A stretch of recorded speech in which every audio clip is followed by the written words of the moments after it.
Chapter 1 of Hagar of the Pawnshop by Fergus Hume. The Coming of Hagar. Jacob Dix was a pawnbroker, but not a Jew, notwithstanding his occupation and the Hebraic sound of his baptismal name. He was so old that no one knew his real age, so grotesque in looks that children jeered at him in the streets, so avaricious that throughout the neighborhood he was called Skinflint. If he possessed any hidden good qualities to counterbalance his known bad ones, no person had ever discovered them, or even had taken the trouble to look for them. Certainly Jacob, surly and uncommunicative, was not an individual inclined to encourage uninvited curiosity. In his pawn shop he lived like an ogre in a fairy tale castle, and no one ever came near him save to transact business, to wrangle during the transaction thereof, and to curse him at its conclusion. Thus it may be guessed that Jacob drove hard bargains. The pawn shop, situated in Carby's Crescent, Lambeth, furthermore resembled an ogre's castle, inasmuch as, though not filled with dead men's bones, it contained the relics and wreckage, the flotsam and jetsam of many lives, of many households. Placed in the center of the dingy crescent, it faced a small open space, and the entrance of the narrow lane which led therefrom to the adjacent thoroughfare. In its windows, begrimed with the dust of years, a heterogeneous mixture of articles was displayed, ranging from silver teapots to well-worn saucepans, from gold watches to rusty flat-irons, from the chisel of a carpenter to the ivory-framed mirror of a fashionable beauty. The contents of Dix's window typified in little the luxury, the meanness, the triviality, and the decadence of latter-day civilization. There was some irony, too, in the disposition of incongruous articles, for the useful and useless were placed significantly in proximity, and the trifles of frivolity were mingled with the necessaries of life. Here a Dresden china figure, bright-hued and dainty, simpered everlastingly at a copper warming-pan.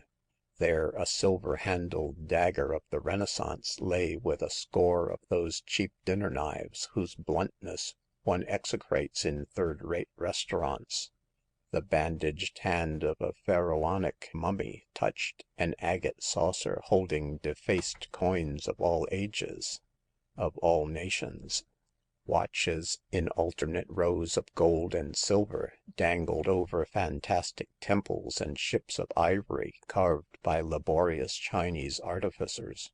On a square of rich brocade, woven of silks, multicolored as a parrot's plumage, were piled in careless profusion medals, charms, old-fashioned rings set with dim gems, and the frail glass bangles of Indian nautch girls. A small cabinet of Japanese lacquer, black, with grotesque gilded figures thereon. Talismans of coral from southern Italy, designed to avert the evil eye. Jeweled pipes of Turkey, set roughly with blue turquoise stones. Georgian caps with embroideries of tarnished gold. Amulets, earrings, bracelets, snuff-boxes, and mosaic brooches from Florence. All these frivolities were thrown the one on top of the other, and all were overlaid with fine gray dust, wreckage of many centuries, dry bones of 100 social systems, dead or dying. What a commentary on the durability of empire, on the inherent pride of pygmy man. Within doors the shop was small and dark. A narrow counter running lengthways divided the whole into two parts. On the side nearest the entrance, 3 wooden screens, by their disposition, formed 4 sentry boxes, into which customers stepped when bent on business. Jacob, wizen, cunning, and racked by an eternal cough, hovered up and down the space within the counter, wrangling incessantly with his customers, and cheating them on every occasion. He never gave the value of a pawned article. He fought over every farthing, and even when he obtained the goods at his own price, he grudged payment. For every coin he put down was a drop of blood wrung from his withered heart. He rarely went outside the shop. He never mingled with his fellow creatures, and the day's chicanery ended, he retired invariably into a gloomy back parlor, the principal adornment of which was a gigantic safe built into the wall. Here he counted his gains, and saw doubtful customers not receivable in the shop, who came by stealth to dispose of stolen goods.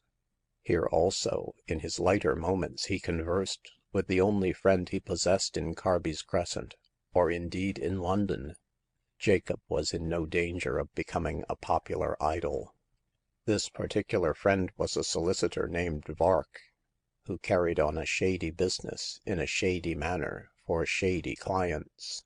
His name, as he declared himself, proved him to be of Polish descent, but it was commonly reported in the neighborhood that Vark was made to rhyme with shark, as emblematic of the estimation in which he was held. He was hated only 1 degree less than Jacob, and the two, connected primarily as lawyer and client, later on had struck up a mistrustful friendship by reason of their mutual reputation and isolation. Neither one believed in the other. Each tried to swindle on his own account, and never succeeded. Yet the two met nightly, and talked over their diverse rascalities in the dingy parlor with a confidence begotten by an intimate knowledge of each other's character. The reputations of both were so bad that the one did not dare to betray the other. Only on this basis is honor possible among thieves. Late one foggy November night, Jacob was seated with his crony over a pinched little fire which burnt feebly in a rusty iron grate. The old pawnbroker was boiling some gruel, and Vark, with his own private bottle of gin beside him, was drinking a wine-glass of it, mixed sparingly with water. Mr. Dick supplied this latter beverage, as it cost nothing, but Vark, on an understanding which dated from the commencement of their acquaintance, always brought his own liquor, a guttering candle in a silver candlestick, a pawned article, was placed on the deal table, and gave forth a miserable light. The fog from without had percolated into the room, so that the pair sat in a kind of misty atmosphere, hardly illuminated by the farthing dip. Such discomfort, such squalor, was only possible in a penurious establishment like that of Jacob. Vark was a little, lean, wriggling creature, more like a worm than a man made in the image of his Creator. He had a sharp nose, a pimply face, and 2 shifty, fishy eyes, green in hue like those of a cat. His dress was of rusty black, with a small, very small, display of linen, and he rubbed his hands together with a cringing bow every time Jacob croaked out a remark between his coughs. Mr. Dix coughed in a rich but faded dressing-gown, the relic of some dandy of the Regency, and every paroxysm threatened to shake his frail form to pieces. But the ancient was wonderfully tough, and clung to life with a kind of desperate courage, though heaven only knows what attraction the old villain found in his squalid existence. This tenacity was not approved of by Vark, who had made Jacob's will, and now wished his client to die, so that he, as executor, might have the fingering of the wealth which Dix was reported to possess. The heir to these moneys was missing, and Vark was determined that he should never be found. Meanwhile, with many schemes in his head, he cringed to Jacob, and watched him cough over his gruel. "Oh, dear, dear!" sighed Mr. Vark, speaking of his client in the third person, as he invariably did. "How bad Mr. Dix's cough is to-night! Why doesn't he try a taste of gin to moisten his throat?" Can't afford it," croaked Jacob, pouring the gruel into a bowl. Gin's worth money, and money I ain't got. Make me a little present of a glass, Mr. Vark, just to show that you're glad of my company." Vark complied very unwillingly with this request, and poured as little as he well could into the proffered bowl. "What an engaging man he is!" said the lawyer, smirking. "So convivial, so full of spirits." "Your spirits," retorted Jacob, drinking his gruel. "What wit!" cried Vark, slapping his thin knees. "It's better than punch."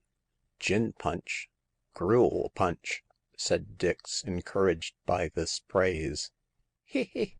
I shall die with laughing.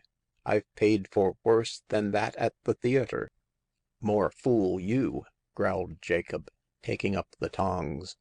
"You shouldn't pay for anything. Here, get out. I'm going to put out the fire. I ain't going to burn this expensive coal to warm you. And the candle's half burnt too," concluded Jacob resentfully. I'm going," said Vark, slipping his bottle into his pocket. "But to leave this pleasant company, what a wrench! Here, stop that stuff, you inkpot. Has my son answered that advertisement yet?" "Mr. Dix's son hasn't sent a line to his sorrowing parent," returned the lawyer. "Oh, what a hard-hearted offspring!" "You're right there, man," muttered Jacob gloomily. "Jimmy's left me to die all alone, curse him." "Then why leave him your money?" said Vark, changing into the first person, as he always did when business was being discussed. "Why, you fool? 'Cause he's Hagar's son, the bad son of a good mother. Hagar Stanley, your wife, your Gypsy wife. Hey, Mr. Dix?" Jacob nodded. "A pure-blooded Romany. I met her when I was a crocus." "Crocus for Cheap Jack," whined Vark. "The wit this man has!" "She came along of me to London when I set up here," continued Jacob, without heeding the interruption, "and the town killed her. She couldn't breathe in bricks and mortar after the free air of the road. Dead, poor soul, dead. And she left me Jimmy. Jimmy, who's left me." "What a play of fancy," began Vark, when seeing from the fierce look of Jacob that compliments on the score of the dead wife were not likely to be well received, he changed his tone. "He'll spend your money, Mr. Dix. Let him. Hagar's dead, and when I die, let him." "But, my generous friend, if you gave me more power as executor—" "You'd take my money to yourself," interrupted Dix with irony. "Not if I know it, you shark. Your duty is to administer the estate by law for Jimmy. I pay you." "But so little," whined Vark, rising. "If you—" At this moment there came a sharp knock at the door of the shop, and the two villains, always expectant of the police, stared at one another, motionless with terror for the moment. Vark, who always took care of his skin, snatched up his hat and made for the back door, whence in the fog he could gain his own house unquestioned and unseen. Like a ghost he vanished, leaving Jacob motionless until aroused by a repetition of the knock. "Can't be peelers," he muttered, taking a pistol out of the cupboard. "But it might be thieves. Well, if it is—" He smiled grimly, and without finishing his sentence he shuffled along to the door, candle in hand. A third knock came, as the clock in the shop struck 11. "Who is there so late?" demanded Jacob sharply. "I am Hagar Stanley." With a cry of terror Mr. Dix let the candle fall, and in the darkness dropped also. For the moment, so much had his thoughts been running on his dead wife, the unexpected mention of her name made him believe that she was standing rigid in her winding sheet on the other side of the door, one frail partition between the living and the dead. It was terrible. The ghost of Hagar," muttered Dix, white and shaking. Why has she come out of her grave? And so expensive it was, bricked, with a marble tombstone. Let me in, Mr. Dix," cried the visitor, again rapping. She never called me by that name," said Jacob, reassured, and scrambling for the candle. Then, having lighted it, he added aloud, I don't know any one called Hagar Stanley. Open the door, and you will. I'm your wife's niece. Flesh and blood," said the old man, fumbling at the lock. I don't mind that." He flung wide the door, and out of the fog and darkness a young girl of 20 years stepped into the shop. She was dressed in a dark red garment made of some coarse stuff, and over this she wore a short black cloak. Her hands were bare, and also her head, save for a scarlet handkerchief, which was carelessly twisted round her magnificent black hair. The face was of the true Romany type, oriental in its contour and hue, with arched eyebrows over large dark eyes, and a thin-lipped mouth beautifully shaped under a delicately curved nose. Face and figure were those of a woman who needed palms and desert islands and golden sunshine, hot and sultry for an appropriate background. Yet this Eastern beauty appeared out of the fog like some dead Syrian princess, and presented herself in all her rich loveliness to the astonished eyes of the old pawnbroker. So you are the niece of my dead Hagar," he said, staring earnestly at her in the thin yellow light of the candle. Yes, it's true.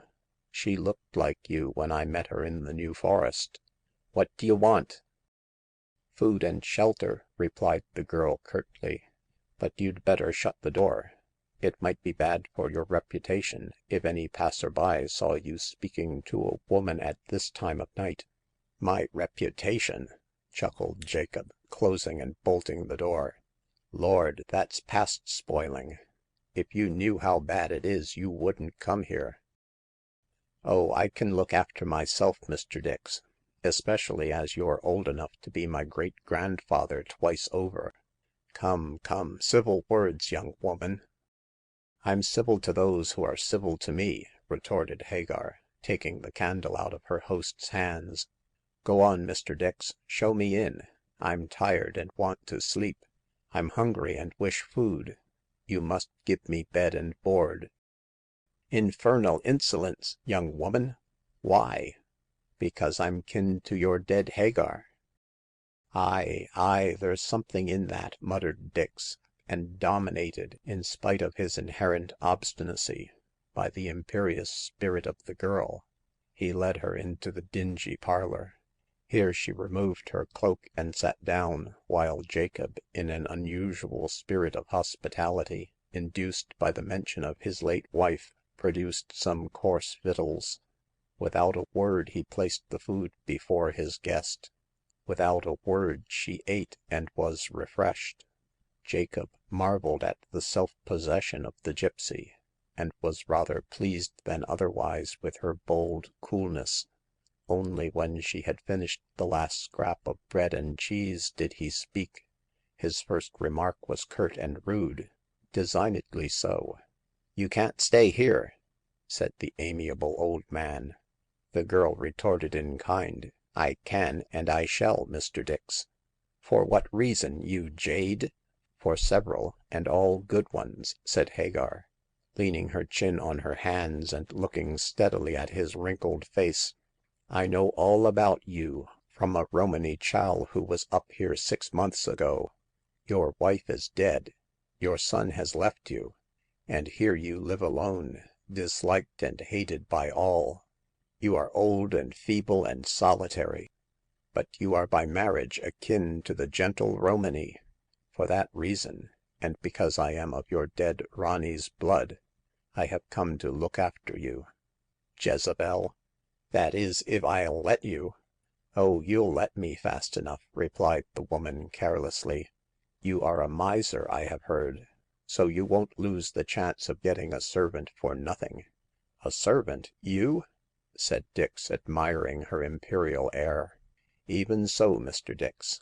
I'll look after you and your house. I'll scrub and cook and mend. If you'll teach me your trade, I'll drive a bargain with anyone, and as hard and fast a one as you could drive yourself.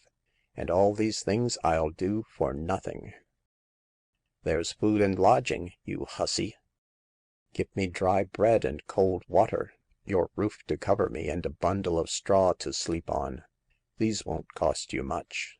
And I ask for nothing more, skinflint." How dare you call me that, you wild cat?" It's what they call you hereabouts," said Hagar with a shrug. I think it suits you. Well, Mr. Dix, I have made my offer." I haven't accepted it yet," snapped Jacob, puzzled by the girl. Why do you come to me? Why don't you stay with your tribe?" I can explain that in 5 minutes, Mr. Dix. We Stanleys are just now in the New Forest. You know it?" Truly, lass," said Dix sadly. "'Twas there I met my Hagar." And it is from there that I, the second Hagar, come," replied the girl. I was with my tribe, and I was happy till Goliath came." Goliath?" inquired Jacob doubtfully. He is half a Gorgio and half Romany, a red-haired villain, who chose to fall in love with me. I hated him. I hate him still." The woman's bosom rose and fell in short, hurried pantings. "And he would have forced me to be his wife. Pharaoh, our king, you know, would have forced me also to be this man's Ronnie. So I had no one to protect me, and I was miserable. Then I recalled what the chal had told me about you who wed with one of us. So I fled hither for your protection, and to be your servant. But Goliath, this red-haired brute, he does not know where I have gone. He will never find me here. Let me stay, Mr. Dix, and be your servant. I have nowhere to go to, no one to seek save you, the husband of the dead Hagar, after whom I am named. Am I to stay or go, now that I have told you the truth?" Jacob looked thoughtfully at the girl, and saw tears glistening in her heavy eyelashes, although her pride kept them from falling. Moved by her helplessness, mindful of the wife whom he had loved so well, and alive to the advantage of possessing a white slave whom he could trust, the astute ancient made up his mind. Stay," he said quietly. I shall see if you will be useful to me. Useful and faithful, my girl. If so, bread and bed shall be yours." It's a bargain," said Hagar, with a sigh of relief. And now, old man, let me rest in peace, for I am weary, and have walked many a long mile this day." So in this fashion came Hagar to the pawn shop, and it was for this reason that Vark, to his great astonishment, found a woman, and what is more, a young and beautiful woman, established in the house of Jacob Dix. The news affected the neighborhood like a miracle, and new tales were repeated about Dix and his housekeeper, who report said was no better than she should be. But Hagar did not mind evil tongues, nor did the old man. Without a spark of love or affection between them, they worked together on a basis of mutual interest, and all the days that Jacob lived, Hagar served him faithfully, whereat Vark wondered. It was not an easy life for the girl. Jacob was a hard master, and made her pay dearly for bed and board. Hagar scrubbed walls and floors. She mended such pawned dresses as required attention, and cooked the frugal meals of herself and master. The old pawnbroker taught her how to depreciate articles brought to be pawned, how to haggle with their owners, and how to wring the last sixpence out of miserable wretches who came to redeem their pledges. In a short time Hagar became as clever as Jacob himself, and he was never afraid to trust her with the task of making bargains. or with the care of the shop. She acquired a knowledge of pictures, gems, silverware, china, in fact all the information about such things necessary to an expert. Without knowing it, the untaught gypsy girl became a connoisseur. It required all Hagar's patience to bear cheerfully the lot which she had chosen voluntarily. Her bed was hard, her food meager, and the old man's sharp tongue was perpetually goading her by its bitterness. Jacob, indeed, sure of his slave, since she had no other roof save his to cover her, exercised all the petty arts of a tyrant. He vented on her all the rage he felt against the son who had deserted him. Once he went so far as to attempt a blow, but a single glance from the fierce eyes of Hagar made him change his intention, and cowed for once in his tyranny, Jacob never lifted his hand again against her. He saw plainly enough that if he once raised the devil in this child of the free gypsy race, there would be no laying it again. But actual violence apart, Hagar's life was as miserable as a human being's well could be. Stifled in the narrow shop, in the crowded neighborhood, she longed at times for the free life of the road. Her thoughts recalled the green woods, so cool and shady in summer. They dwelt on the brown heath lonely in the starlight, with the red flare of the gypsy fire casting fantastic shadows on caravan and tent. In the darkness of night she would murmur the strange words of the callow jib, like some incantation to compel memory. To herself, while arranging the curiosities in the shop window, she would sing fragments of Romany songs set in minor keys. The nostalgia of the wilds, of the encampment, and the open road tortured her in the heats of summer, and when winter descended she longed for the chill breath of country winds sweeping across moors laden with snow, over pools rigid in the cold embrace of smooth and glassy ice. In the pawn shop she was an exile from her dream paradise of roaming liberty. To make bad worse, Vark fell in love with her. For the first time in his narrow, selfish life, a divine passion touched the gross soul of the thieves' lawyer. Ravished by the dark loveliness of the girl, dominated by her untamed spirit, astonished by her clear mind and unerring judgment, Vark wished to possess this treasure. There was also another reason for the offer of marriage which he made, and this reason he put into words when he asked Hagar to become his wife. It took Vark 12 months to make up his mind to this course, and his wrath may be guessed when Hagar refused him promptly. The miserable wretch could not believe that she was in earnest. "Oh, dear, sweet Hagar," he whined, trying to clasp her hand, "you cannot have heard what your slave said."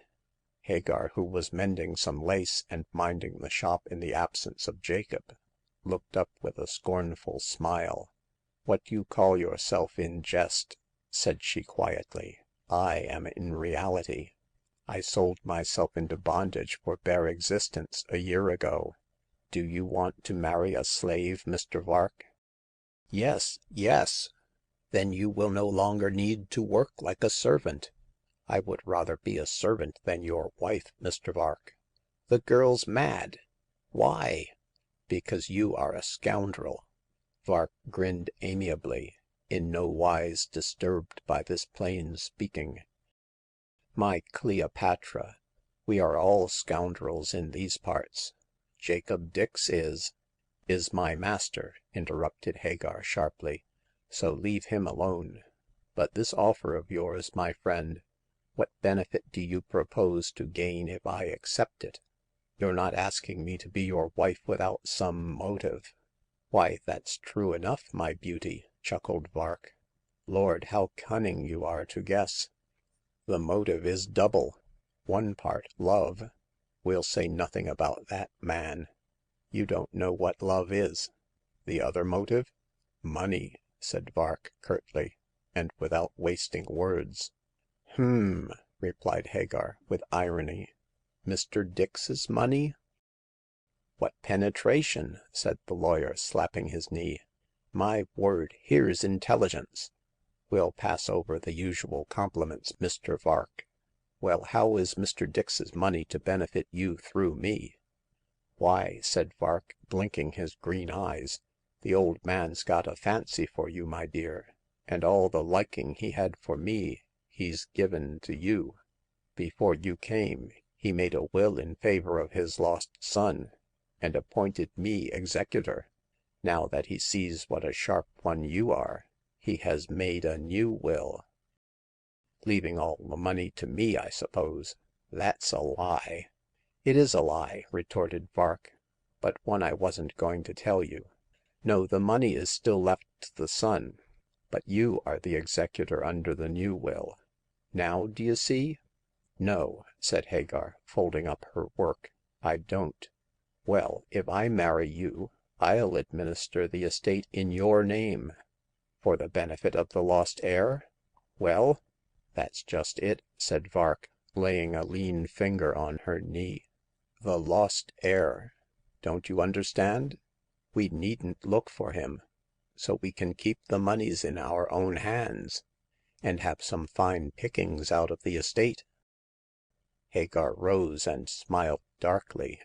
"A nice little scheme, and worthy of you," said she, contemptuously.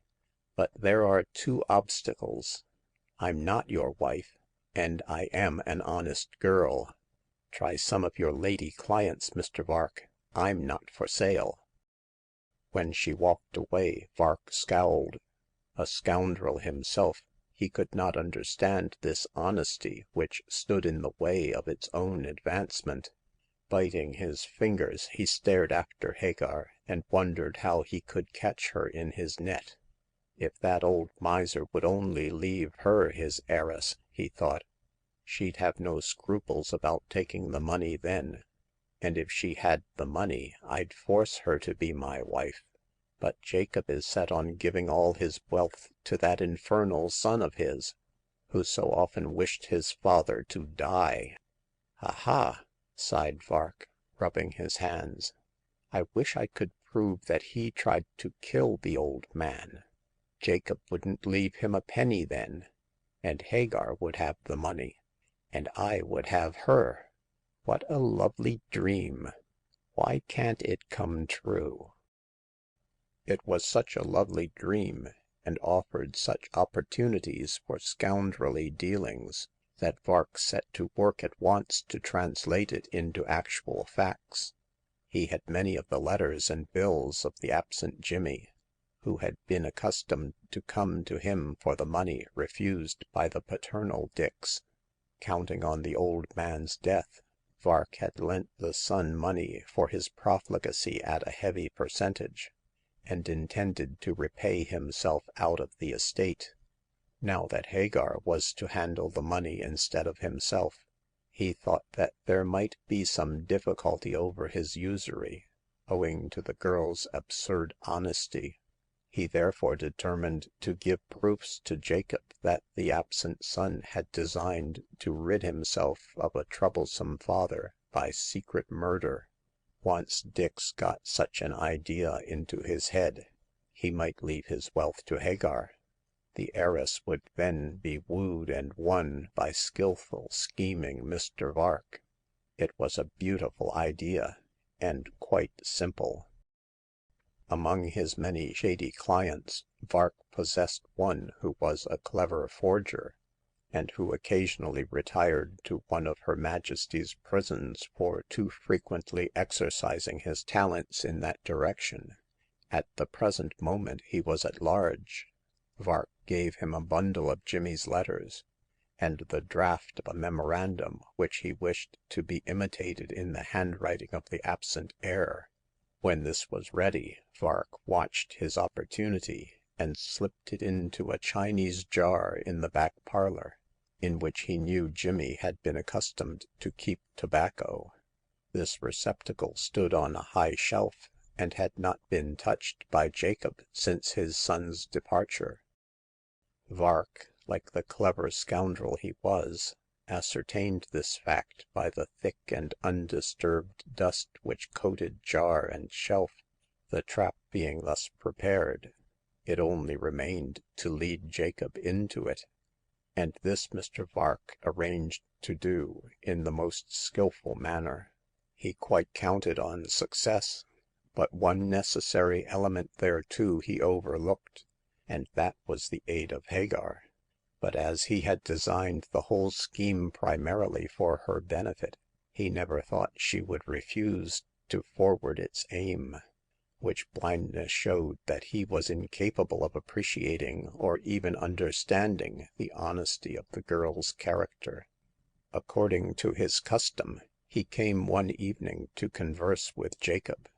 The room with its solitary candle, the starved fire, and the foggy atmosphere were the same as on the night when Hagar had arrived, save that now Hagar herself sat sewing by the table. She frowned when Vark came cringing into the room, but beyond greeting him with a slight nod, she took no notice of the smiling scoundrel. Vark produced his bottle of gin, and sat down near the fire opposite to Jacob, who on this night looked very old and feeble. The old man was breaking up fast, and was more querulous and crabbed than ever.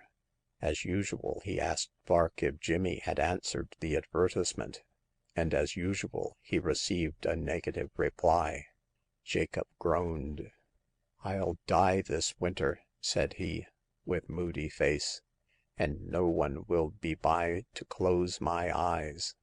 "What is this I hear Mr. Dix say?" cried Vark smilingly. "He forgets our beautiful Hagar. Hagar is all very well, but she is not Jimmy.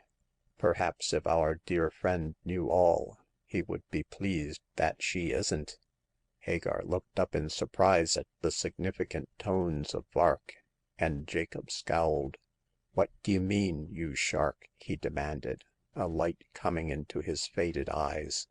"Why," replied the lawyer, luring on the old pawnbroker, "Jimmy was a scoundrel." "I know that, man," snapped Jacob. "He wanted your money." "I know that also." "He wished for your death." "It's probable he did," retorted Jacob, nodding, "but he was content to let me take my own time to die." I'm not so sure of that." Guessing that Vark had some scheme in his head which he was striving to bring to fulfillment, Hagar dropped her sewing and looked sharply at him. As Vark spoke, she saw him glance at the Chinese jar, and mentally wondered what possible connection that could have with the subject of conversation. On this point she was soon enlightened. "Vark," said Dix seriously, "are you going to tell me that Jimmy wished to kill me?" The lawyer held up his hands in horror. "Oh dear, that I should be so misunderstood!" he said in a piteous tone. "Jimmy was not so bad as that, my venerable friend. But if someone else had put you out of the way, he would not have been sorry." "Do you mean Hagar?" "Let him dare to say so!" cried the girl, leaping to her feet with flaming eyes. "I do not know your son, Mr. Dix." "What?" said Vark softly. "Not red-haired Jimmy?" Hagar sat down with a pale face. "Red-haired?" she muttered. "Goliath! No, it is impossible." Vark looked at Hagar, and she stared back at him again. With the approaching senility of old age, Jacob had ceased to take part in the conversation, and was moodily staring at the miserable fire, a trembling and palsied creature. The idea hinted at by Vark, that Hagar had been employed by Jimmy to destroy him, so stupefied his brain that he was incapable of even expressing an opinion. Seeing this, the lawyer glided away from the dangerous topic, to carry out the second part of his scheme. "Oh, dear, dear!" he said, hunting in his pockets. "My pipe is empty, and I have no tobacco with me." "Then go without it, Mr. Vark," said Hagar, sharply. There's no tobacco here." Oh, yes, I think in that jar," said the lawyer, pointing one lean finger at the high shelf. Jimmy's jar." Leave Jimmy's jar alone," mumbled Jacob savagely. What, will not Mr. Dix spare one tiny pipe of tobacco for his old friend ?" whined Vark, going towards the shelf. Oh, I think so. I am certain." And with this one of his long arms shot upwards to seize the jar. Jacob rose unsteadily as Vark took down the article, and he scowled fiercely at the daring of his visitor. Indifferent to what was going on, Hagar continued her sewing. Leave that jar of Jimmy's alone, I tell you," snarled Dix, seizing the poker. I'll break your fox's head if you don't." Violence, and from gentle Mr. Dix," cried Vark, still gripping the jar. Oh, no, no, not at all. If he " At this moment Jacob lost patience, and delivered a swinging blow at the lawyer's head. Ever watchful, Vark threw himself to one side, and the poker crashed down on the jar, which he held in his hands. In a moment it lay in fragments on the floor — a pile of broken china, a loose bit of dried tobacco, and a carelessly folded paper. See what your angry passion has done," said Vark, pointing reproachfully to the debris. You have broken poor Jimmy's jar." Jacob threw the poker inside the fender and bent to pick up the folded paper, which he opened in a mechanical manner. Always methodical, Hagar went out of the room to fetch a dustbin and broom. Before she could return with them, she was recalled by a cry from Vark, and on rushing back she saw Jacob prone on the floor among the broken china. He had fainted, and the paper was still clutched in his hand. Bring water, salts," cried Vark, his eyes filled with a triumphant light at the success of his plot. My venerable friend is ill." What have you been doing to him?" demanded Hagar, as she loosened the scarf round the old man's neck. I? Nothing. He read that paper which fell out of the jar — Jimmy's jar," added Vark pointedly, and went down like a ninepin. There was a jug of water on the table, used by Vark for diluting his gin, so Hagar sprinkled the wrinkled face of her master with this fluid, and slapped his hands. Vark looked on rather anxiously. He did not wish the old man to die yet, and Jacob was a long time coming out of his swoon. This paper made him faint," said Vark, removing it from Jacob's feeble grasp. Let us see what it says." He knew the contents quite well, but nevertheless he read it aloud in a distinct voice for the benefit of Hagar. Thus ran the words: Memo. To extract the juice of foxglove, a poison difficult to trace. Nothing can be proved after death. Small doses daily in old man's tea or gruel. He would die in a few weeks without suspicion. Will trust nobody, but will prepare drug myself." Hagar looked steadily at Vark. Who wrote that?" she said in a low voice. The old man's son, or you?" I?" cried Vark, with well simulated indignation. Why should I write it? Or how could I write it? The penmanship is that of James Dix. It was concealed in his tobacco jar. The jar was broken by accident. You saw it yourself. Do you dare to "Be silent," interrupted Hagar, raising Jacob's head. He is reviving." The old pawnbroker opened his eyes and looked wildly around. Little by little his senses returned to him, and he sat up. Then, with the aid of Hagar, he climbed into his chair and began to talk and sigh. Little Jimmy wants me to die," he moaned feebly. Hagar's son wants to kill me. Foxglove poison.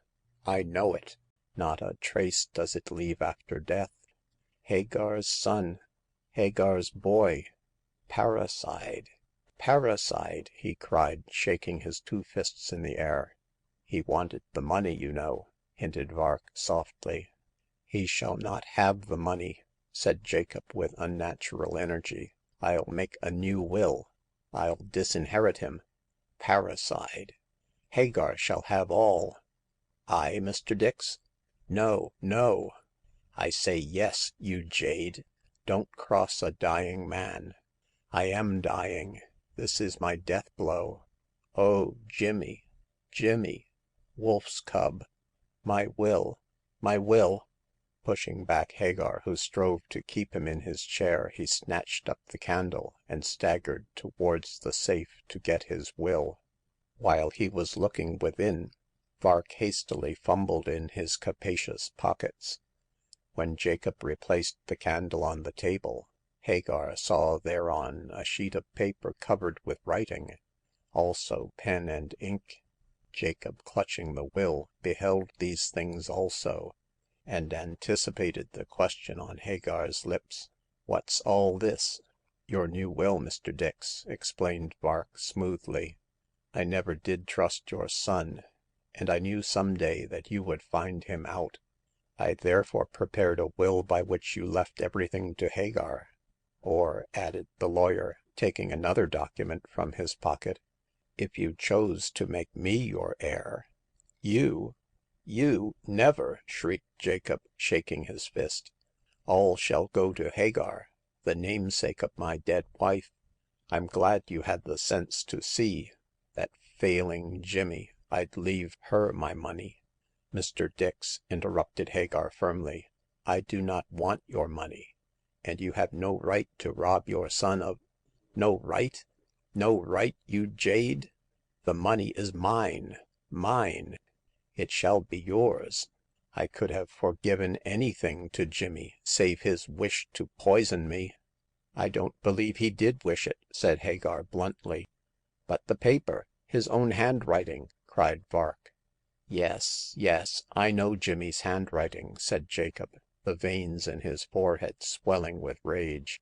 "He is a devil, a par— The violence of his temper was such that Hagar stepped forward to soothe him. Even Vark felt alarmed. "Keep quiet, you old fool," said he roughly. "You'll break a blood vessel. Here, sign this will. I'll witness it, and—" He stopped and whistled shrilly. A man appeared. "Here is another witness," said Vark. "Sign." "It's a plot, a plot!" cried Hagar. "Don't sign, Mr. Dix. I don't want the money."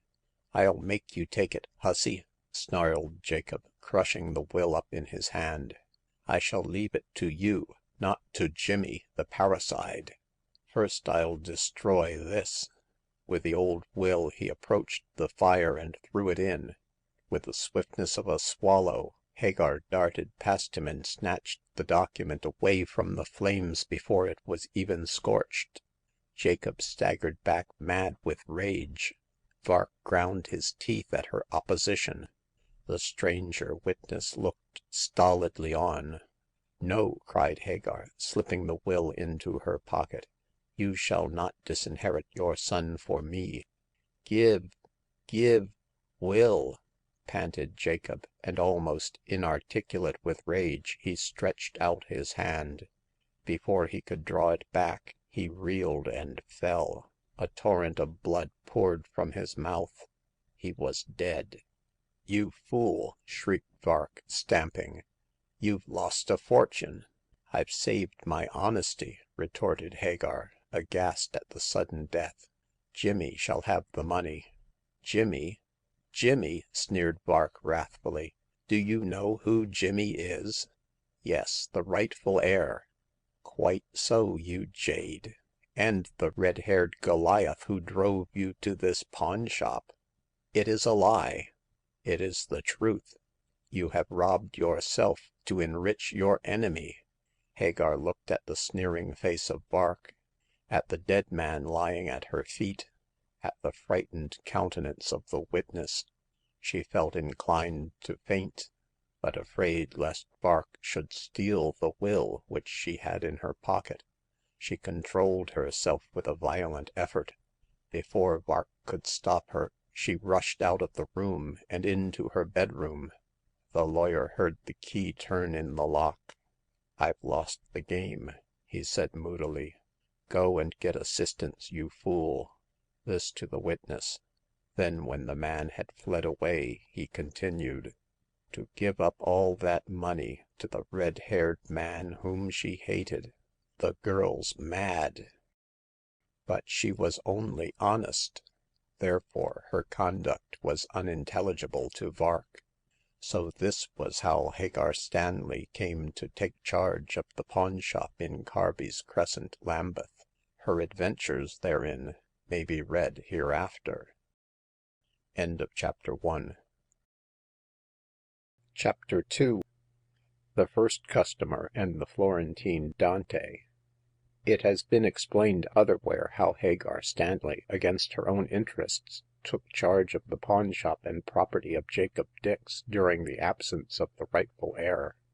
She had full control of everything by the terms of the will. Jacob had made many good bargains in his life, but none better than that which had brought him Hagar for a slave. Hagar, with her strict sense of duty, her upright nature, and her determination to act honestly, even when her own interests were at stake. Such a character was almost unknown amongst the denizens of Carby's Crescent. Vark, the lawyer, thought her a fool. Firstly, because she refused to make a nest egg for herself out of the estate. Secondly, because she had surrendered a fine fortune to benefit a man she hated. Thirdly, because she declined to become Mrs. Vark. Otherwise, she was sharp enough, too sharp, the lawyer thought, for with her keen business instinct, and her faculty for organizing and administering and understanding, he found it impossible to trick her in any way. Out of the Dix estate Vark received his due fees and no more, which position was humiliating to a man of his intelligence. Hagar, however, minded neither Vark nor anyone else. She advertised for the absent heir. She administered the estate, and carried on the business of the pawnshop, living in the back parlor meanwhile, after the penurious fashion of her late master. It had been a shock to her to learn that the heir of the old pawnbroker was none other than Goliath, the red-haired suitor who had forced her to leave the Gypsy camp. Still her honesty would not permit her to rob him of his heritage, and she attended to his interests as though they were those of the man she loved best in the world. When Jimmy Dix, alias Goliath, appeared to claim the property, Hagar intended to deliver up all to him, and to leave the shop as poor as when she entered it. In the meantime, as the months went by and brought not the claimant, Hagar minded the shop, transacted business, and drove bargains. Also, she became the heroine of several adventures, such as the following. During a June twilight she was summoned to the shop by a sharp rapping, and on entering she found a young man waiting to pawn a book which he held in his hand. He was tall, slim, fair-haired, and blue-eyed, with a clever and intellectual face, lighted by rather dreamy eyes. Quick at reading physiognomies, Hagar liked his appearance at the first glance, and, moreover, admired his good looks. I wish to get some money on this book," said the stranger in a hesitating manner, a flush invading his fair complexion. "Could you — that is, will you—" He paused in confusion and held out the book, which Hagar took in silence. It was an old and costly book, over which a bibliomaniac would have gloated. The date was that of the 14th century, the printer a famous Florentine publisher of that epoch, and the author was none other than one Dante Alighieri, a poet not unknown to fame. In short, the volume was a second edition of La Divina Commedia, extremely rare and worth much money. Hagar, who had learnt many things under the able tuition of Jacob, at once recognized the value of the book, but with keen business instinct, notwithstanding her prepossession concerning the young man, she began promptly to disparage it. I don't care for old books," she said, offering it back to him. Why not take it to a second-hand bookseller?" Because I don't want to part with it. At the present moment I need money, as you can see from my appearance. Let me have £5 on the book until I can redeem it." Hagar, who already had noted the haggard looks of this customer and the threadbare quality of his apparel, laid down the Dante with a bang. I can't give £5, she said bluntly. The book isn't worth it. Shows how much you know of such things, my girl. It is a rare edition of a celebrated Italian poet, and it is worth over £100. Really, said Hagar dryly. In that case, why not sell? Because I don't want to. Give me £5.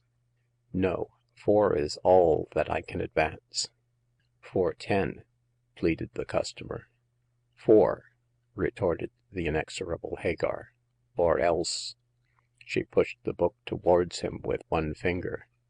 Seeing that he could get nothing more out of her, the young man sighed and relented. Give me the £4, he said gloomily. I might have guessed that a Jewess would grind me down to the lowest. I am not a Jew, but a gypsy, replied Hagar, making out the ticket. A gypsy, said the other, peering into her face. And what is a Romany lass doing in this Levitical tabernacle? That's my business, retorted Hagar curtly. Name and address? Eustace Lorne, 42 Castle Road, said the young man, giving an address near at hand. But I say, if you are true Romany, you can talk the callow jib. I can talk it with my kind, young man, not with the Gentiles. But I am a Romany rye. I'm not a fool, young man. Romany ryes don't live in cities for choice. Nor do gypsy girls dwell in pawn shops, my lass. £4, said Hagar, taking no notice of this remark. There it is, in gold. Your ticket also, number 820. You can redeem the book whenever you like, on paying 6% interest. Good night. But I say, cried Lorne as he slipped money and ticket into his pocket, I want to speak to you, and— Good night, sir, said Hagar sharply, and vanished into the darkness of the shop. Lorne was annoyed by her curt manner and his sudden dismissal, but as there was no help for it, he walked out into the street. What a handsome girl, was his first thought, and what a spitfire, was his second. After his departure, Hagar put away the Dante, and as it was late, shut up the shop. Then she retired to the back parlor to eat her supper, dry bread and cheese with cold water, and to think over the young man. As a rule, Hagar was far too self-possessed to be impressionable, but there was something about Eustace Lorne — she had the name pat — which attracted her not a little. From the short interview she had not learnt much of his personality. He was poor, proud, rather absent-minded, and from the fact of his yielding to her on the question of price, rather weak in character. Yet she liked his face, the kindly expression of his eyes, and the sweetness of his mouth.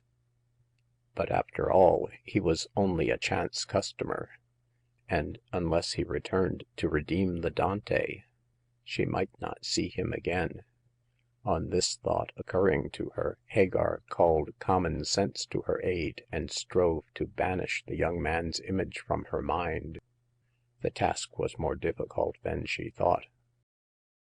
A week later, Lorne and his pawning of the book were recalled to her mind by a stranger who entered the shop shortly after midday. This man was short, stout, elderly, and vulgar. He was much excited and spoke badly, as Hagar noted when he laid a pawn ticket number 820 on the counter. "'Ere, girl," said he in rough tones, "gimme the book this ticket's for." You come from Mr. Lorn?" asked Hagar, remembering the Dante. Yes, he wants that book. There's the brass. Sharp now, young woman." Hagar made no move to get the volume, or even to take the money. Instead of doing either, she asked a question. Is Mr. Lorn ill, that he could not come himself?" she demanded, looking keenly at the man's coarse face. No, but I bought the pawn ticket off him. 'Ere, gimme the book." I cannot at present," replied Hagar, who did not trust the looks of this man, and who wished, moreover, to see Eustace again. Dash your imperence! Why not?" Because you did not pawn the Dante, and as it is a valuable book, I might get into trouble if I gave it into other hands than Mr. Lorn's." Well, I'm blessed! There's the ticket." So I see. But how do I know the way you became possessed of it?" Lorn gave it me," said the man sulkily, and I want the Dante." I'm sorry for that," retorted Hagar, certain that all was not right, "for no one but Mr. Lorn shall get it. If he isn't ill, let him come and receive it from me." The man swore and completely lost his temper, a fact which did not disturb Hagar in the least. You may as well clear out," she said coldly. I have said that you shan't have the book, so that closes the question." I'll call in the police." Do so. There's a station 5 minutes' walk from here." Confounded by her coolness, the man snatched up the pawn ticket and stamped out of the shop in a rage. Hagar took down the Dante, looked at it carefully, and considered the position. Clearly there was something wrong, and Eustace was in trouble. Else why should he send a stranger to redeem the book upon which he set such store? In an ordinary case, Hagar might have received the ticket and money without a qualm, so long as she was acting rightly in a legal sense. But Eustace Lorn interested her strangely. Why, she could not guess. And she was anxious to guard his interests. Moreover, the emissary possessed an untrustworthy face, and looked a man capable, if not of crime, at least of treachery. How he had obtained the ticket could only be explained by its owner. So after some cogitation, Hagar sent a message to Lorn. The gist of this was, that he should come to the pawn shop after closing time. All the evening Hagar anxiously waited for her visitor, and, such is the inconsequence of maids, she was angered with herself for this very anxiety. She tried to think that it was sheer curiosity to know the truth of the matter that made her impatient for the arrival of Lorn, but deep in her heart there lurked a perception of the actual state of things. It was not curiosity so much as a wish to see the young man's face again, to hear him speak, and feel that he was beside her.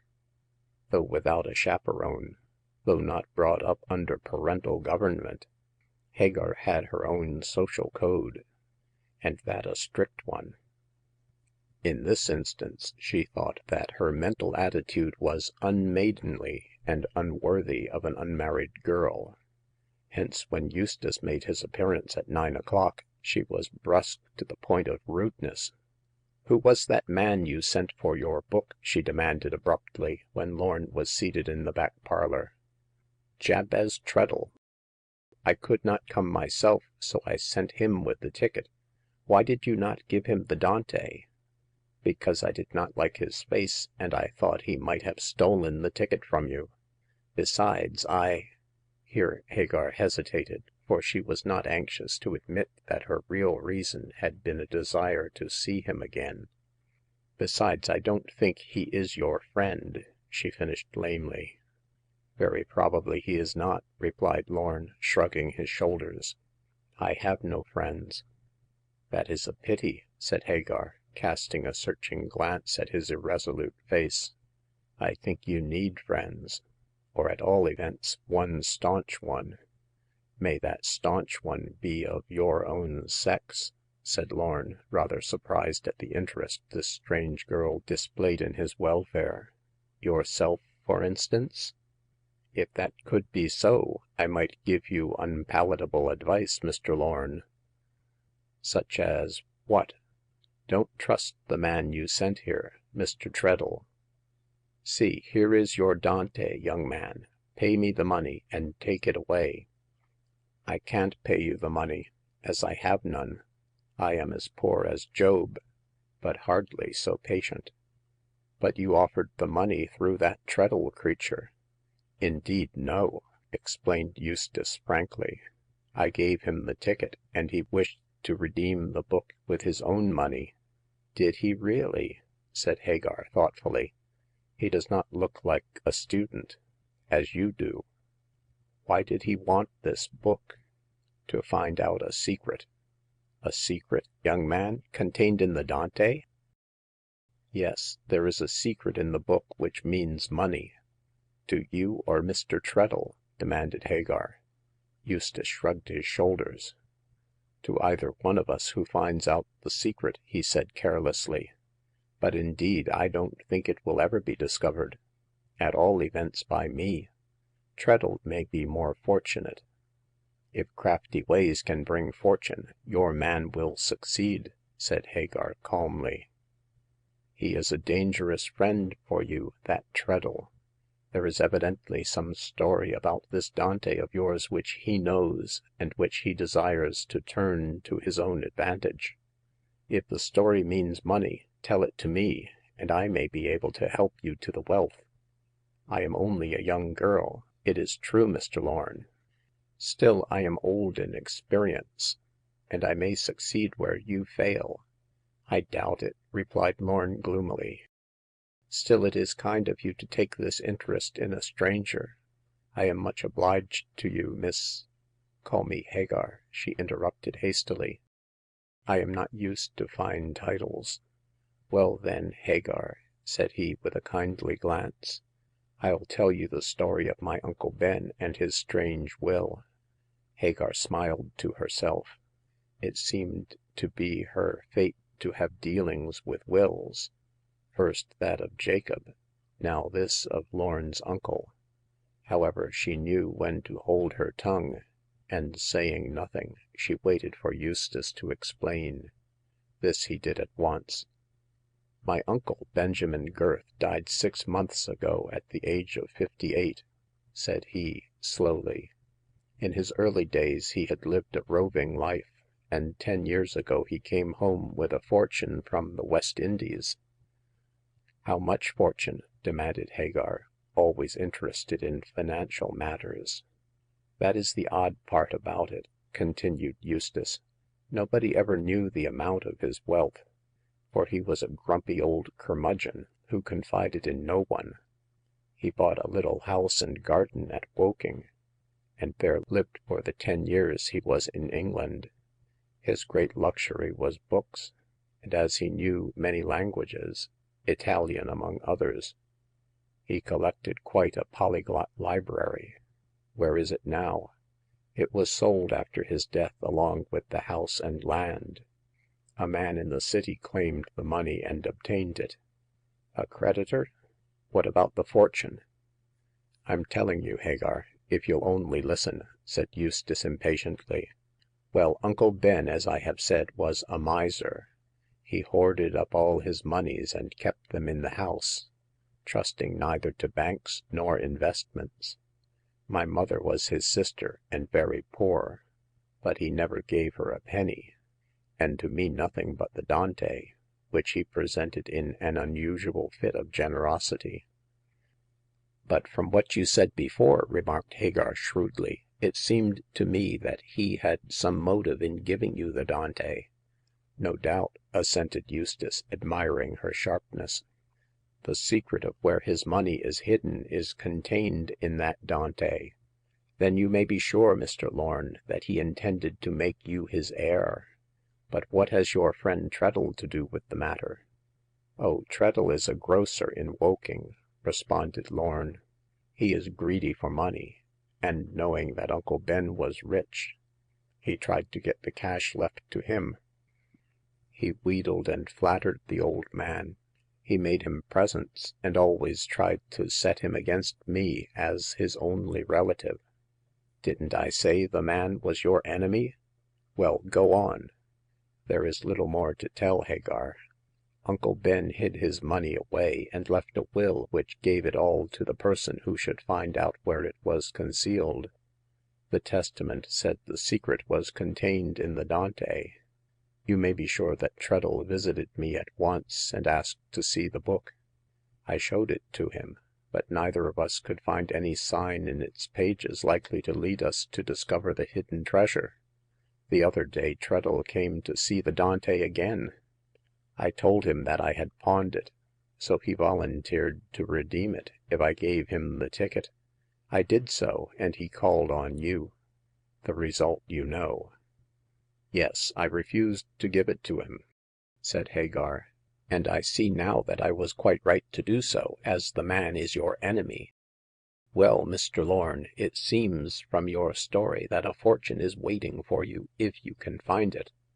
Very true, but I can't find it. There isn't a single sign in the Dante by which I can trace the hiding place. Do you know Italian?" Very well. Uncle Ben taught it to me." That's one point gained," said Hagar, placing the Dante on the table and lighting another candle. The secret may be contained in the poem itself. However, we shall see. Is there any mark in the book? A marginal mark, I mean?" Not one. Look for yourself." The two comely young heads, one so fair, the other so dark, were bent over the book in that dismal and tenebrous atmosphere. Eustace, the weaker character of the twain, yielded in all things to Hagar. She turned over page after page of the old Florentine edition, but not one pencil or pen mark marred its pure white surface from beginning to end. From L'Inferno to Il Paradiso, no hint betrayed the secret of the hidden money. At the last page Eustace with a sigh threw himself back in his chair. You see, Hagar, there is nothing. What are you frowning at?" I am not frowning, but thinking, young man," was her reply. If the secret is in this book, there must be some trace of it. Now nothing appears at present, but later on—" Well," said Eustace impatiently. Later on? Invisible ink?" Invisible ink?" he repeated vaguely. I don't quite understand." My late master," said Hagar without emotion, was accustomed to deal with thieves, rogues, and vagabonds. Naturally, he had many secrets, and sometimes by force of circumstances he had to trust these secrets to the post. Naturally, also, he did not wish to risk discovery. So when he sent a letter about stolen goods, for instance, he always wrote it in lemon juice." In lemon juice? And what good was that?" It was good for invisible writing. When the letter was written, it looked like a blank page. No one, you understand, could read what was set out, for to the ordinary eye there was no writing at all." And to the cultured eye?" asked Eustace, in ironical tones.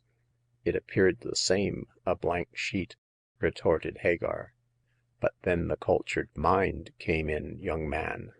The person to whom the letter was sent warmed the seeming blank page over the fire, when at once the writing appeared black and legible." The deuce!" Eustace jumped up in his excitement.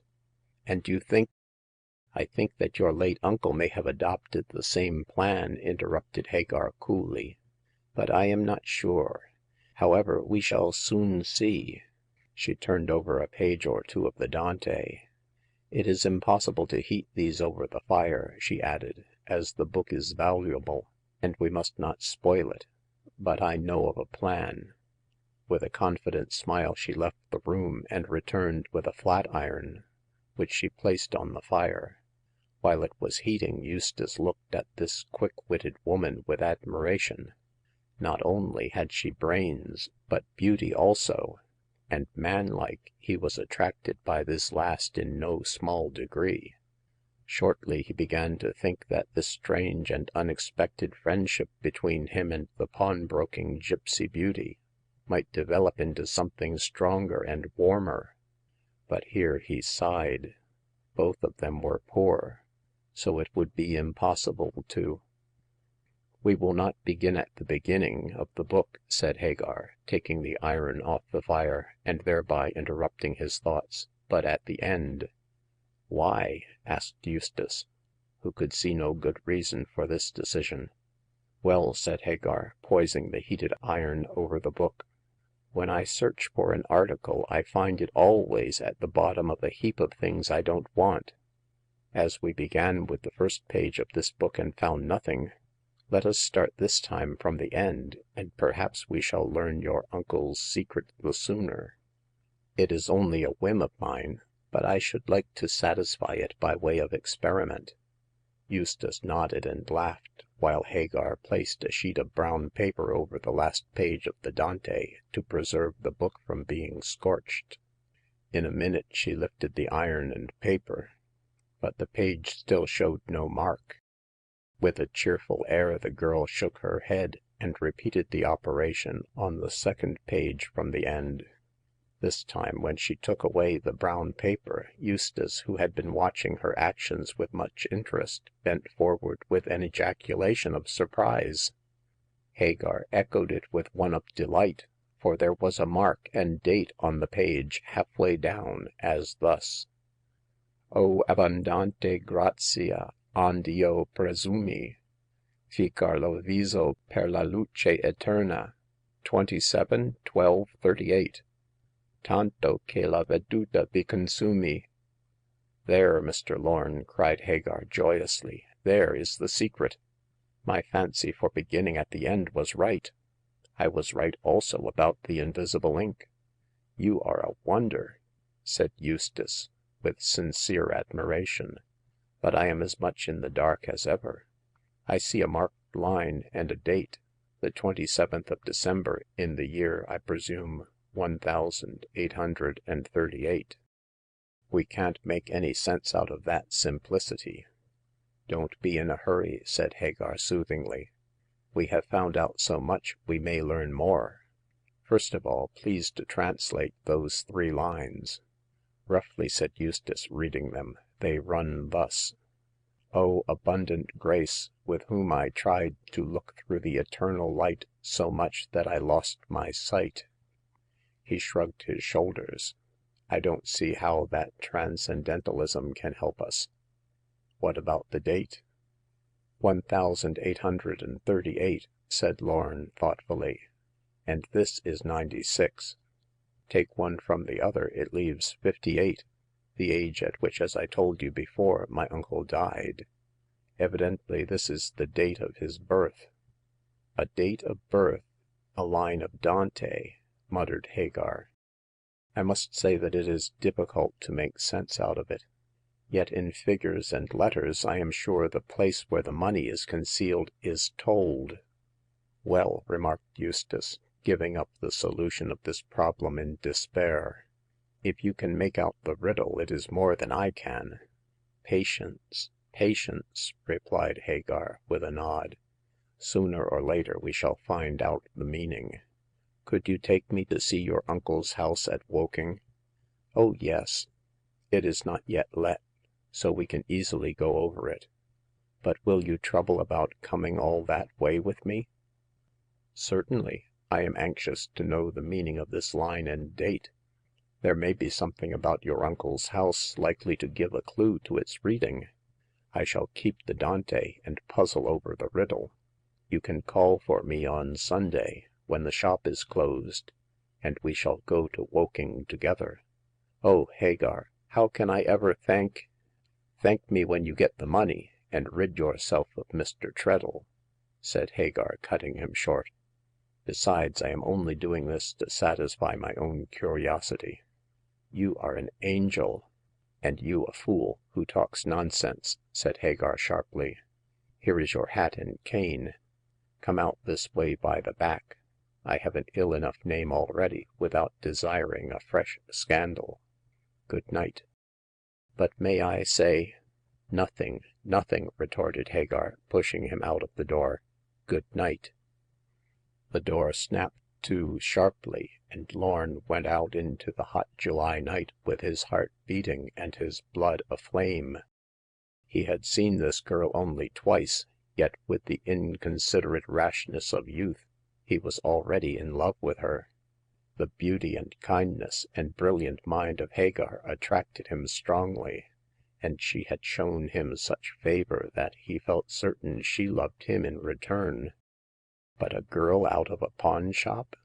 He had neither birth nor money, yet he drew back from mating himself with such a one. True, his mother was dead, and he was quite alone in the world — alone and poor. Still, if he found his uncle's fortune, he would be rich enough to marry. Hagar, did she aid him to get the money, might expect reward in the shape of marriage.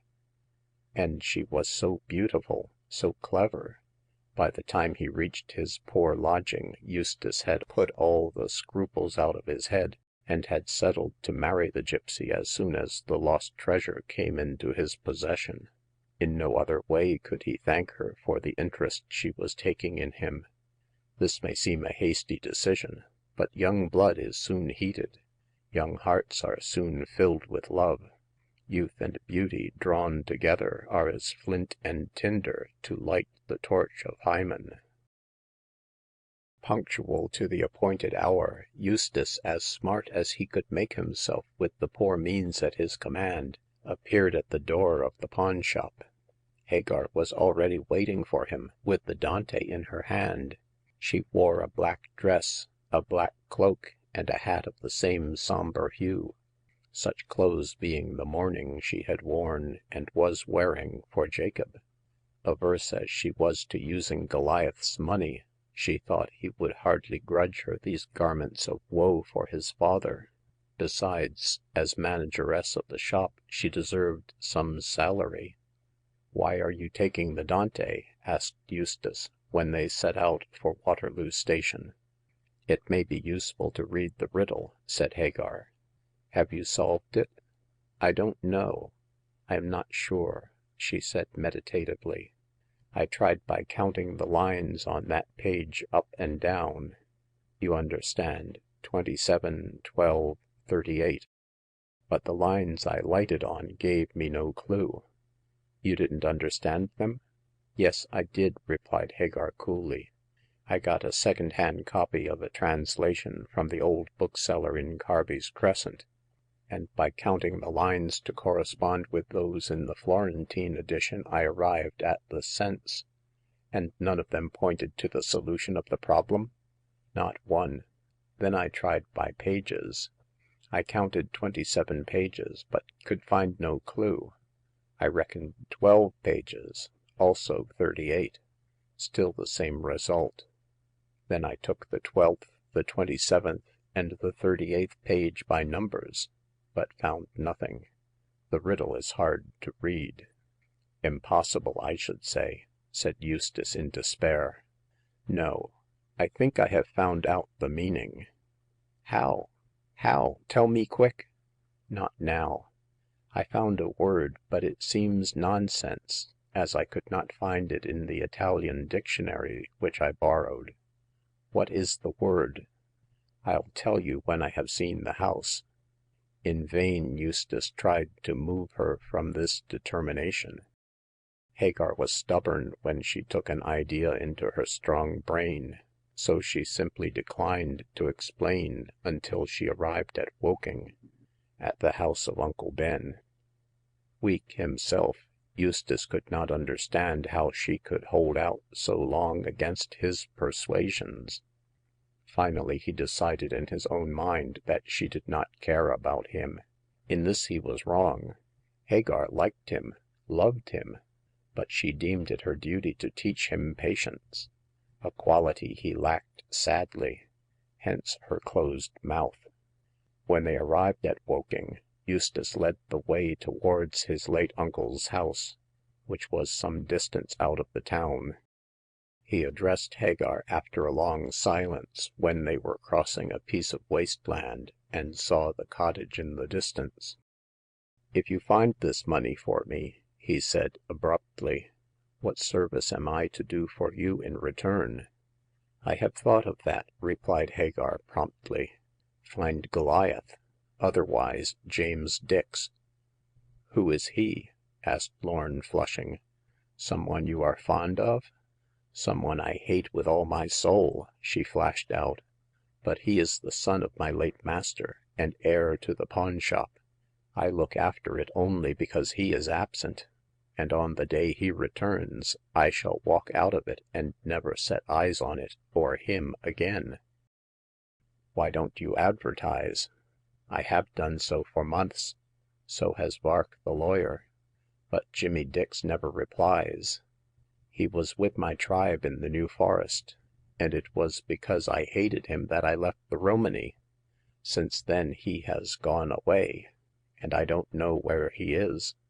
Find him if you wish to thank me, and let me get away from the pawn shop." Very good," replied Eustace, quietly. I shall find him. In the meantime, here is the hermitage of my late uncle." It was a bare little cottage, small and shabby, set at the end of a square of ground fenced in from the barren moor. Within the quadrangle there were fruit trees — cherry, apple, plum, and pear — also a large fig tree in the center of the unshaven lawn facing the house. All was desolate and neglected. The fruit trees were unpruned, the grass was growing in the paths, and the flowers were straggling here and there, rich masses of ragged color. Desolate, certainly, this deserted hermitage, but not lonely, for as Hagar and her companion turned in at the little gate, a figure rose from a stooping position under an apple tree. It was that of a man with a spade in his hand, who had been digging for some time, as was testified by the heap of freshly turned earth at his feet. Mr. Treadle !" cried Lorn, indignantly. " What are you doing here ?" Lookin' fur the old un's cash," retorted Mr. Treadle, with a scowl directed equally at the young man and Hagar. And if I gets it, I keeps it. Lord, to think as how I pampered that old sinner with figs and such like, to say nothing of French brandy, which he drank by the quart." You have no business here." No more 'ave you," snapped the irate grocer. If I ain't, you ain't, fur till the 'ouse is let, it's public property. I s'pose you come 'ere with that Jezebel to look fur the money." Hagar, hearing herself called names, stepped promptly up to Mr. Treadle and boxed his red ears. Now then," she said, when the grocer fell back in dismay at this onslaught, perhaps you'll be civil. Mr. Lorn, sit down on this seat, and I'll explain the riddle." The Dante !" cried Mr. Treadle, recognizing the book which lay on Hagar's lap. And she'll explain the riddle, swindling me out of my rightful cash." The cash belongs to Mr. Lorn, as his uncle's heir," said Hagar, wrathfully. Be quiet, sir, or you'll get another box on the ears."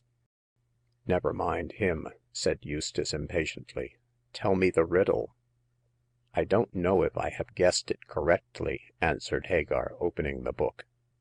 But I've tried by line and page and number, all of which revealed nothing.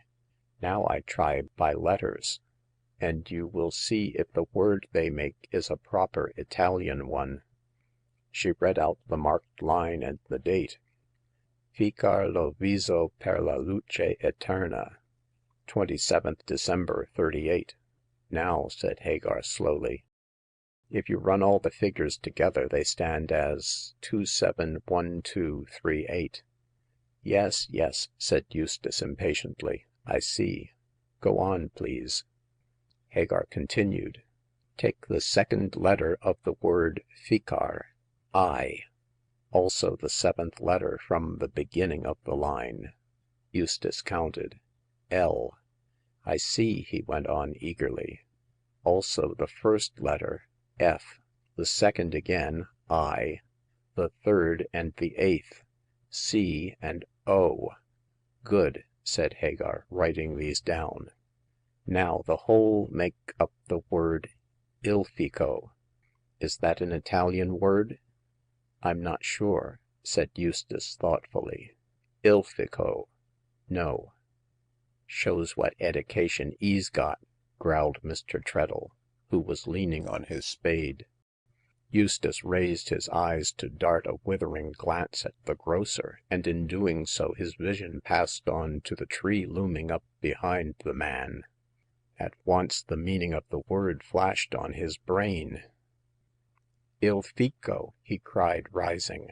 " 2 words instead of 1. You have found it, Hagar.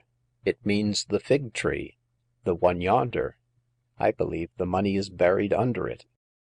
Before he could advance a step, Treadle had leaped forward, and was slashing away at the tangled grass round the fig tree like a madman.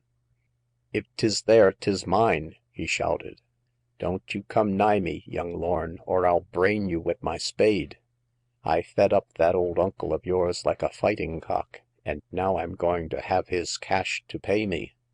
Eustace leaped forward in the like manner as Treadle had done, and would have wrenched the spade out of his grip, but that Hagar laid a detaining hand on his arm.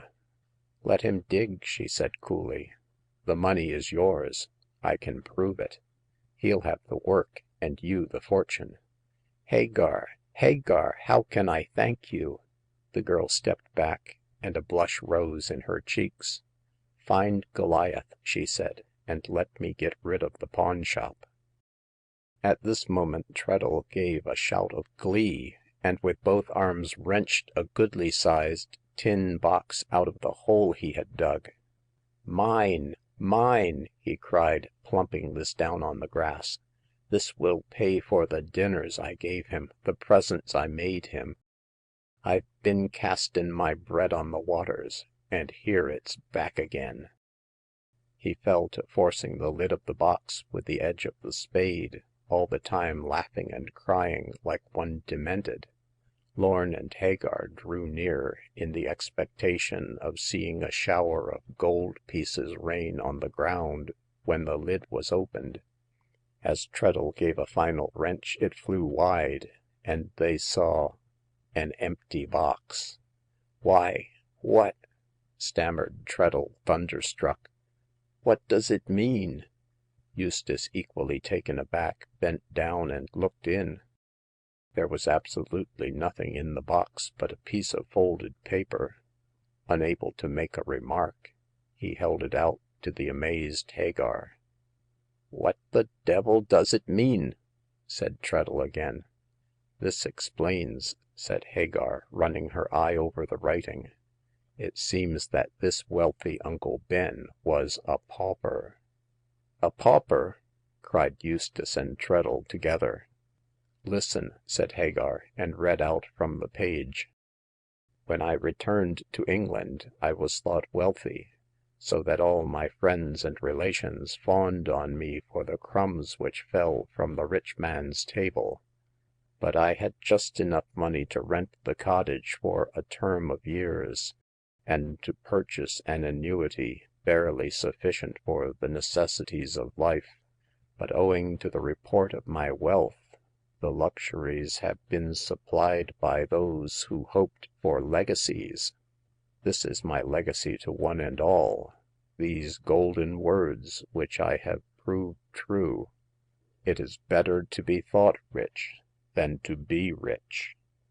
The paper fell from the hand of Eustace, and Treadle, with a howl of rage, threw himself on the grass, loading the memory of the deceased with opprobrious names.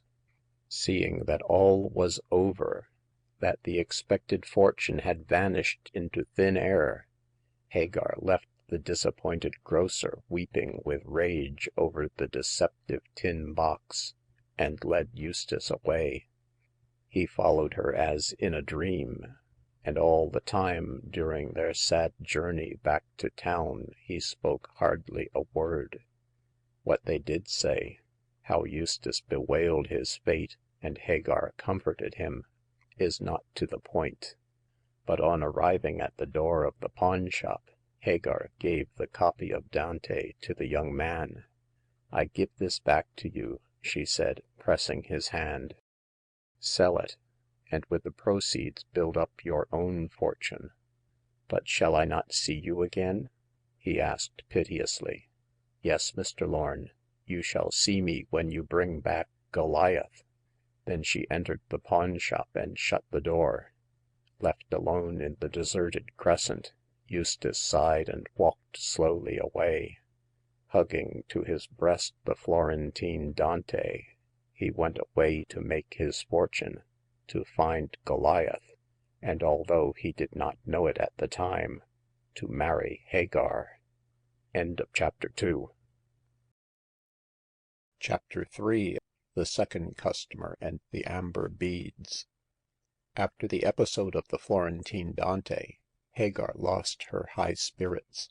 She had sent Eustace away to make his fortune, and to discover, if possible, the lost heir of Jacob Dix. By this act of self-denial, as it really was, she had deprived herself of all pleasure. She had robbed herself of what might have been a bright future. Consequently, she was less cheerful than of yore. Nevertheless, she felt convinced that Lorn loved her, and that he would earn her gratitude, possibly her hand, by returning with Goliath at his heels. When that event took place, she would recover at once her spirits and her lover. But at present the business of the pawn shop took up her undivided attention, and forced her to put away sad thoughts and melancholy considerations. Also, Providence provided distraction for her dismal humors by sending her a negress to pawn a necklace of amber beads. Although Hagar did not know it at the time, this was the beginning of a second and rather more serious adventure. It was drawing to night one August evening when the woman made her appearance, and the atmosphere of the shop was darker than usual. Still it was sufficiently light for Hagar to see that her customer was a tall and bulky negress, arrayed in a gaudy yellow dress, neutralized by trimmings of black jet beading. As the evening was hot and close, she wore neither cloak nor jacket, but displayed her somewhat shapeless figure to the full in this decidedly startling costume.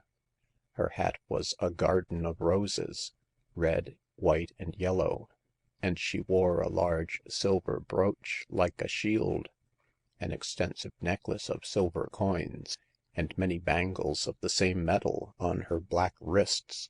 As a contrast to these splendors, she wore no gloves, nor did she hide her coal-black face with a veil.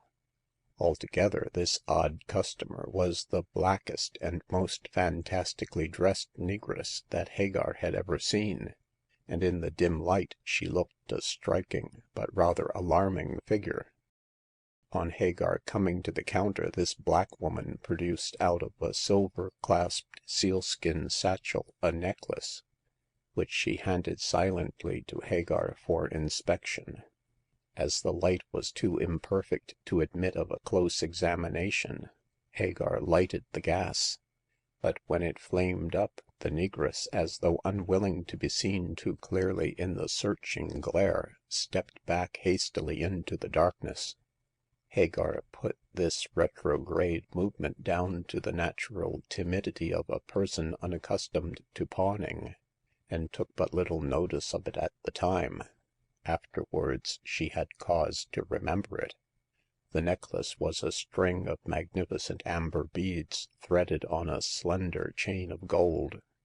Each bead was as large as the egg of a sparrow, and round the middle of every single one there was a narrow belt of tiny diamonds. The clasp at the back was of fine gold, square in shape and curiously wrought to the representation of a hideous Ethiopian face with diamonds for eyes. This queer piece of jewelry was unique of its kind, and, as Hagar rapidly calculated, of considerable value. Nevertheless, she offered, according to custom, as low a sum as she well could. "I'll give £5 on it," said she, returning to the counter. Rather to her surprise, the negress accepted with a sharp nod, and then took out of her bag a scrap of paper. On this was written laboriously, Rosa, Marylebone Road. The name and address were so imperfect that Hagar hesitated before making out the pawn ticket.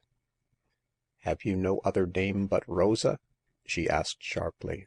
The negress shook her head and kept well in the shadow. And no more particular address than Marylebone Road? Again the black woman made a negative sign, whereat, annoyed by these gestures, Hagar grew angered. Can't you speak? She demanded tartly. Are you dumb? At once the negress nodded and laid a finger on her lips. Hagar drew back. This woman was black, she was dumb, she gave half a name, half an address, and she wished to pawn a valuable and unique piece of jewelry. The whole affair was queer, and as Hagar considered, might be rather dangerous. Perhaps this silent negress was disposing of stolen goods, as the necklace seemed too fine for her to possess. For the moment Hagar was inclined to refuse to do business, but a glance at the amber beads decided her to make the bargain. She could get it cheap. She was acting well within the legal limits of business, and if the police did appear in the matter, no blame could be attached to her for the transaction. Biased by these considerations, Hagar made out the ticket in the name of Rosa, and took a clean new £5 note out of the cash box. As she was about to give ticket and money across the counter, she paused. I'll take the number of this note, she thought, going to the desk. If this negress can't be traced by name or address, the banknote number will find her if it is necessary. Deeming this precaution judicious, Hagar hastily scribbled down the number of the £5 note, and returning to the counter, gave it and the ticket to her queer customer. The negress stretched out her right hand for them, and then Hagar made a discovery which she noted mentally as a mark of identification if necessary. However, she said nothing, but tried to get a good look at the woman's face. The customer, however, kept well in the shadow, and swept note and ticket into her bag hurriedly. Then she bowed and left the shop. 6 days later, Hagar received a printed notice from New Scotland Yard, notifying to all pawnbrokers that the police were in search of a necklace of amber beads set with diamonds, and clasped with a negro's face wrought in gold. Notice of its whereabouts was to be sent to the detective department without delay. Remembering her suspicions, and recalling the persistent way in which the negress had averted her face, Hagar was not much surprised by this communication. Curious to know the truth, and to learn what crime might be attached to the necklace, she wrote at once about the matter. Within 4 hours a stranger presented himself to see the amber beads, and to question her concerning the woman who had pawned the same. He was a fat little man with a healthy red face and shrewd twinkling eyes. Introducing himself as Luke Horval of the detective service, he asked Hagar to relate the circumstances of the pawning. This the girl did frankly enough, but without communicating her own suspicions. At the conclusion of her narrative she displayed the amber beads, which were carefully examined by Mr. Horval. Then he slapped his knee and whistled in a thoughtful sort of way. I guessed as much, said he, staring hard at Hagar. The negress did it. Did what? Asked the girl, curiously. Why, said Horval, murdered the old woman. Murder? The word had a gruesome and cruel sound which caused Hagar's cheek to pale when it rang in her ears. She had connected the amber beads with robbery, but scarcely with the taking of life.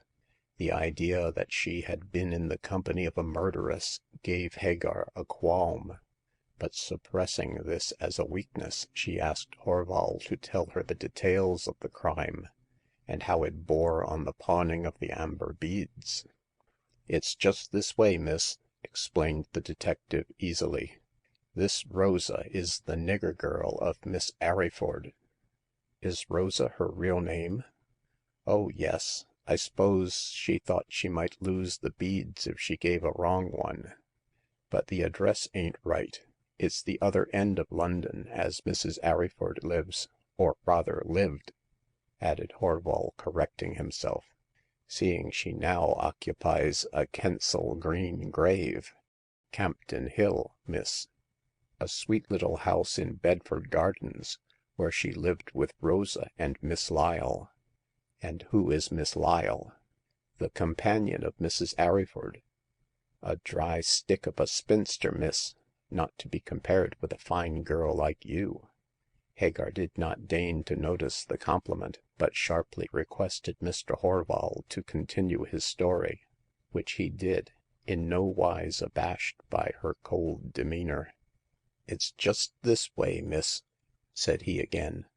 "The old lady, the old maid, and the nigger wench lived together in Bedford Gardens, a kind of happy family, as one might say. Mrs. Arryford was the widder of a West Indian gent, and as rich as Solomon.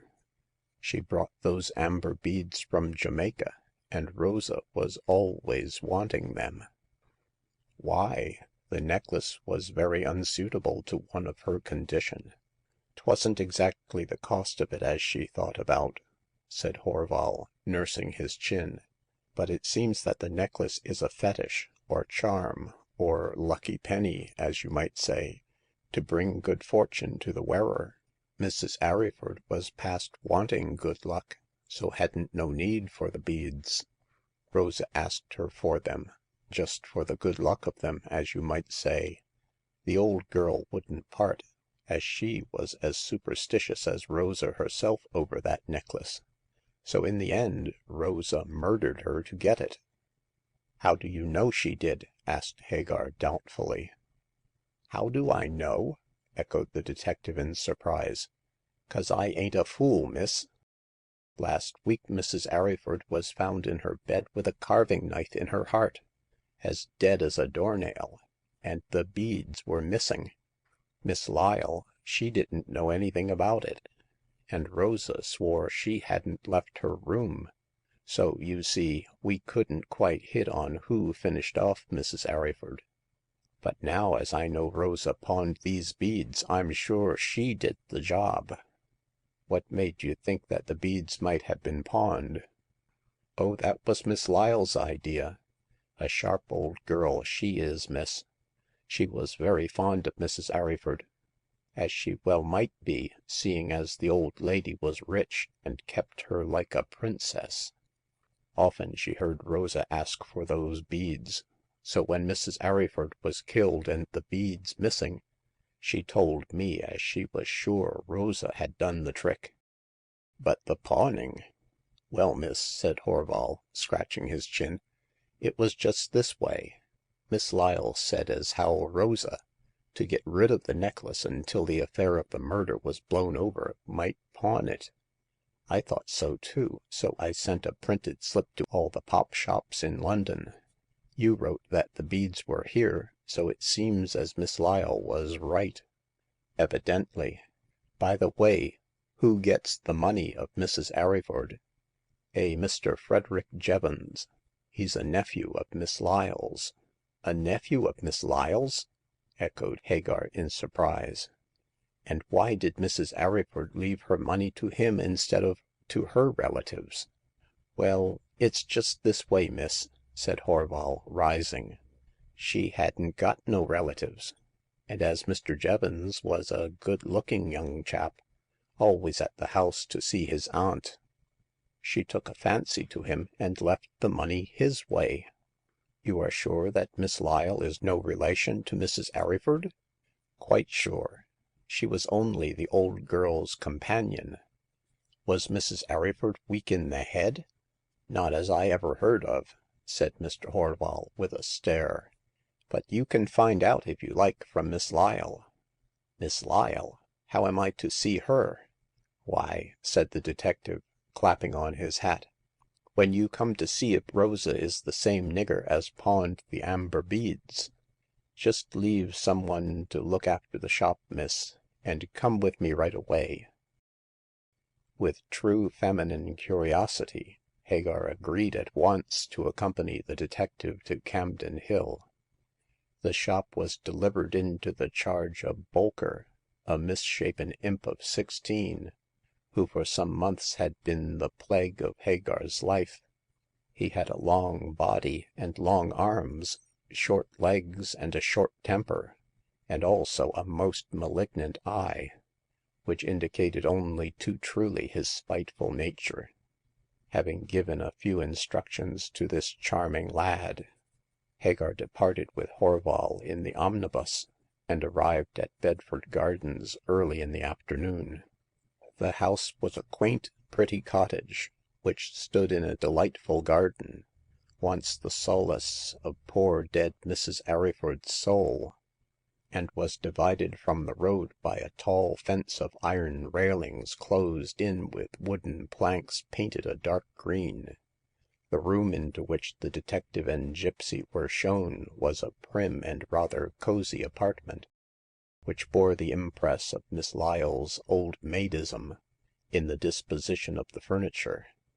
When they were seated here, and were waiting for Miss Lyle, who had been advised of their arrival, Hagar suddenly asked Horval a leading question. Is Rosa dumb?" she demanded. Bless you, no," answered Horval. It's true as she don't talk much, but she can use her tongue in nigger fashion. Why do you ask?" She said she was dumb when she pawned the beads." Oh, that was 'cause she was too cute to let her voice betray her," replied Horval, smiling. He had humor enough to note Hagar's unconscious bull. But as she was likely to be useful to him in the conduct of the case, he did not wish to anger her by remarking on it. When Miss Lyle made her appearance, Hagar, after the manner of women, took immediate note of her looks and manner. The old maid was tall and lean and yellow, with cold gray eyes, and a thin-lipped, hard-tempered mouth turned down at the curves. Her iron gray hair was drawn tightly over her narrow forehead and screwed into a hard-looking knob behind. She wore a black stuff gown, somber and lusterless, collar and cuffs of white linen, and cloth slippers, in which she glided noiselessly. Altogether an unpromising, hard woman, acidulated and narrow-minded, who looked disapprovingly on the rich beauty of Hagar, and remarked her graces with a jaundiced eye and a vinegary look. The cough with which she ended her inspection showed that she condemned the girl at first sight. Is this young person necessary to your conduct of the case?" said Miss Lyle, addressing herself to Horval, and ignoring Hagar altogether. Why, yes, miss," replied Horval, on whom the antagonistic attitude of the two women was not lost. She keeps the pawn shop at which Rosa pawned the beads." Miss Lyle gave a start of virtuous horror, and her thin lips wreathed in a viperous smile. The wretch did kill my poor friend, then," she said in a soft and fluty voice. I knew it. She pawned the amber beads, Miss Lyle, but " Now don't say the wretch didn't kill my martyred friend," snapped Miss Lyle, going to the bell rope. But we'll have her in, and perhaps this young person will recognize her as the viper who pawned the beads." It is to be hoped so," said Hagar, very dryly, not approving of being spoken at in the third person. But the negress kept her face turned away, and I might not " It is your duty to recognize her," exclaimed Miss Lyle, addressing herself to the girl for once. I am convinced that Rosa is a dangerous criminal. Here she is, the black Jezebel." As the last word fell from her mouth, the door opened, and Rosa entered the room, whereat Hagar uttered an exclamation of surprise. This negress was rather short, and more than a trifle stout. It is true that she wore a yellow dress trimmed with black jet beading, that silver ornaments were on her neck and wrists, also that she was without the wonderful hat. Still Hagar was surprised, and explained her ejaculation forthwith. That is not the woman who pawned the beads," she declared, rising. Not the woman?" echoed Miss Lyle virulently. She must be. This is Rosa." Yis, I Rosa," said the negress, beginning to weep. But I no kill my poo dear missy. Dat one big lie." Are you sure, miss, that this is not the woman?" asked Horval, rather dismayed. Hagar stepped forward and looked sharply at the sobbing negress up and down. Then she glanced at the woman's hands and shook her head. I am prepared to swear in a court of law that this is not the woman," she said quietly. Rubbish, rubbish!" cried Miss Lyle, flushing. Rosa coveted the necklace, as it was connected with some debased African superstition, and " It one ole fetish," interrupted Rosa, her eyes sparkling fire at the old maid. And ole missy she did wish to gib it me, but you no let her." Certainly not," said Miss Lyle with dignity. The necklace was not fit for you to wear. And because I persuaded Mrs. Arryford not to give it to you, you murdered her, you wretch. Down on your knees, woman, and confess." I no fess," exclaimed the terrified negress. I no kill my missy. I no gib dose amber beads for money. If dose beads mine, I keep them. Dey a mighty big fetish for sure." One moment," said Horval, as Miss Lyle was about to speak again. Let us conduct this inquiry calmly, and give the accused every chance. Miss," he said, turning to Hagar, on what day, at what time was it that the beads were pawned?" Hagar calculated rapidly, and answered promptly. On the evening of the 23rd of August, between 6 and 7 o'clock." Ah !" exclaimed Miss Lyle joyfully. And on that very evening Rosa was out, and did not return till 9. Me went to see Massa Jevons for you," said Rosa vehemently. You send me." I send you? Just listen to the creature's lies. Besides, Mr. Jevons's rooms are in Duke Street, St. James, whereas it was at Lambeth you were. I no go to dat gemman's house. You send me to de train Waterloo." Waterloo," said Horval, looking sharply at Rosa. You were there?" Yis, massa. Me dere at 7 and 8." In the neighborhood of Lambeth," murmured Horval. She might have gone to the pawn shop after all." Of course she did," cried Miss Lyle, vindictively, and pawned the amber beads of my poor dear friend." She did nothing of the sort," interposed Hagar, with spirit. Whoever pawned the beads, it was not this woman. Besides, how do you know that Rosa killed Mrs. Arryford?" She wanted the beads, young woman, and she killed my friend to obtain them." No, dat one big lie."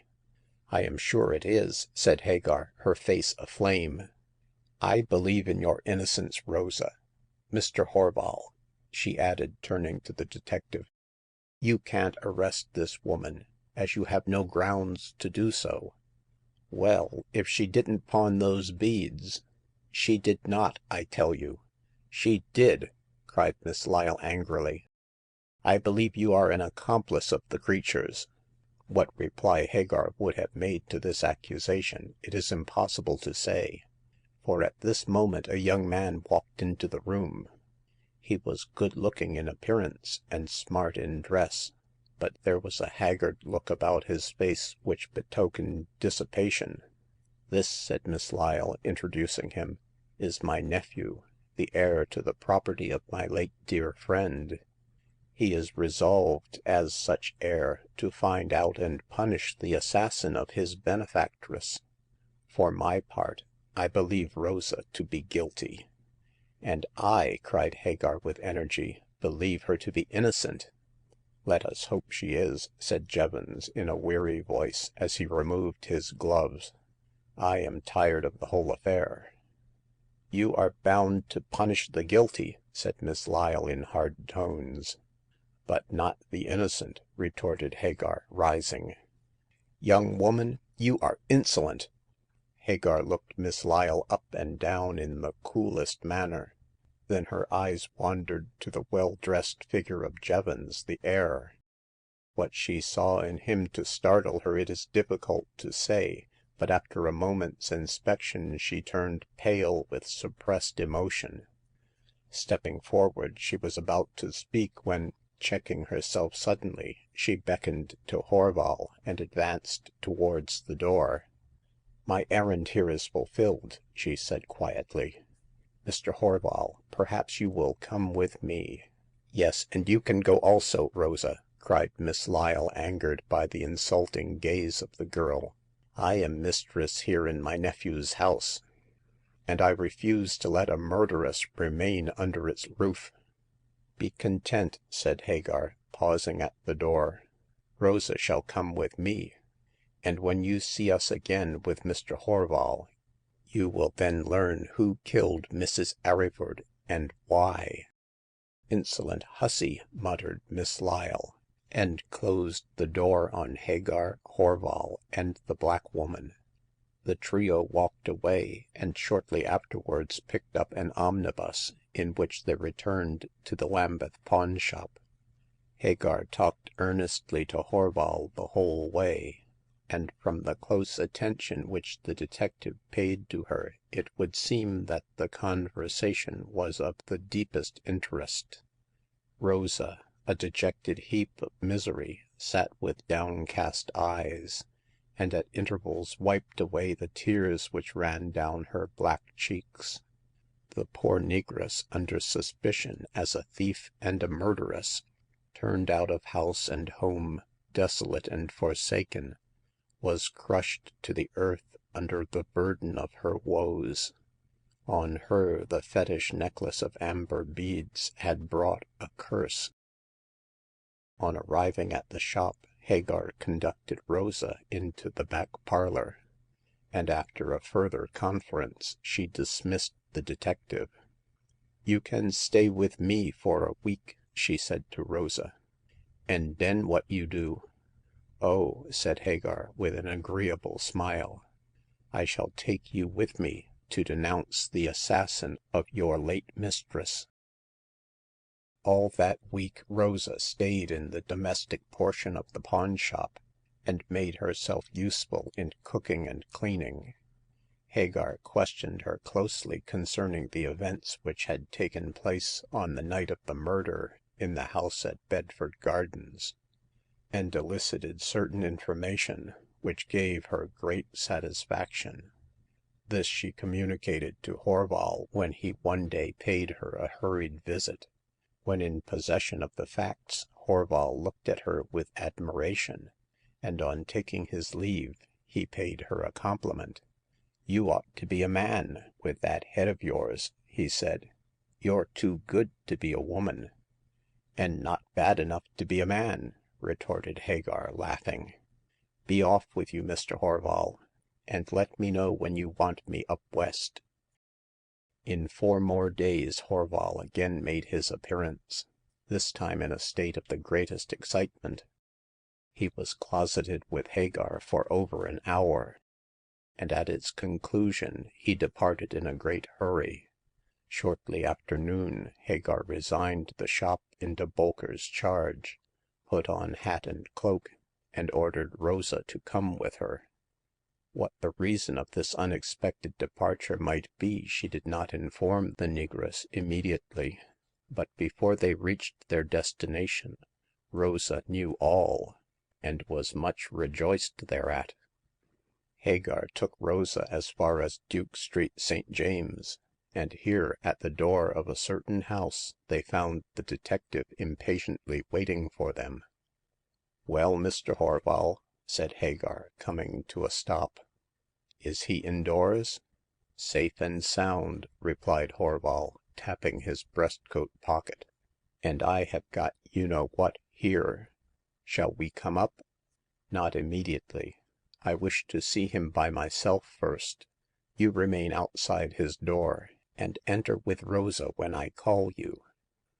Mr. Horval nodded with a full comprehension of what was required of him, and the trio ascended the dark staircase.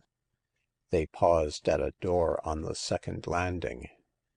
Then Hagar, motioning to her companions that they should withdraw themselves into the gloom, rapped lightly on the portal.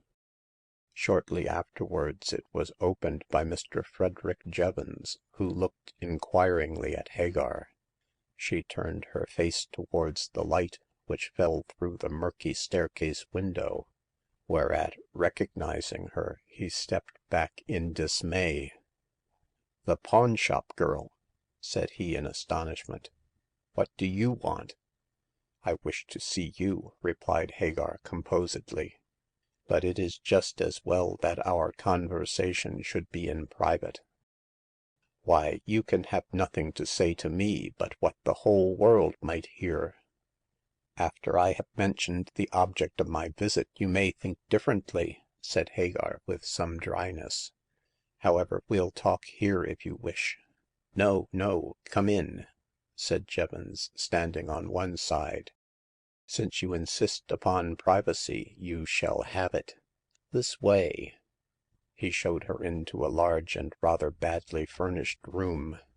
Evidently Mr. Fred Jevons had not been rich until he inherited the fortune of Mrs. Arryford. "I suppose you will be moving to the Bedford Gardens house soon?" said Hagar, sitting composedly in a large armchair.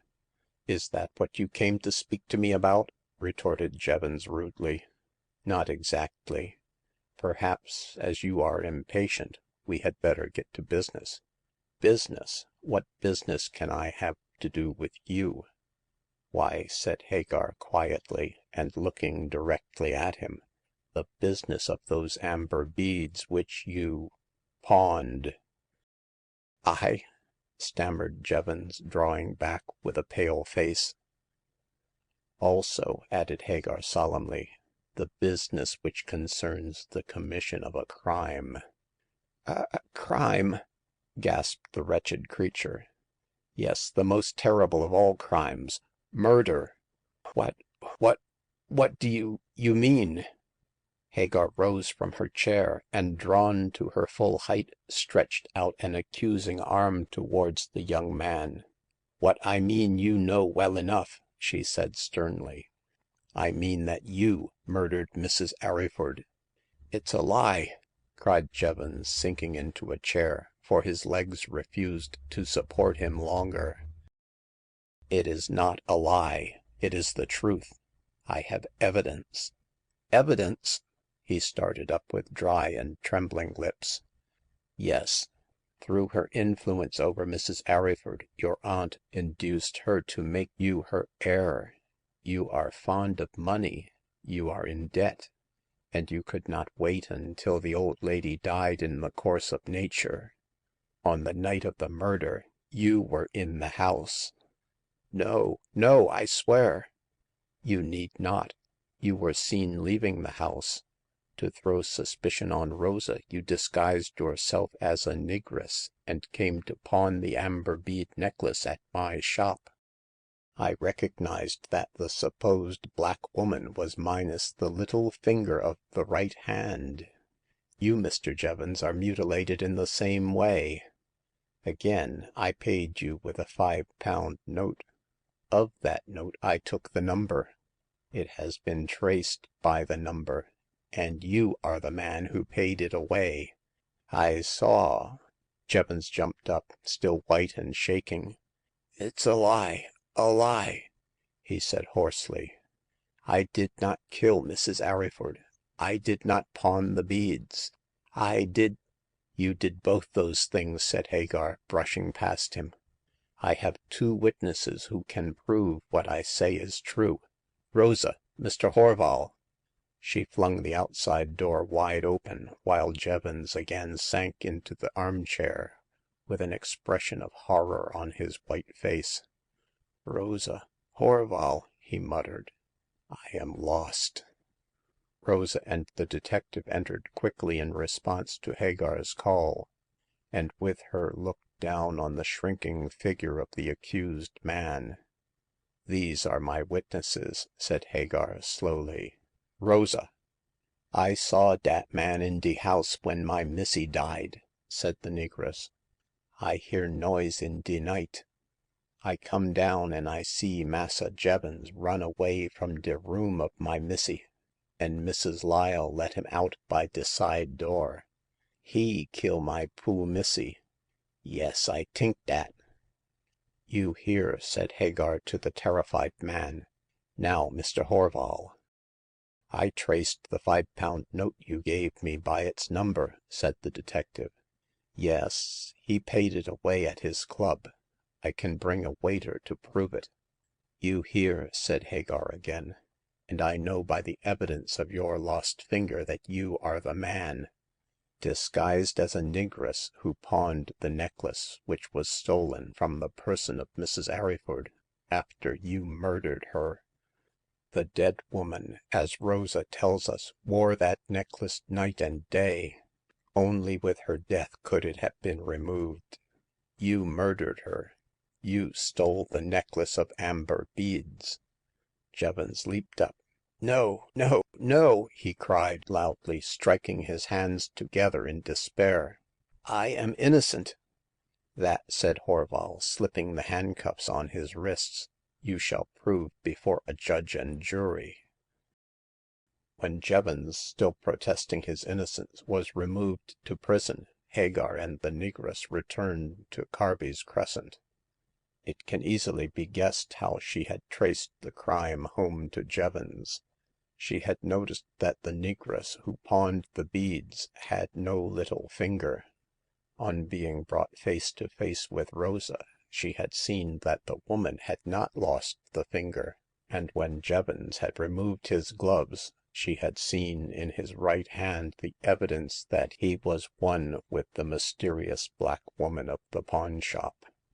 Still, she was not certain, and it was only when Rosa had deposed to the presence of the man at midnight in the Bedford Gardens house, and when Horval had traced the £5 note of which she had taken the number, that she was certain that Jevons was the murderer. Hence the accusation, hence the arrest. But now the fact of his guilt was clearly established. To obtain the wealth of Mrs. Arryford, the wretched man had committed a crime. To hide that crime and throw the blame on Rosa, he had pawned the amber beads. And now the amber beads were about to hang him. In the moment of his triumph, when preparing to enjoy the fruits of his crime, Nemesis had struck him down. The news of the arrest, the story of the amber beads, was in all the papers next day. And next day also, Miss Lyle came to see Hagar. Pale and stern, she swept into the shop and looked at Hagar with a bitter smile. Girl," she said harshly, you have been our evil genius." I have been the means of denouncing your accomplice, you mean," returned Hagar, composedly. My accomplice? No, my son." Your son?" Hagar recoiled with a startled expression. Your son, Miss Lyle?" Not Miss, but Mrs. Lyle," returned the gaunt, pale woman. And Frederick Jevons is my son by my first husband. You think he is guilty. You are wrong, for he is innocent. You believe that you will hang him.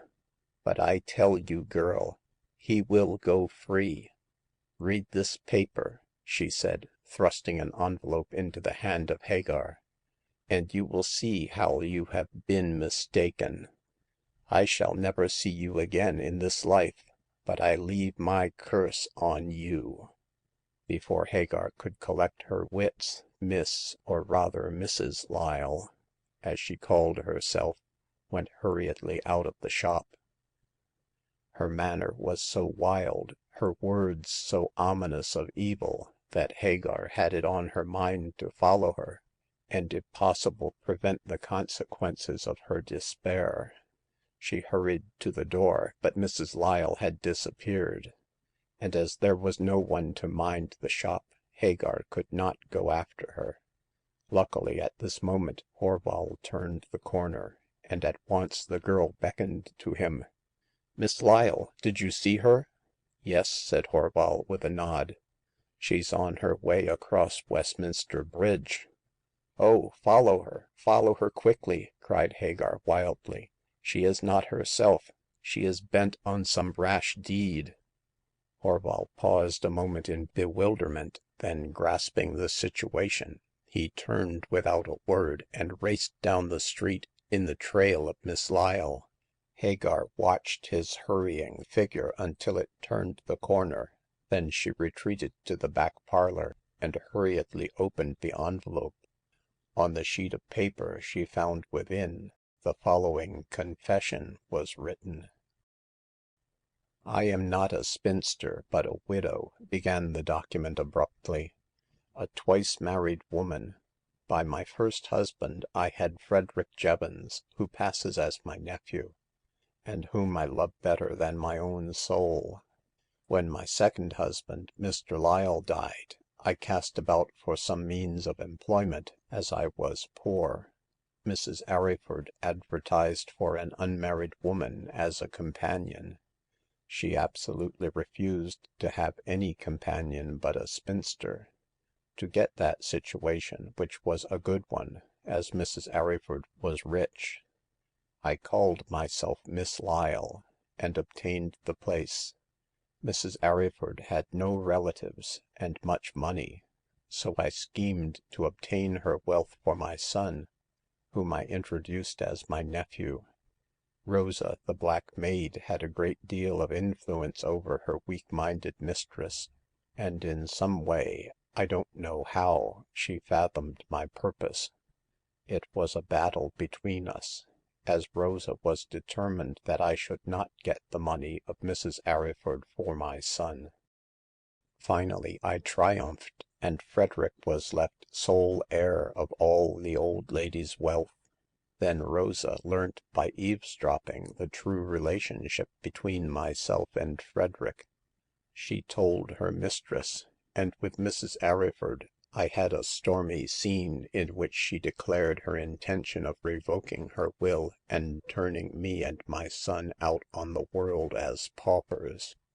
I begged, I implored, I threatened, but Mrs. Arryford, backed up by that wicked Rosa, was firm. I sent for my son to try and soften the old lady, but he was not in town, and did not come to see me till late at night. When he arrived, I told him that I had killed Mrs. Arryford.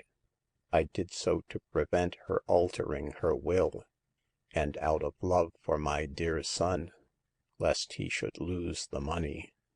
Frederick was horrified and rushed from the house. I believe Rosa saw me let him out by the side door. I was determined to throw the blame on Rosa, as I hated her so. Knowing that she coveted the necklace of amber beads, I stole it from the neck of the dead woman and gave it to my son next day. I suggested that he should dress up as Rosa and pawn the necklace, so that she might be suspected. To save me, he did so. I obtained a dress that Rosa was fond of wearing, yellow silk trimmed with black beads, also the jewelry of the creature. Frederick blackened his face and pawned the beads in a pawnshop at Lambeth. I sent Rosa on a pretended errand to Waterloo Station at the time Frederick was pawning the beads, so as to get evidence against her that she was in the neighborhood. Then I suggested to Horval, the detective, that the beads might have been pawned. He found the shop, and I thought my plot had succeeded, that Rosa would be condemned and hanged. Unfortunately, the woman who kept the pawn shop was clever, and traced Frederick by means of his mutilated right hand. I hate her. Frederick is now in prison on a charge of murder, which he did not commit. I am guilty. I killed Mrs. Arryford. Frederick knows nothing. He helped me to save myself by trying to throw the blame on Rosa. All useless. I am guilty, and I am determined that he shall not suffer for my sin. Officers of the law, I command you to release my son and arrest me. I am the murderess of Mrs. Arryford. I swear it. Julia Lyle. Witnesses: Amelia Tyke, housemaid; Mark Drew, butler. Hagar let the document fall from her hands with a sensation of pity for the wretched woman. How she must love her son, thought the girl, to have murdered a kind and good woman for his sake. It is terrible. Well, I suppose he will now be released, and will enter into possession of the wealth his mother schemed to obtain for him. But he must do justice to Rosa for all the trouble he has caused her. He must give her an annuity, and also the necklace of amber beads which has been the cause of tracing the crime home to its doer. As for Mrs. Lyle— At this moment, white and breathless, Horval rushed into the parlor. Hagar sprang to her feet and looked anxiously at him, expectant of bad news. She was right. My girl," cried Horval hoarsely, "Miss Lyle is dead." Dead? Ah," said Hagar to herself, "I thought as much. She threw herself over Westminster Bridge, and has just been picked out of the water. Dead." Dead," said Hagar again. Dead." As a doornail," replied the detective in a perplexed tone. But why? Why did she commit suicide? Hagar sighed, and in silence handed to the detective the confession of the dead woman. End of chapter 3. Chapter 4. The Third Customer and the Jade Idol. Hagar was a shrewd, clear-headed girl who, having been educated in the hard school of Jacob Dix, knew the value of money and the art of driving good bargains. Otherwise she was uncultured and uneducated, although, to speak truly, she had a considerable knowledge of pictures and china, of gems and silverware. But a schoolboy knew more than she did as regards bookish information. She was ignorant of geography, as that science had been taught neither in the Gypsy camp nor in the Lambeth pawnshop. China was to her where, and not a vast empire of the East. But when the third customer came to pawn an idol of sea-green jade, Hagar learnt something concerning the celestial kingdom. The man was a sailor, with a coarse face reddened by wind and salt water, and two twinkling blue eyes which peered at her shrewdly from under shaggy eyebrows. He had strong white teeth which glistened through a heavy mustache, a head of fair curly hair, and a heavily built figure well supported on stalwart legs. His rough trousers of blue serge, his black pilot jacket with brass buttons, and his gaudy loose cravat were all redolent of the ocean wave. Rings of gold in his large red ears added to his queer aspect, and he rolled into the shop like one to whom the firm earth is strange after the swinging and pitching of a ship. This mariner cast uneasy glances over his shoulder as he entered the shop, and finally swung into one of the sentry boxes like a vessel coming to anchor. Here he took off his gold-banded cap and wiped his rough brow with a red handkerchief of Chinese silk. Hagar, with her hands resting lightly on the counter, waited for him to speak, and was rather surprised when he still kept silent, and still continued to glance over his shoulder in the direction of the door. Finally she lost patience. "Well?" What can I do for you?" she asked sharply. The mariner leant across the counter and spoke in a hoarse voice like the roaring of waves. "Nathaniel Prime is my name, miss," he said, almost in a whisper. "Nat for short, and I'm third mate on board a tea ship as trades from Hong Kong to London's port and back agin." "Well, Mr. Prime," said Hagar, as he paused, "what do you want?" Nat pulled a small parcel wrapped in a blue check handkerchief out of his pocket, and plumped it on the counter. "I've a small article here, miss, as I wants to lodge with you for safe keeping." "Oh," said Hagar, adapting this speech to her own ideas. "You want to pawn something. What is it?" "It's Kwan tai, that's what it is, miss." Hagar drew back. "What gibberish are you talking?" she asked, frowning. "Chinese," replied the mariner promptly. "Kwan tai is the god of war in China, miss. This," he unrolled the handkerchief and displayed a particularly ugly idol, "is his image. I got it from his temple in the Street of the Water Dragon in Canton. Jest look at it, miss. But wait a bit." He rolled back to the door, stepped out onto the pavement, and looked to right and left. Apparently he was satisfied with this survey, for with a complacent whistle he returned to continue the conversation. "I thought that blamed Chinaman might be arter me," said he, slipping a plug of tobacco into his capacious mouth. "He'd knife me like pie to get that damned thing there." "Knife you, man? What do you mean?"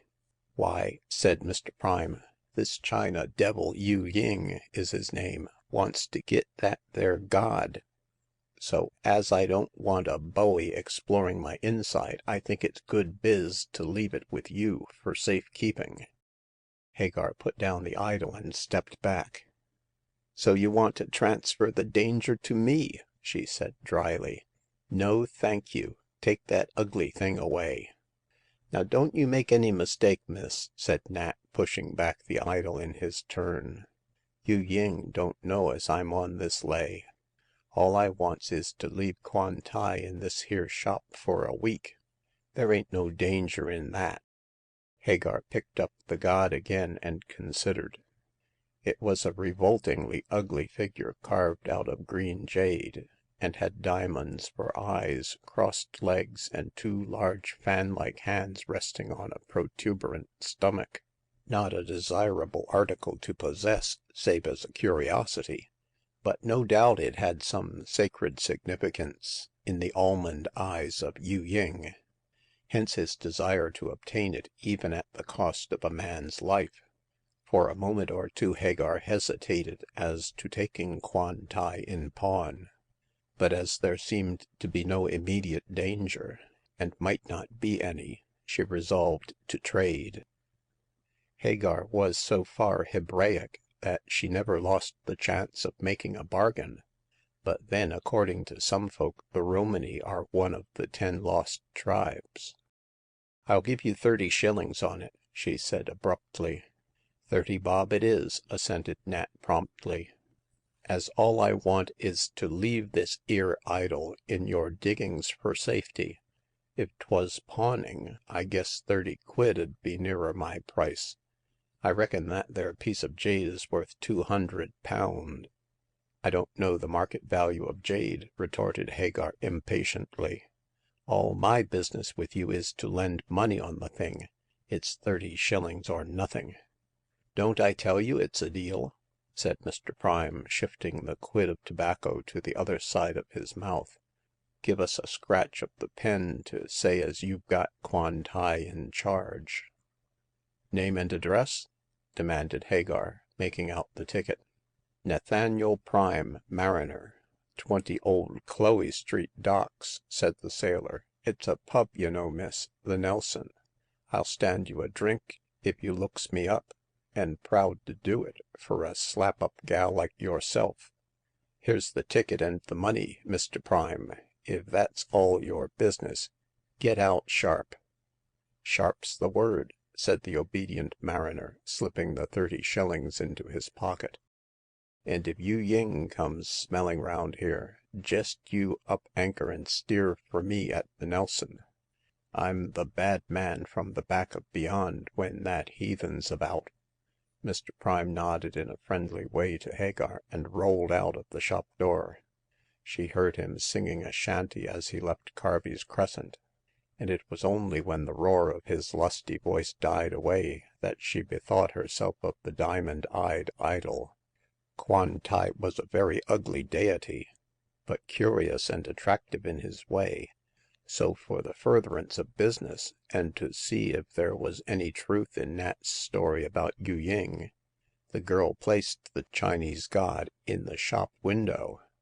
He smiled as complacently there out of his almond eyes amongst the dusty wrecks as formerly he had beamed on his worshippers in the Street of the Water Dragon in far Canton. Now if there be one vice above another which ruins the female sex, it is that of curiosity. Here was Hagar told a surprising fact concerning the idol Kwan tai, and at once she resolved to test if Nat's story was true. By putting the jade god in the window, she afforded Yu Ying a chance of seeing it, and then if he wanted to possess the talisman, as it apparently was, she expected that he would enter the shop and offer to purchase it.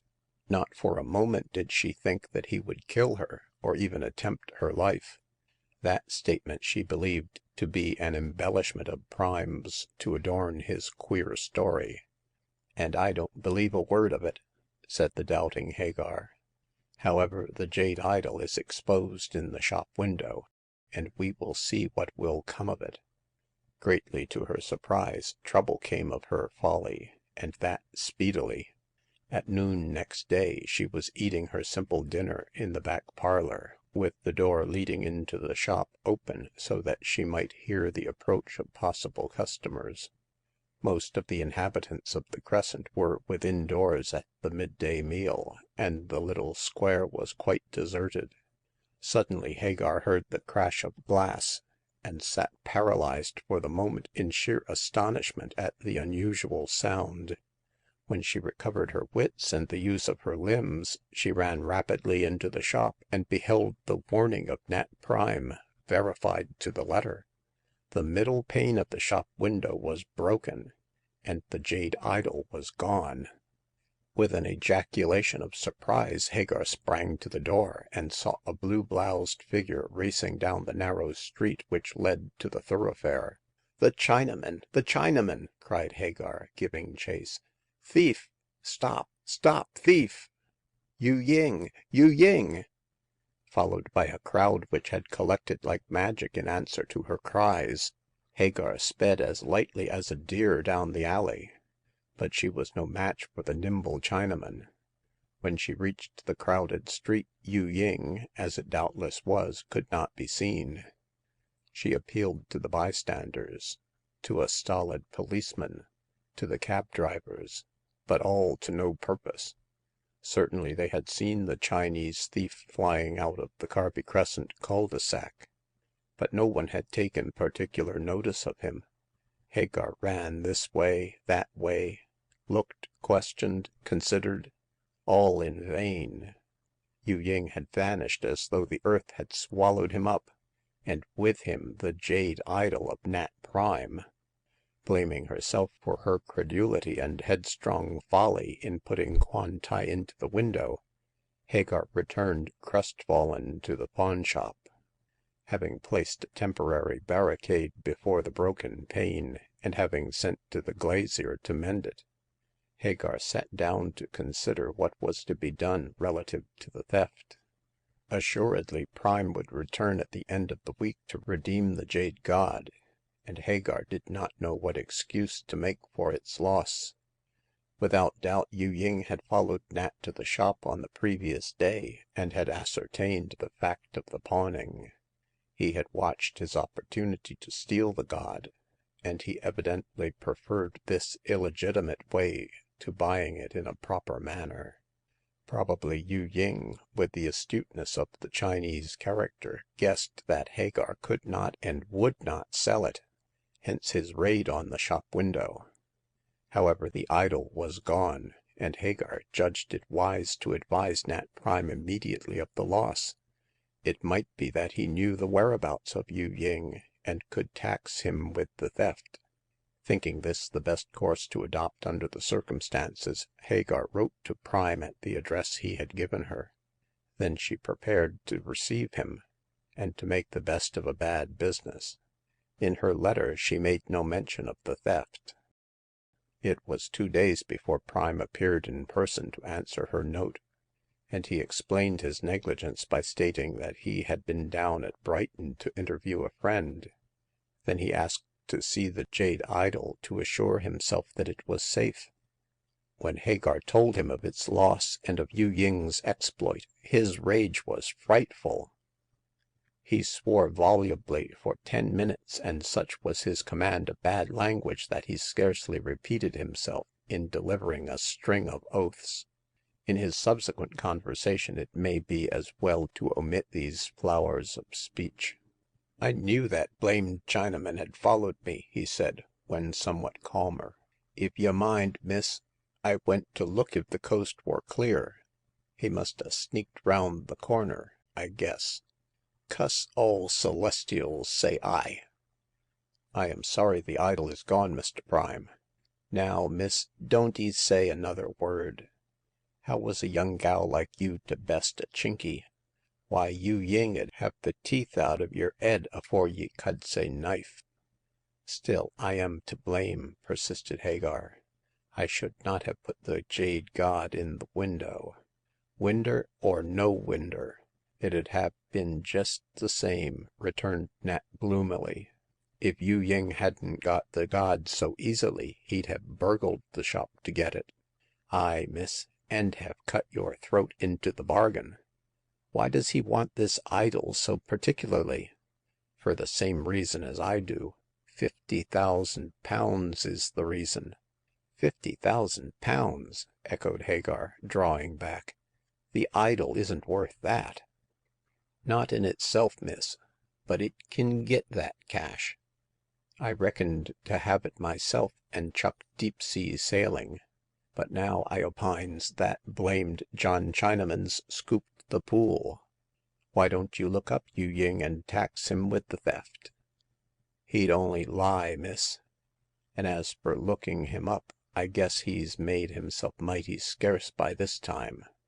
But I'll go on the trail anyhow. Good day t'ye, miss. And don't you put trust in them Chinese devils." With which speech Nat rolled away with a philosophical air, leaving Hagar very regretful for having contributed to the loss of the idol by her negligence and perverse folly. All the same, she did not believe the statement about the £50,000. Yet as she might have argued, but did not, Nat had told the truth concerning the desire of Yu ying to possess the idol. So why should he not have spoken truly concerning the money? And after all, Hagar knew no details likely to confirm the tale. On consideration, she dismissed Nat and Yu ying and the jade Kwantai from her thoughts, and considered that she had purchased a new experience at the cost of 30 shillings. In the meantime, Nat was seated in the tap room of the Nelson, down the Docks way, with a pipe in his mouth and a tankard of beer before him. For several days he had sat thus alone, waiting, as would appear from his expectant attitude, for some visitor. 4 days after the loss of the idol he was no longer by himself, for in a chair near him sat a dried-up, alert man clothed in black, with bright eyes and a keen expression.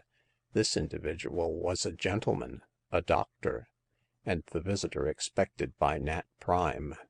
If y'd only come a week ago, I'd not have pawned the idol," said Nat in a gloomy tone, "and the blamed thing wouldn't have been lost." Yes, I see. But why did you pawn it?" asked the doctor fretfully. Why?" said Prime dryly. "'Cause I didn't want my throat cut by Yu ying. As long as I carried that idol on me, my life wasn't worth a red cent." "How did Yu ying learn the value of the idol?" He was a priest in the war god's temple, I reckon. I've seed him do joss pigeon a dozen times, and when he kim on board the Havelock as steward, I guessed as he was arter the idol. But I slept with one eye open," added Nat, triumphantly, "and I guess he didn't best me till I put Kwan Tai into that blamed popshop." "But I don't see how he gained a knowledge of the iron box in London," persisted the doctor irritably, "or learnt about Poa's treasure." Prime drank some beer, and leant forward to speak, emphasizing his remarks by means of his pipe stem. "Now look'ee here, Dr. Dick," said he slowly, "what was it y' told me a year ago, afore I went this trip to Chiner?" "Why," said Dr. Dick thoughtfully, "I told you that my uncle had been at the sack of the Summer Palace in Pekin. Chinese helped to loot the place as well as the French and English. Among these a priest called Poa collected a number of small gold images of Kwan Tai to the value of £50,000, and fled with them to England.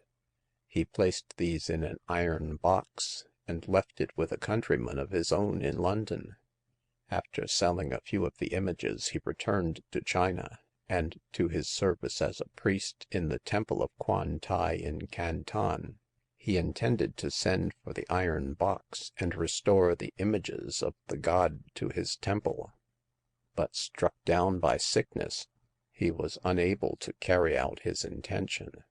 Fearful of being tortured for sacrilege if he told the truth, Poa wrote in Chinese characters a description of the whereabouts of the treasure in London, and placed the paper in the interior of a small jade idol with diamond eyes, which stood in the Kwan Tai temple in the Street of the Water Dragon. My uncle did some service for Poa, who out of gratitude told him the secret. Shortly afterwards he died, and my uncle, unable to gain access to the temple and steal the idol, was forced to return to England. He took up his residence at Christchurch, Hants, and died there, leaving a paper telling the story of Poa's treasure. I found the paper 2 years ago, and knowing you were trading to Canton, I came up to see you." "Yes," said Prime, taking up the thread of the story, "and you asked me to get the jade idol out of that there temple. Well, I stole it, and I believe that pig of a Yu Ying saw me stealing. Any rate, he turned up aboard of the Havelock, and somehow, I can't guess in what way, he learnt the whole yarn, and tried to git back the idol. I bested him on the voyage, and when I kim ashore, I expected to find you and get the iron box right away. I was ill," interrupted Dick impatiently. "I couldn't come up. You might have got the treasure yourself and then shared it with me. Now that's blamed silly, Doctor. I couldn't read the Chinese writing which I found inside the idol, and as you're a Chinese scholard, taught by your uncle, you said, I waited for you to kim up and read it. For safety, I put the idol in the pop shop, and Yu Ying, cuss him, followed me and stole it. So I guess by this time he's got the whole lot of the golden gods." "Probably. But how did he learn that they were in existence, and that the production of the jade idol was necessary to obtain the treasure of Poa?" "Can't say, sir. Unless that Poa told some of his brother priests." "Poa died 15 years ago," replied Dick sharply. "If he had told them on his deathbed, they would not have waited all this time to get the treasure." "Well, I calc'late as they've annexed the same this trip," said Nat coolly. While thus conversing, the landlord of the Nelson entered the tap room and informed Prime that a lady wished to see him. Rather surprised, for he had few female friends, Nat instructed that the visitor should be admitted. In a moment or so she appeared on the threshold, and to his still greater surprise, Nat beheld Hagar. "'Tis the pop-shop gal," he said, rising. "And what might you want, miss?" "To restore to you the jade idol. replied Hagar, taking the god Kwantai out of her pocket. Glory hallelujah! shouted Nat, snatching it from her grasp. How the creation did you get it? When I opened the shop door this morning, it was hanging to the knob by a string. Yu Ying couldn't make anything out of it, I guess. Here, doctor, see if the paper's inside. Dick, in a state of considerable excitement, having been previously instructed by his uncle's paper how to discover the secret, unscrewed the head of the idol. When removed, a cavity was revealed. Inside the cavity a strip of rice paper, scrawled with Chinese characters in vermilion. While he was deciphering these, Nat turned to Hagar. Thank'ee, miss," he said graciously. If we get the money, I'll give 'ee £1 or so." I don't want it," replied Hagar abruptly. Give me the pawn ticket and 31 shillings. That is, what I gave you, and the percentage. Then I'll go." Nat produced money and ticket from his pocket and gave them into her hand. But I'd like to do summat fur you, getting that idol back," said he wistfully. Well, Mr. Prime," said Hagar, pausing at the door with a smile, when you get the £50,000 you talk about, reward me by coming to the shop and telling me the story. I should like to know why Yu Ying stole the god, also why he restored it." "I'll tell 'ee, never fear, miss. And a rum yarn it is. Yo' won't take a drain, miss? No? Well, good day, and thank'ee." When Hagar retired, Nat came back to the table and found that Dr. Dick had ascertained the meaning of the Chinese characters. They gave the address of one Yeh who kept an opium shop, or rather den, in Vesey Street, Whitechapel. "We must go there," said Dick, rising, "and interview this Yeh. I dare say he has the iron box in charge." "I guess some Chinky of sorts has the box," assented Nat. "But 'twon't be Yeh. If Poa left the box along o' him, I surmise he's dead and buried by this time. Even Chinamen ain't immortal. Yeh or another, what does it matter, Prime? All we have to do is to show Kwantai's jade image to the custodian of the box, and it will be handed over to us." "That's so," replied Nat, glancing at his watch. "Seems as we've got the whole arternoon to engineer the job. Let's grub a bit, and start right away for Whitechapel." While at the meal, Prime seemed thoughtful, and did not respond very enthusiastically to Dr. Dick's delight at discovering the whereabouts of the treasure. Dick commented on this. "You don't seem overpleased, Nat," he said, in a piqued tone. "Yet your share will be £25,000, and you ought to be both contented and delighted. What's your trouble?" "Yu Ying, doctor. I don't trust that heathen a cent." "What did he give back the jade god for?" "Because he couldn't find the secret of opening it," replied Dick.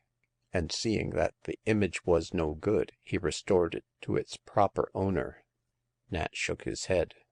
"As a priest of the temple, Yu Ying is the proper owner of that there god," said he doubtfully. "I stole it, you know, so 'twasn't mine. Not much. No, doctor, there's something queer about the biz. Guess this Chinky's rubbin' it in with salt." "What do you mean, Nat?" "Why," said Mr. Prime coolly, "'twouldn't surprise me to find as how Yu Ying has lifted the lot of them gods of gold, and he's sent back Kwan Tai so as we can take a squint at the empty box. It'd be like a Chiner devil to play low in that style." "I hope not. I trust not," cried Dick, turning pale. "But we had better make certain of what has been done. Come, Nat, let us start for Whitechapel at once."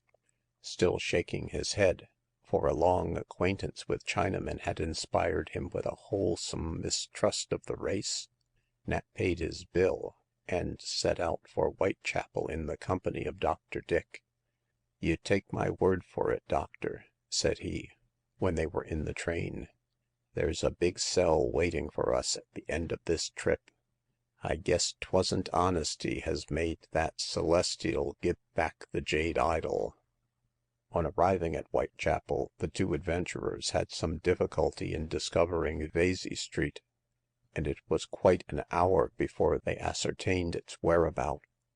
It proved to be a narrow and dirty alley of no great length, midway in which was placed the dwelling of Yeh. A red painted sign sprinkled with golden Chinese characters announced that the house was the abode of 100 blessings, and that Yeh was a dealer in goods from the flowery land. Dick translated this for the benefit of Nat, who could speak but not read Chinese, and commented thereon.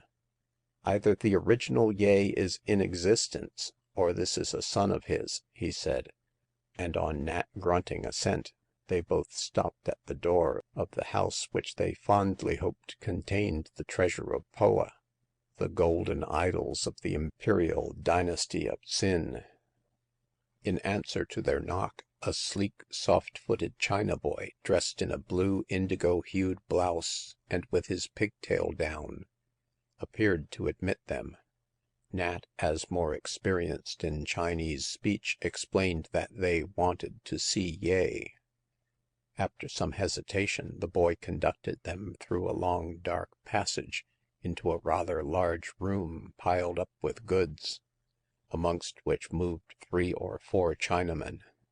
These packages were the ostensible reason of Yeh's business, but at the back of the shop, through another dark passage, there was an opium den. The boy spoke to a bespectacled Chinese merchant about the 2 Englishmen, whereupon he came forward and addressed them in his own tongue. "What can your vile slave do for the lords who honor his despicable house?" asked the suave Celestial, with all the flowery humbug of Chinese speech. Nat, conversant with such rhodomontade, replied in a similar fashion, "Your humble guests would see the learned and respectable Yeh." "He is my worshipful father," said the Chinaman with a bow. "And what would the gracious lords with the reverend Yeh?" For answer, Nat pulled the jade idol out of his pocket, at the sight of which the son of Yeh went as green as the god's image. Down he fell on his knees and knocked his forehead 3 times on the floor, after which, without wasting time in explanation, he conducted the 2 Europeans into the opium den. Here, on a kind of elevated platform, and under the smiling face of a particularly ugly Joss, sat Yeh, the merchant, a very old and wrinkled man. He wore heavy spectacles with tortoise-shell rims, also a thickly wadded blouse of red silk embroidered elaborately in gold thread. Like his son, he was likewise greatly struck by the sight of jade quantai, and, like him, made genuflections. "The learned Poa was my much esteemed friend," he said, bowing to the Europeans. "With me he left an iron box, to be delivered to him who showed me the image of the mighty war god. But Poa did not say that the sacred jade god would be shown twice." "Oh ho!" cried Dick in disgust. "Yu Ying!" "You know the name, I see," said Yeh a trifle grimly. "This priest of the temple in the Street of the Water Dragon is your much admired friend?" "Yes, yes," said Nat eagerly. "We gave him the jade god so that he should come and look at the iron box of Poa. But we did not tell him to take it away. He obeyed your commands, my lord," replied Yeh, rising stiffly. "He looked at the box, but he did not take it away." Dr. Dick jumped up with a cry of relief and delight. "Then the box is here," he said, in excited tones. "Take us to see it at once." "It waits your noble presence in another room." So speaking, Yeh, followed by the anxious adventurers, passed through a little door into a kind of strong room, dimly lighted by a small grated window. In a corner, towards which the old Chinaman pointed, there was a large iron box painted black, upon the lid of which were inscribed some Chinese characters in white paint. From a nail above this, Yeh took a small copper key and presented it to Dick with a bow. Then he turned to go.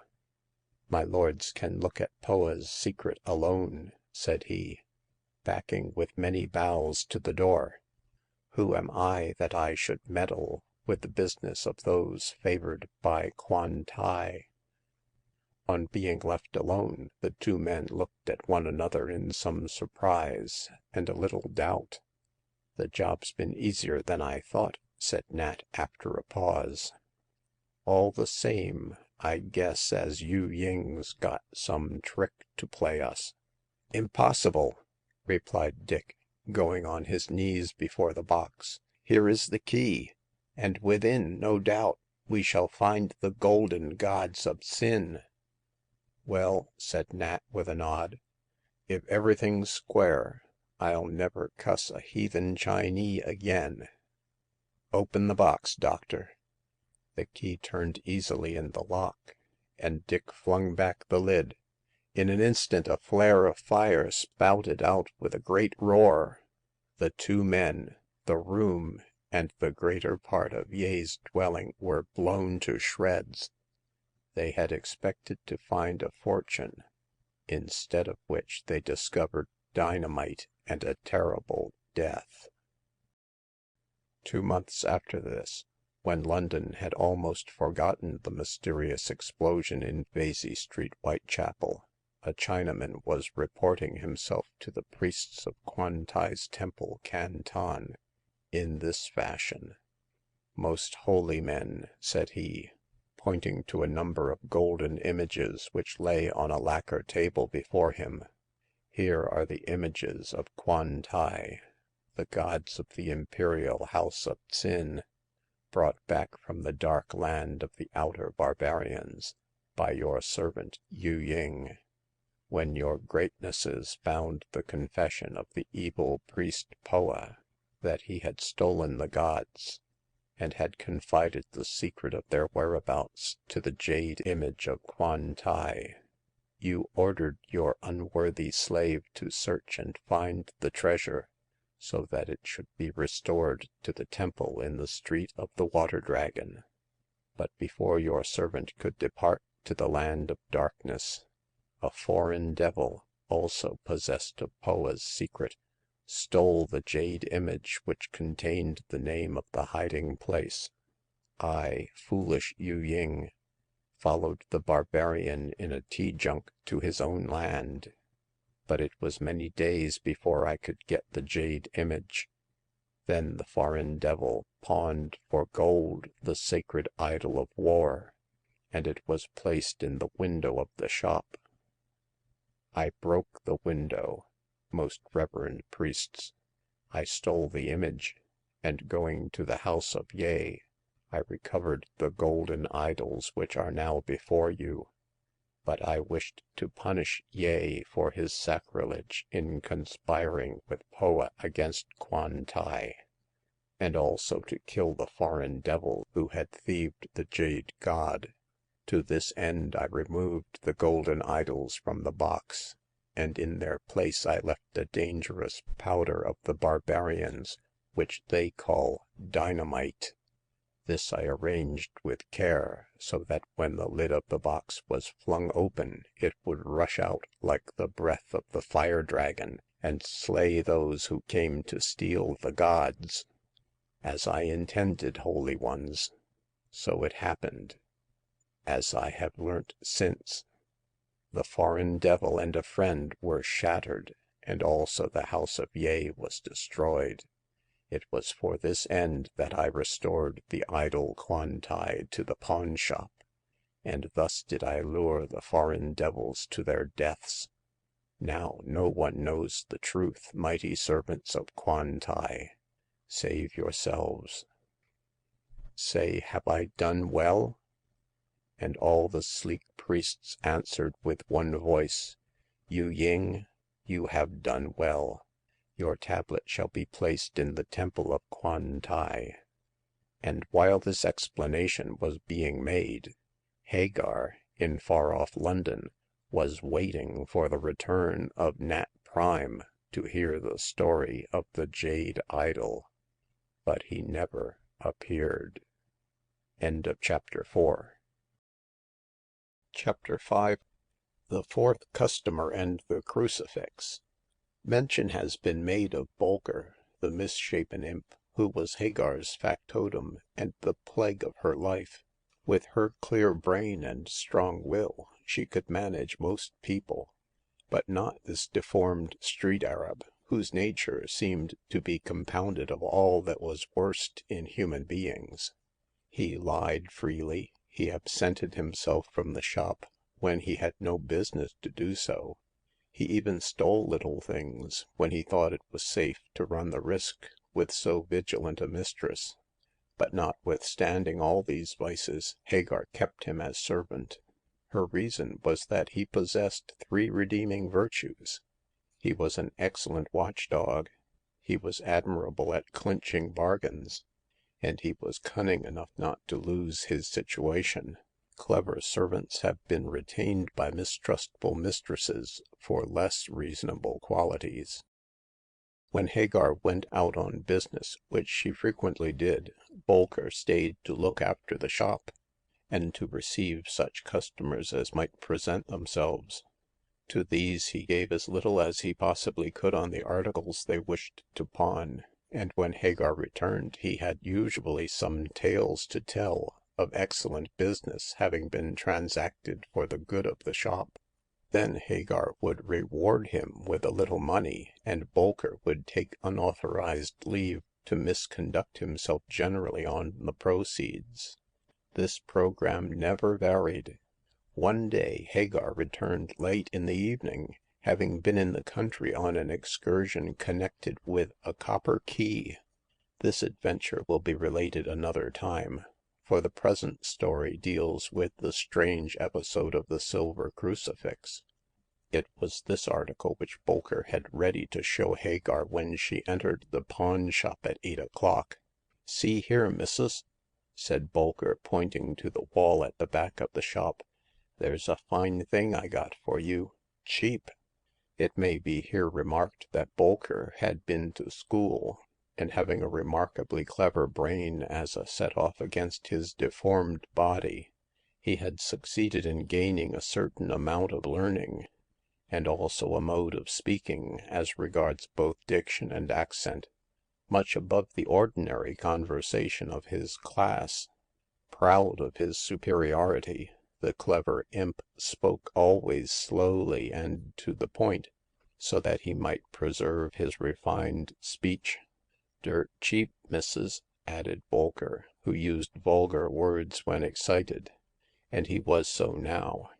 £10 I lent on it. The silver itself is worth more than that."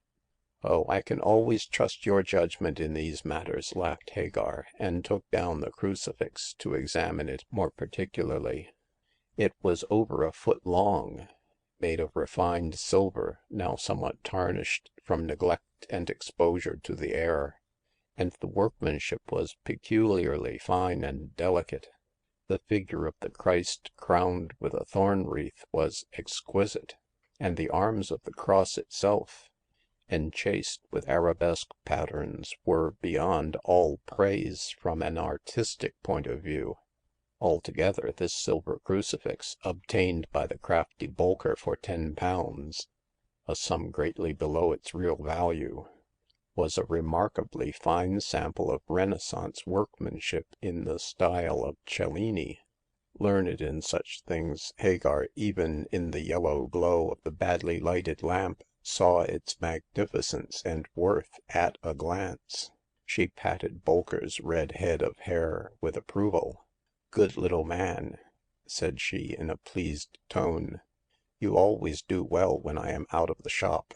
There is £half-a-crown. Go and enjoy yourself, but don't make yourself sick with smoking a pipe as you did last time, my boy. But one moment," she added. "Who pawned this?"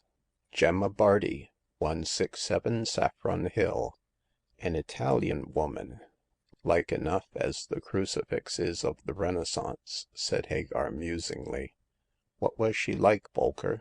Oh, a fine, handsome girl," replied Bolker, leering in a man-about-town style.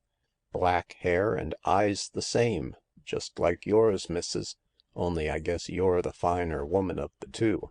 Here, don't you box my ears," shouted the imp, wriggling out of Hagar's grip, or I shan't tell you what I found out." About this crucifix?" asked Hagar, dropping her hands. Yes. "'Tain't a crucifix. It's a dagger." A dagger, you young fool! What are you talking?" Sense, missus, as I always do. Look here, if you don't believe me." Bolker took the presumed crucifix in his lean, small hands, and with deft fingers he touched a concealed spring set where the 4 arms of the cross joined. At once the lower and longer arm, with the silver Christ attached thereto, slid down, and lo! the cross was changed into a slender and sharp-pointed poniard, the handle of which was formed by the upper arms and the, so to speak, haft of the cross. The symbol of Christ, of peace, of faith, had become a deadly and dangerous weapon of bloodshed. Hagar was so startled that Bolker, the discoverer, grinned.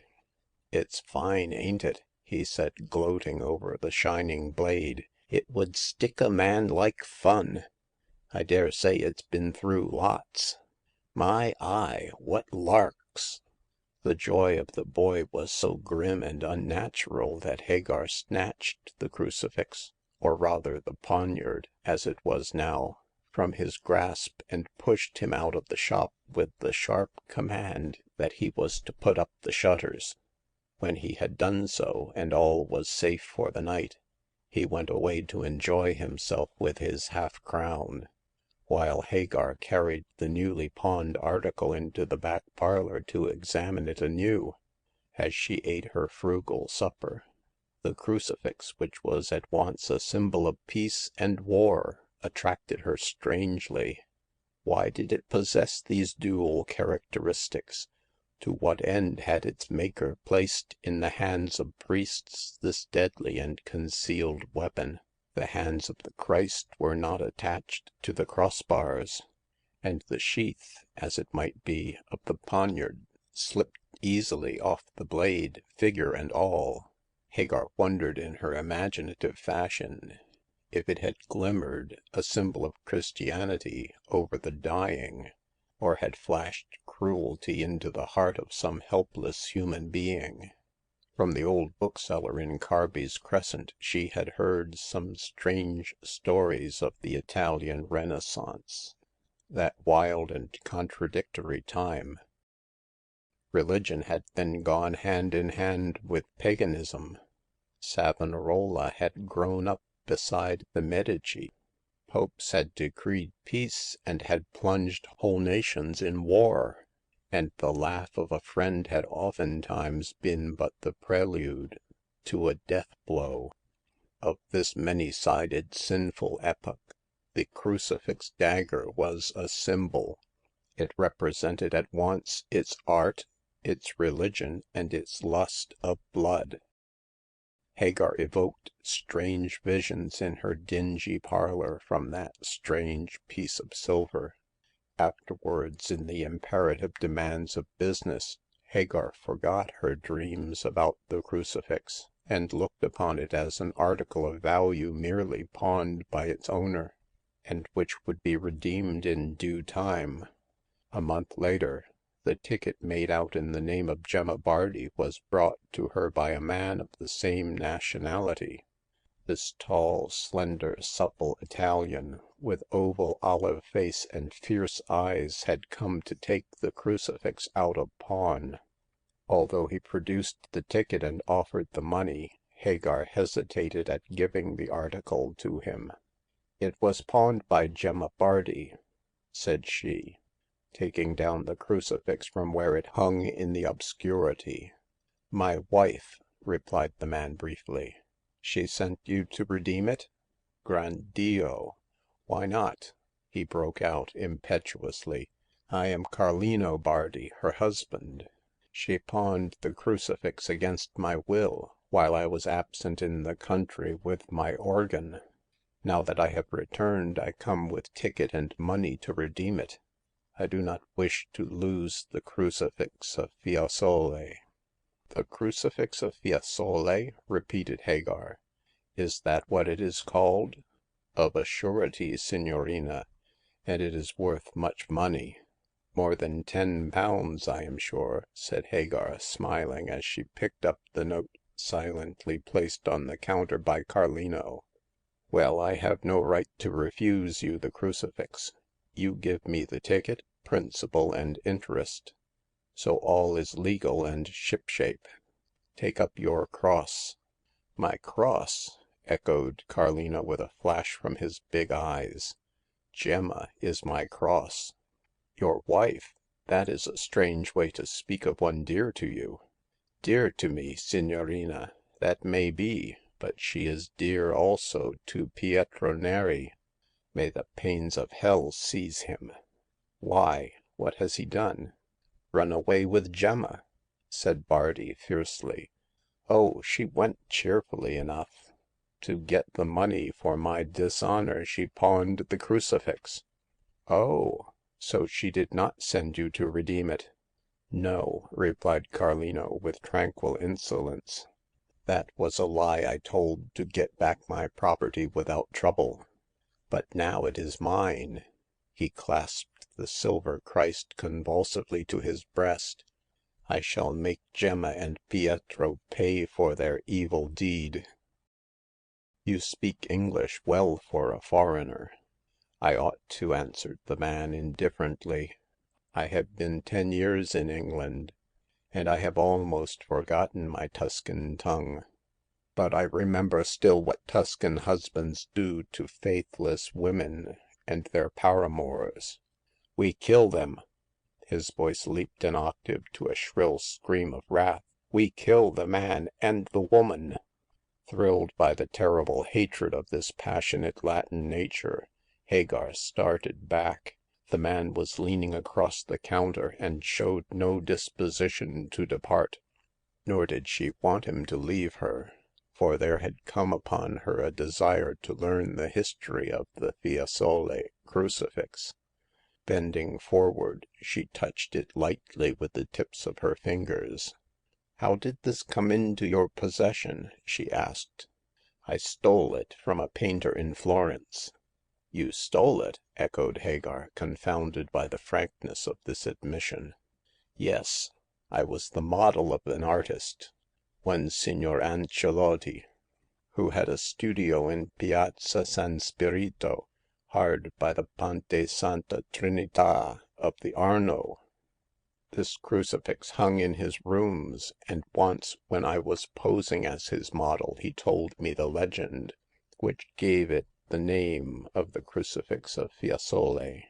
It was the story which made me steal it. But why? What is the story?" A common one," said Bardi, bitterly. Man's love, and a woman's faithlessness to her husband. There was a silversmith in Florence, what time the Magnificent ruled, who was called Guido. He had one fair wife whom he loved very dearly. She did not care for his love, however, and fled with a young count of good family, one Luigi de Francia. From France, you understand, for from that country the race had come to Florence in the days of the Republic. Luigi was handsome and rich, Guido ugly and rather poor, although a clever craftsman.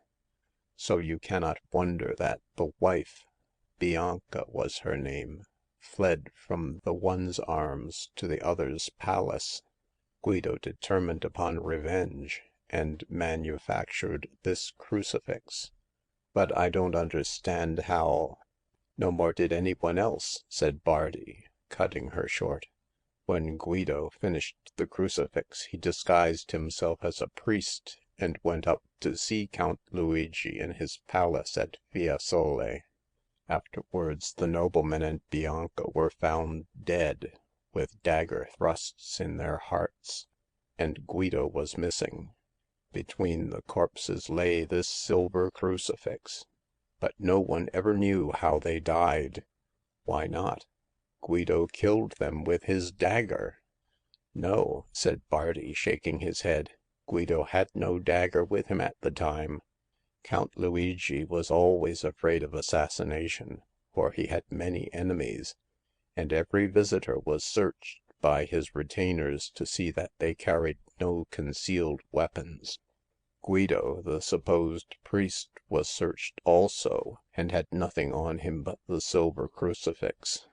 So the legend grew that whosoever had a faithless wife, the possession of the Crucifix of Fiesole would give him power to slay her and her lover, as Guido had slain his two deceivers. Therefore, added Bardi grimly, as I had then married Gemma, and thought that some day she might be faithless, I stole the crucifix from Signor Ancelotti. It seems I was right to do so."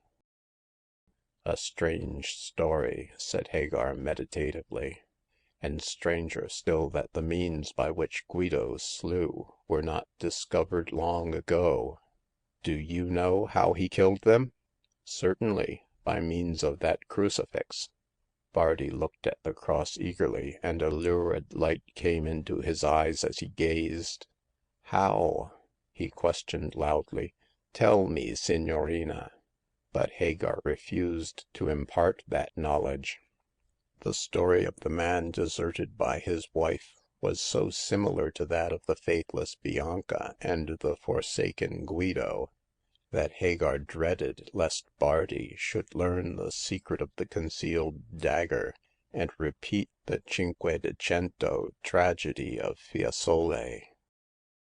With this idea in her mind, she wished the Italian to depart, ignorant of the devilish ingenuity of the cross.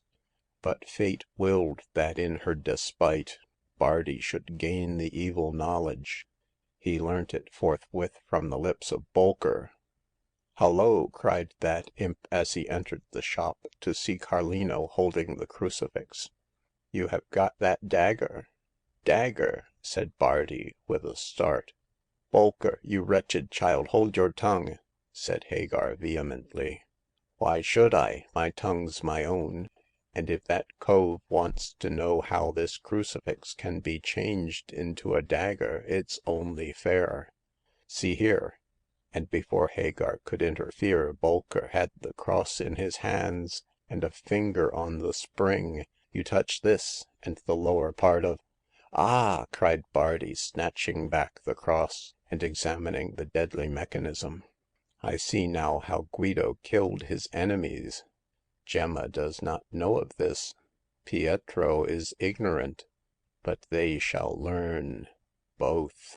I, the betrayed husband, shall teach it to them." "Bardi!" cried Hagar, catching him by the arm. "Do not take—" "It is mine, mine!" he interrupted furiously. "I go to search for the evil ones.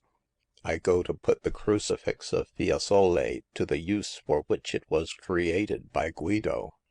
Look in the papers, signorina, and sooner or later you will see again the tale of Luigi, of Bianca, of the deceived Guido." He tore his sleeve from her grip and rushed furiously from the shop, racing out of the crescent into the crowded streets, wherein he was soon lost. Hagar ran to the door, but could not stop his mad career. So all she could do was to rage at Bolker, the mischief maker, who, comprehending nothing of the Italian's excitement, was standing open-mouthed in the shop. "You imp! You goblin!" raged Hagar, boxing his large ears. "You have put murder into that man's head." "Murder!" repeated Bolker, dodging her slaps. "What do you mean? The man's wife has deceived him. He'll kill her with that dagger." "Jiminy!" said the imp, a light breaking in on his brain. "Kill her with a crucifix! What a rum murder it will be. I'll keep my eye on the papers, you bet." After which speech he ran out of the shop to escape further punishment, while Hagar was left to bewail the perverse fate which had sent the talkative lad to Bardi at so critical a moment. However, it was not her fault that he had gained the fatal knowledge, nor could it be laid to her charge if he did use the crucifix dagger to kill Gemma and Pietro. Salving her conscience thus, Hagar waited for the consummation of the tragedy, and daily, as advised by the Italian, she read the papers to see if it occurred. But for many weeks nothing came of her reading, and Hagar concluded that either the man had not found his wife, or having found her had condoned her offense against his honor. Which conclusion showed how little Hagar knew of the fierce and passionate Tuscan nature. In the meanwhile, Bardi, his heart filled with vengeful hatred, was tracking his runaway wife and her lover with dogged persistence. The cost of his travels was little, as his profession was that of an organ grinder, and with his box of music he could earn his livelihood on the road. Whither they had gone he did not learn for a long time, but at length he ascertained definitely that the pair were in the southern counties of England. Pietro was an organ man also, and with Gemma was now no doubt tramping from village to village earning a pittance.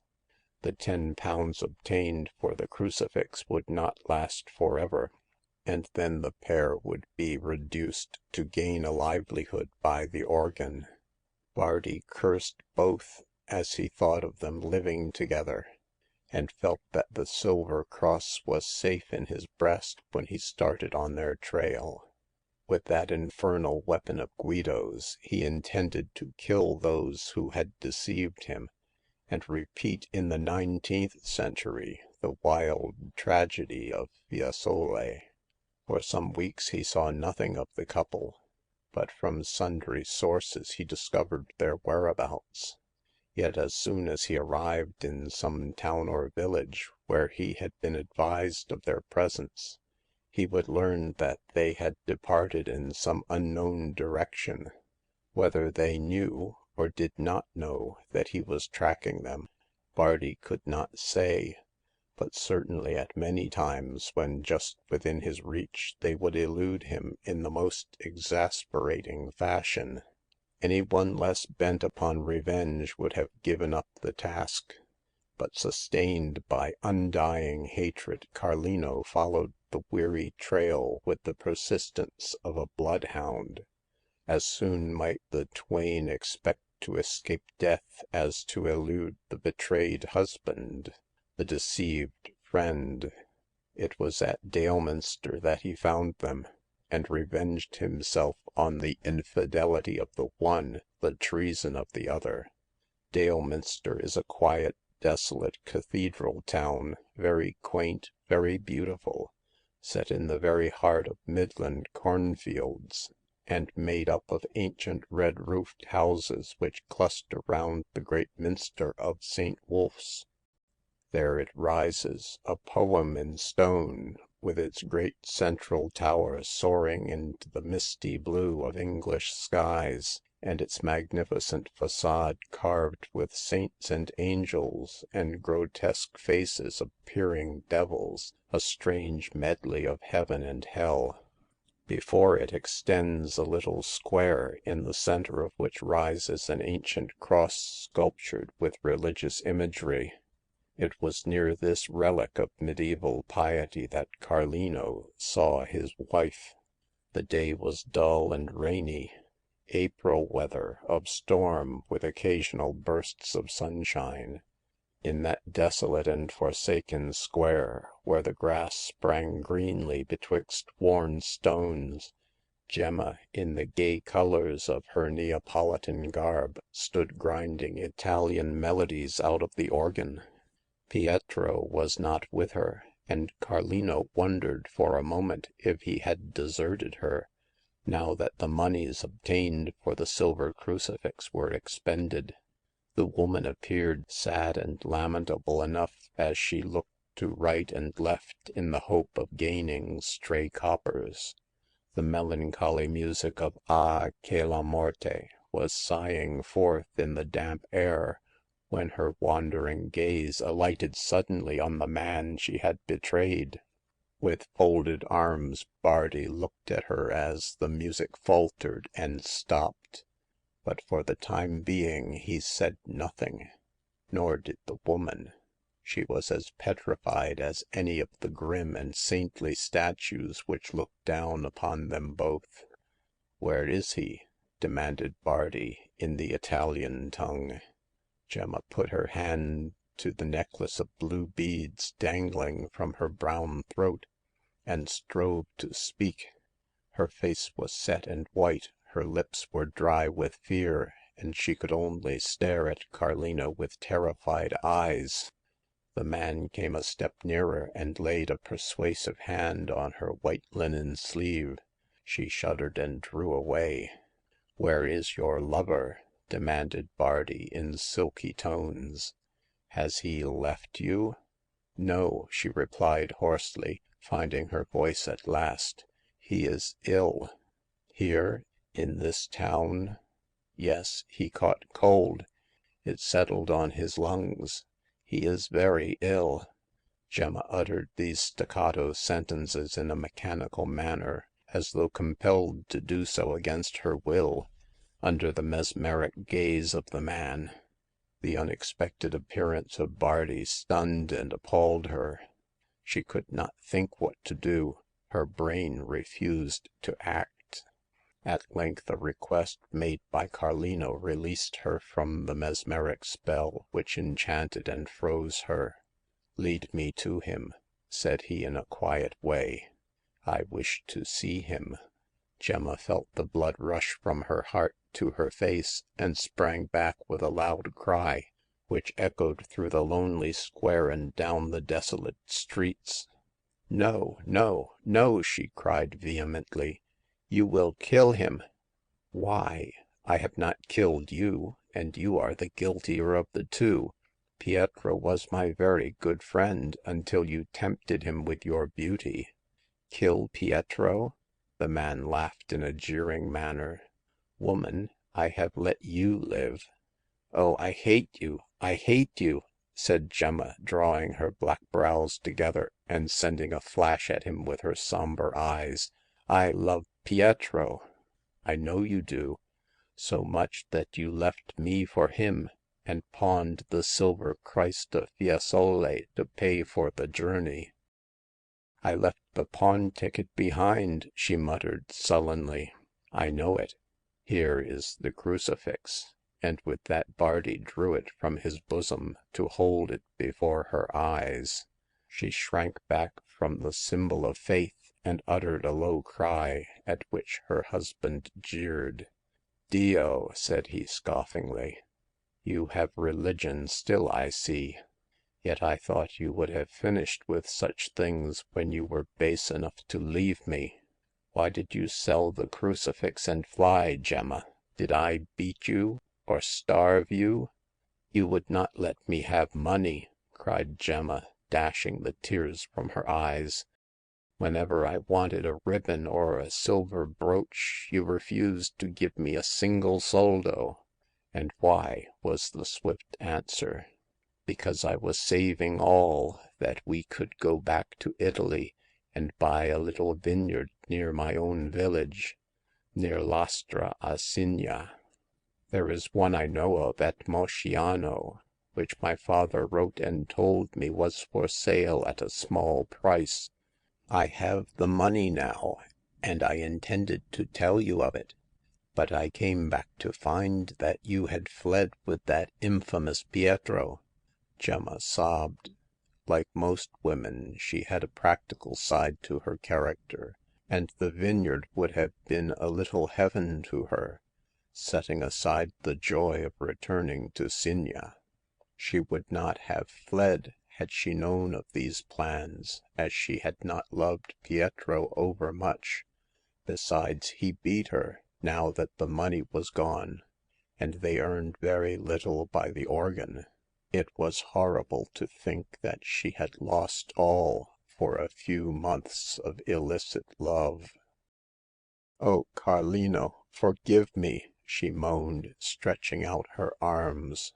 Lead me to Pietro, and I shall see," he replied, and took her organ, or rather Pietro's, on his strong shoulders. Without a word, Gemma led the way out of the square, down tortuous streets into a poor part of the town. She was afraid of Carlino, and could not quite understand what he intended to do to Pietro. Probably he would kill him, and then he would be arrested and hanged. But then the money would come to her, and she would have all the vineyard to herself. Again, Carlino might forgive Pietro and take her back. Gemma was a clever woman, and trusted to extricate herself out of all difficulties by her wiles. Still, she knew Carlino's violent temper, and she dreaded the worst. At the door of the poor house where she lived with her lover, she stopped and faced Bardi with a resolute air. Pietro is within," she said hurriedly, ill in bed. But I shan't take you to him unless you swear that you intend him no harm." I swear by this crucifix," said Bardi, thinking of it as a dagger and not as a cross.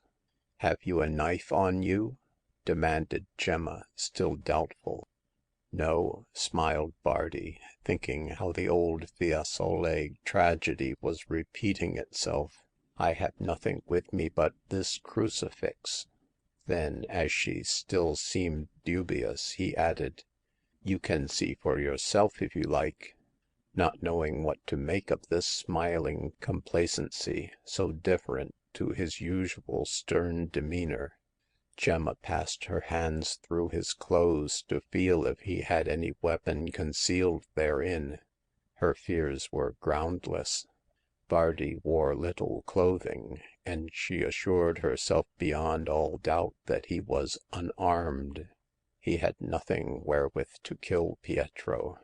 Certainly he might strangle him with his bare hands, but that was not the Tuscan fashion of disposing of a rival. Perhaps, after all, he meant to forgive Pietro. You see," said Carlino when her arms dropped, I am unarmed. I have nothing with me save this silver crucifix. As Pietro is so ill, he may like to look at it." His look as he said this was hardly pleasant, and a glimpse of it might have put the woman on her guard, but it was lost on her, as already she had turned her back and was climbing the crazy stairs. Bardi followed her, carrying the organ on his broad back, and holding in his 2 hands the silver crucifix like some priest bearing the host to the dying. Gemma conducted him into a bare garret on the topmost story. Here Carlino put down the organ and looked around. In a corner near the window Pietro, wild-looking, with his unshaven beard of a week's growth, lay on a pile of straw roughly covered with some pieces of coarse sacking. He was emaciated and haggard about the face, and his skin was flushed red with the burning of the fever which consumed him. At times a dry, hacking cough would echo through the bleak room, and the man would fall back on the poor bed in a paroxysm of pain. Clearly he was very ill, as Gemma had said, and not long for this world. But the knowledge that he was dying did not move Carlino's determination. He had come hither to slay Pietro with the crucifix, and he was bent upon executing his purpose. Carlino! cried the sick man, raising himself on one elbow with a look of mingled terror and surprise. You here? Yes, said Gemma, moving towards her lover. He has come to forgive you and to take me back." That is so," answered Bardi, raising the crucifix aloft. I swear by this cross. Dear Pietro," he added, moving towards the bed, I know you were tempted and "Keep off! Keep off!" screamed Neri, shrinking back. Liar! You have come to kill me. I see it in your eyes." No, no," said Gemma soothingly. He has no weapon." None, my wife," echoed Bardi, touching the spring of the cross. Only this dagger." And Gemma saw the silver Christ fall on the floor, while the cross which had borne him remained, a poniard in the right hand of her deceived husband. With a cry of horror she flung herself on the sick man. Me first! Me first!" No, you later," cried Bardi, dragging her off. This for Carlino!" shrieked Neri, as the dagger flashed downward. For the love of The rest of the cry ended in a gurgle, as a stream of blood burst from his breast and stained the bedclothes. Murderer! Assassin! gasped Gemma, scrambling on her hands and knees towards the door. I shall Die! snarled Bardi. Die! When it was all over, he stood looking at the two dead bodies, and began to think of his own safety. His plan was soon made. I shall wound myself and say that there was a struggle, he muttered, that they tried to kill me, and I struck in self-defense. One little wound will be evidence enough to save my life. He placed the dagger at his throat, and setting his teeth with stern determination, he inflicted upon himself a slight gash. Then he rent his clothes as evidence of the clutching of hands, and thrust the stained dagger into the grip of the dead woman. She tried to kill me because I slew Pietro in self-defense, he said, rehearsing the story to himself. So now Ah, Dio! What is this?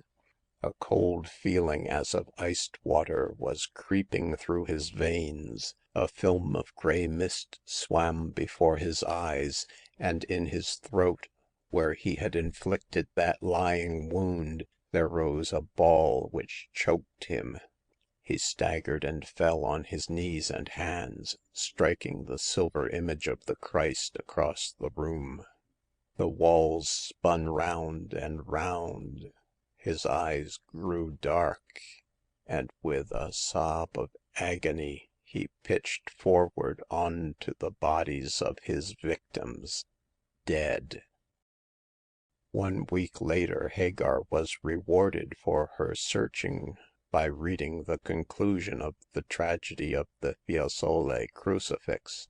The journal explained the finding of the 3 dead bodies, and commented upon the deadly ingenuity of the weapon used, which was at once a dagger and a crucifix. It added that one of the men and the woman had been struck to the heart, and so had died, but mentioned that the 3rd corpse had a slight wound only, inflicted on the neck. Quite insufficient to cause death, said the sapient reporter. Therefore, how the other man died, his name has been ascertained to be Carlino Bardi, is a mystery. It might have been to the press, but Hagar was better informed. A short time previously Bolker had confessed that when he discovered the secret of the crucifix, a thin piece of paper had been wrapped round the blade of the poniard. This he had kept, not that it was of value, or that he had any reason to withhold it from his mistress, but simply out of a thievish magpie propensity which was inherent in his nature. Finding it one day in his pocket, for he had forgotten all about it, he gave it to Hagar. As it was written in Italian, and she was ignorant of the language, Hagar took it to the old bookseller, of whom mention has been made. to have it translated. This was done by a customer of his, and the following translation was handed to Hagar the next day. I, Guido of Florence, have manufactured this dagger hidden in this silver crucifix, to slay Count Louis of France and my faithless wife Bianca, who with him has deceived me. As I may not be able to strike them to the heart, I have anointed this blade with a deadly poison, so that the slightest scratch of the poniard causes death. I write this warning and place it within the crucifix, so that he who finds it may beware of touching the point, and that he may use it upon a faithless wife, as it is my intention to do. Signed at Florence in Tuscany, Guido. Hagar looked at this paper, after reading the report of the tragedy, and mused. So, said she to herself, Carlino killed his wife and her lover, but how did it come about that he wounded himself and died of the poison? There was no answer to this question, for Hagar never learned that Bardi had inflicted the wound on himself to save his life, hereby slaying himself as surely as the law would have done. End of chapter 5. Chapter 6. The Fifth Customer and the Copper Key. The several adventures in which she had been engaged begot in Hagar a thirst for the romantic. To find that strange stories were attached to many pawned articles, to ascertain such histories of the past, to follow up their conclusions in the future, these things greatly pleased the girl, and gave her an interest in a somewhat dull life. She began to perceive that there was more romance in modern times than latter-day skeptics are willing to admit. Tropical scenery, ancient inns, ruined castles are not necessary to engender romance. It is of the human heart, of human life, and even in the dingy Lambeth pawnshop it blossomed and bloomed like some rare flower thrusting itself upward betwixt the arid city stones. Romance came daily to the gypsy girl, even in her prosaic business existence. Out of a giant tooth, an unburied bone, a mighty footprint, Cuvier could construct a marvelous and prehistoric world. In like manner, from some trifle upon which she lent money, Hagar would deduce tales as fantastic as the Arabian Nights, as adventurous as the story of Gil Blas. Of such sort was the romance brought about by the pawning of the copper key. The man who pawned it was in appearance like some Eastern mage, and the key itself, with its curious workmanship, green with verdigris, might have served to unlock the tower of Don Roderick. Its owner entered the shop one morning shortly before noon, and at the sight of his wrinkled face and the venerable white beard which swept his breast, Hagar felt that he was a customer out of the common. With a gruff salutation, he threw down a paper parcel, which clanged on the counter. Look at that," said he sharply. I wish to pawn it." In no wise disturbed by his discourtesy, Hagar opened the package and found therein a roll of linen. This, when unwound, revealed a slender copper key of no great size. The wards at the lower end were nearly level with the stem of the key itself, as they consisted merely of 5 or 6 prickles of copper encircling at irregular intervals the round stem. The handle, however, was ornate and curious, being shaped like a bishop's crozier, while within the crook of the pastoral staff design the letters C.R. were interwoven in an elaborate monogram. Altogether, this key, apparently very ancient, was a beautiful piece of workmanship, but of no value save to a dealer in rarities. Hagar examined it carefully, shook her head, and tossed it on the counter. I wouldn't give you 5 shillings on it," said she contemptuously. It is worth nothing." Bah, girl, you do not know what you are talking about. Look at the workmanship. Very fine, no doubt, but— and the monogram, you blind bat interrupted the old man. C.R., that stands for Carolus Rex." Oh," said Hagar, picking up the key again, and taking it to the light of the window. It is an historic key, then?" Yes, it is said to be the key of the box in which the first Charles kept the treasonous papers which ultimately cost him his head." Oh, you may look. The key is authentic enough. It has been in the Danetree family for close on 250 years." And are you a Danetree?" No, I am Luke Parsons, the steward of the family." Indeed," said Hagar with a piercing glance. Then how comes the key into your possession?" I don't recognize your right to ask such questions," said Parsons in an angry tone. The key came into my possession honestly." Very probably, but I should like to know how." Do not get in a rage, Mr. Parsons," added Hagar hastily. We pawnbrokers have to be very particular, you know."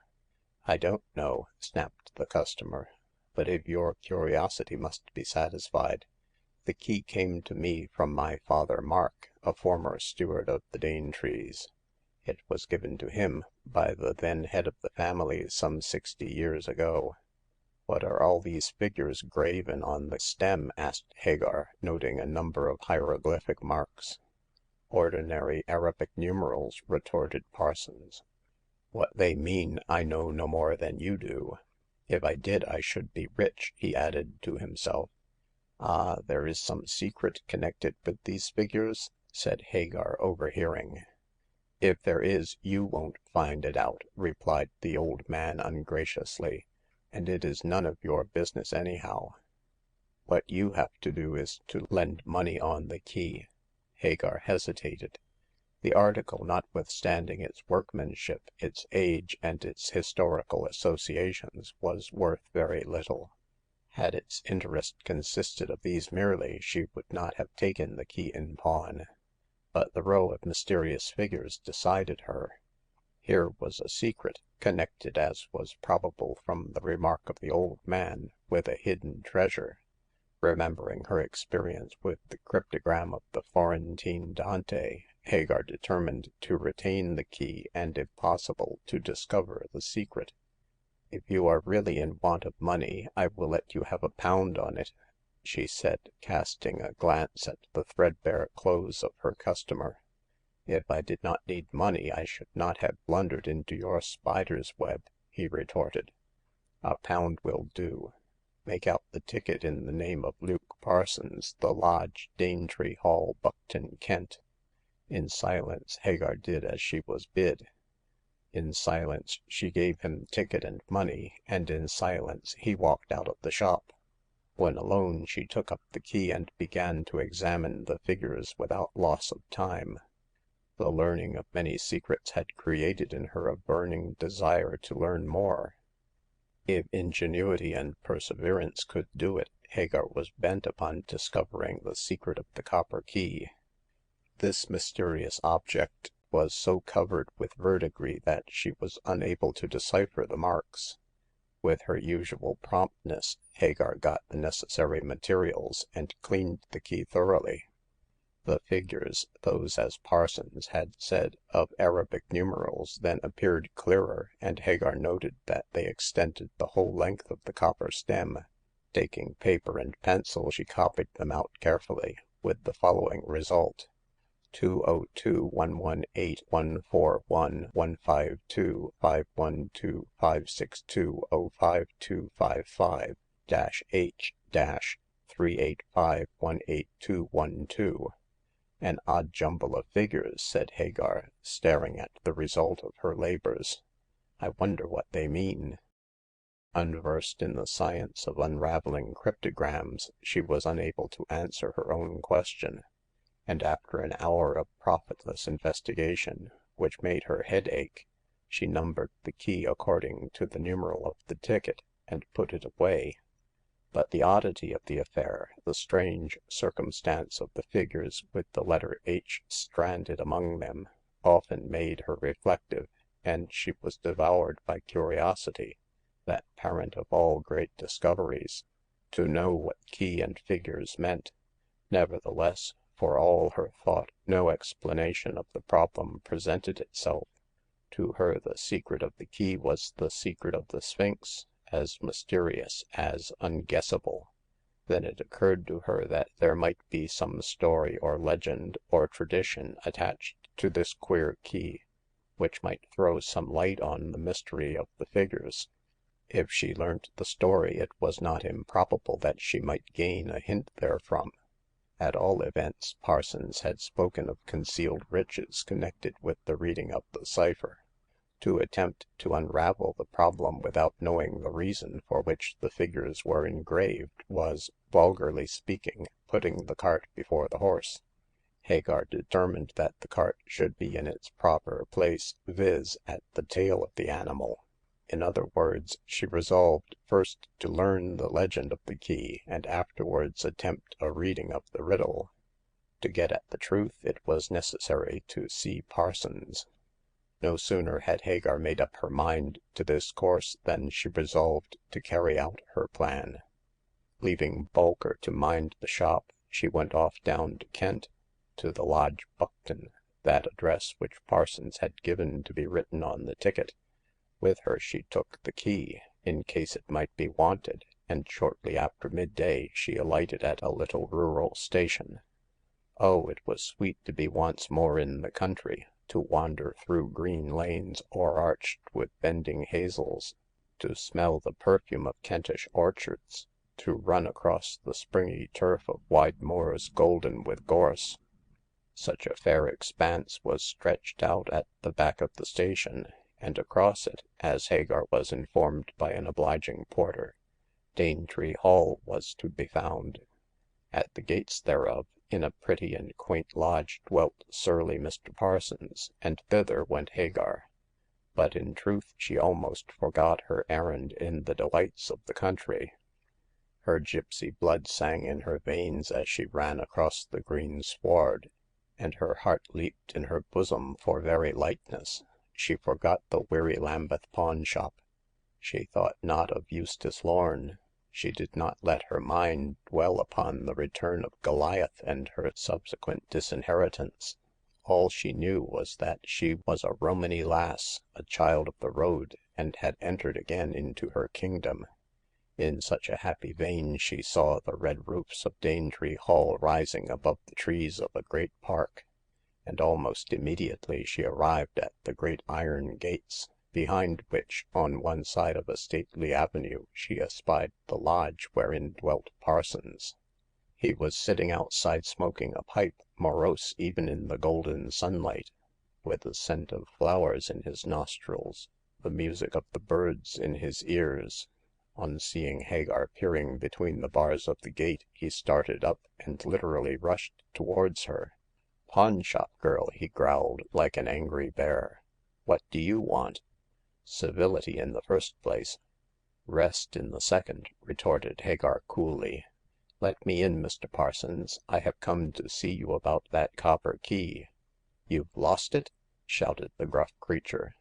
"Not I. It's in my pocket, but I wish to know its story." "Why?" asked Parsons, opening the gates with manifest reluctance. Without replying, Hagar marched past him into his garden and the porch of his house. Finally she took her seat in the chair Parsons had vacated.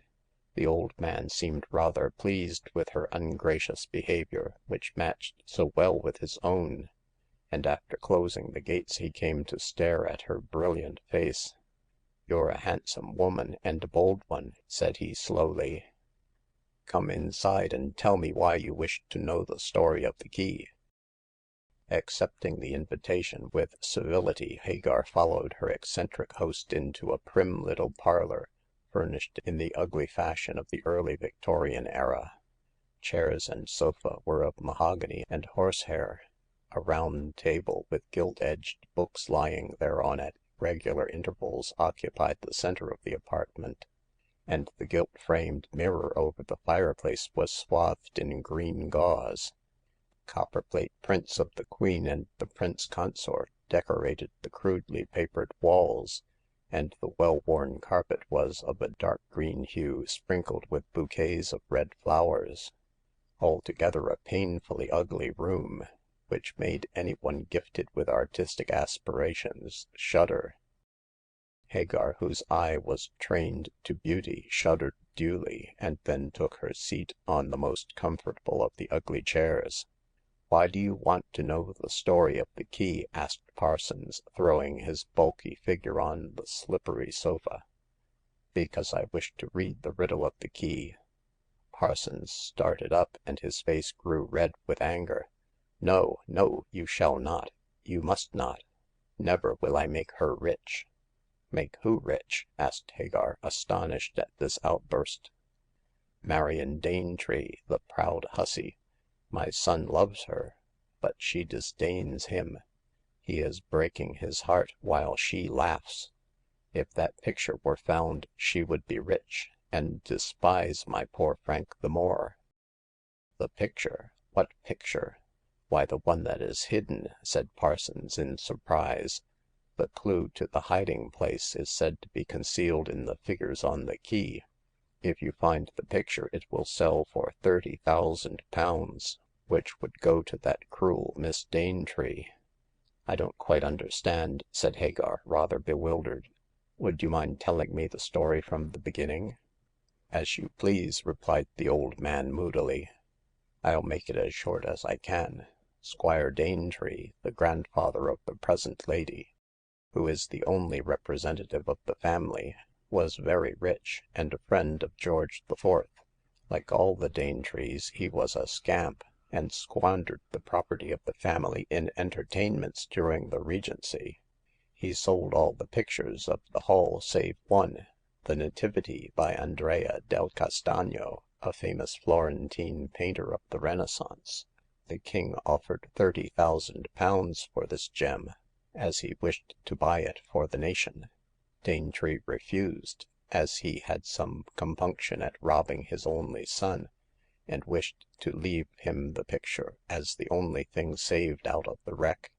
But as time went on, and money became scarce, he determined to sell this last valuable. Then the picture disappeared." How did it disappear?" My father hid it," replied Parsons coolly.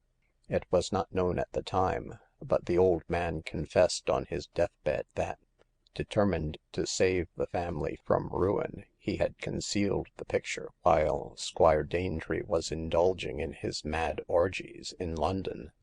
When my father confessed, the spendthrift squire was dead, and he wished the son, the present Miss Danetree's father, to possess the picture and to sell it, in order to restore the fortunes of the family." Well, did he not tell where the picture was hidden?" No, he died on the point of revealing the secret," said Parsons. All he could say was, the key, the key." Then I knew that the hiding place was indicated by the row of figures graven on the stem of the copper key. I tried to make out the meaning. So did my son.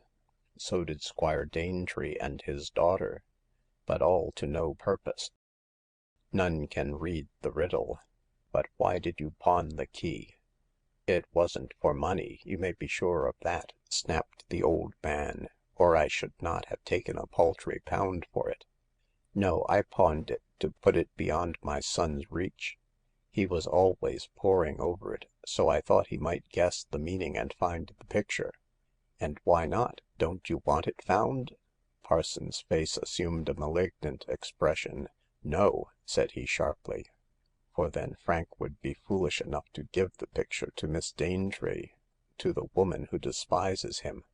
If you guess the riddle, don't tell him, as I don't want to make the proud Jade rich."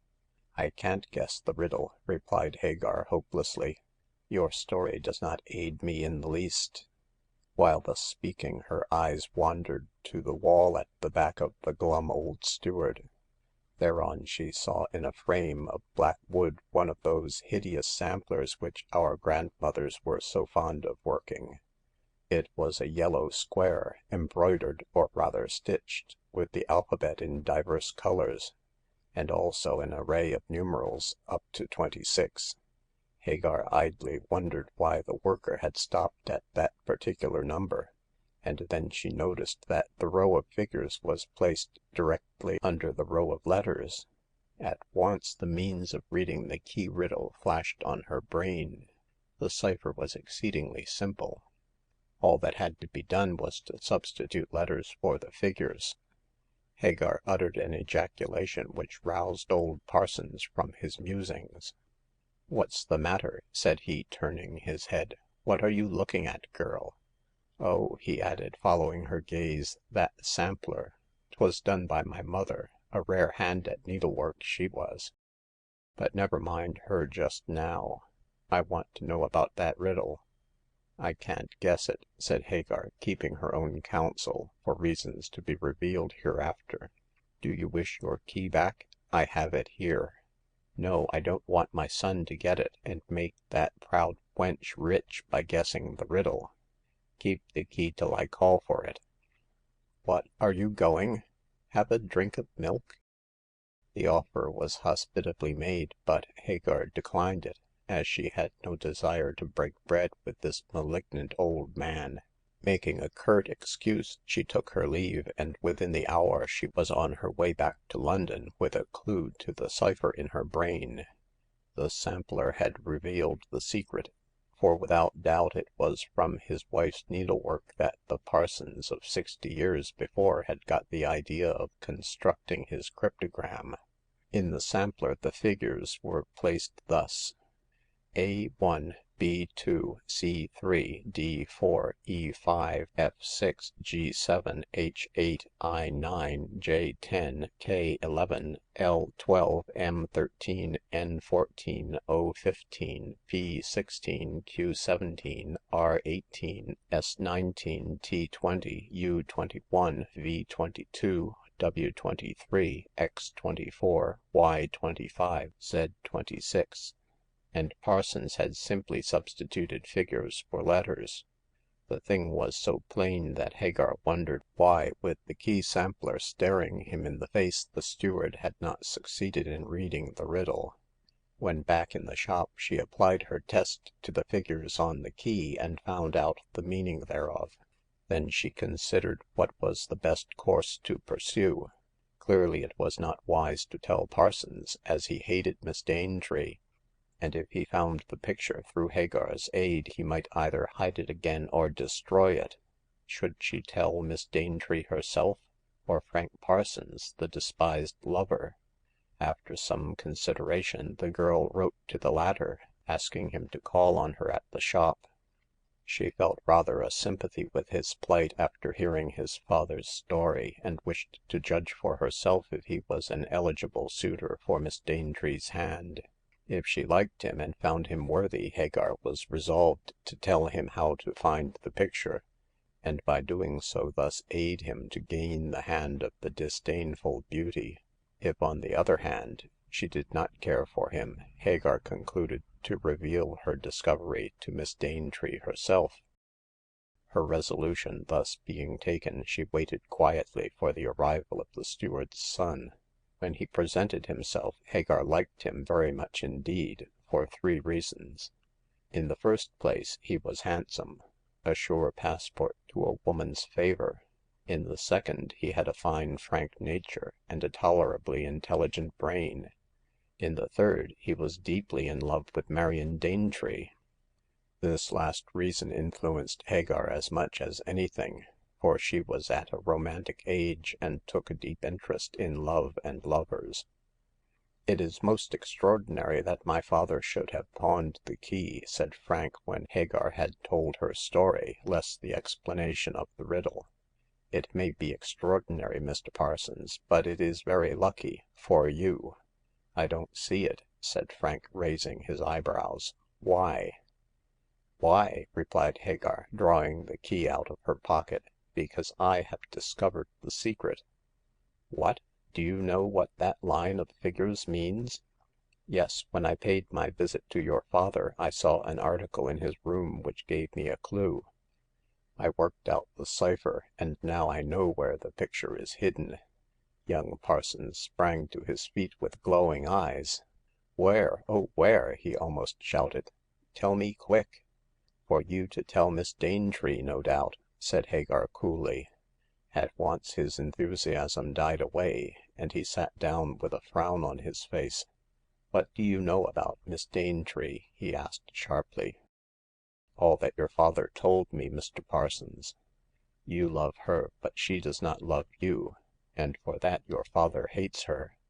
I know he does," said the young man, sighing, and very unjustly. I will be frank with you, Miss Stanley. I think it is best for you to be so, as I hold your fate in my hands." You hold fate? What do you mean?" Hagar shrugged her shoulders in pity at his obtuseness.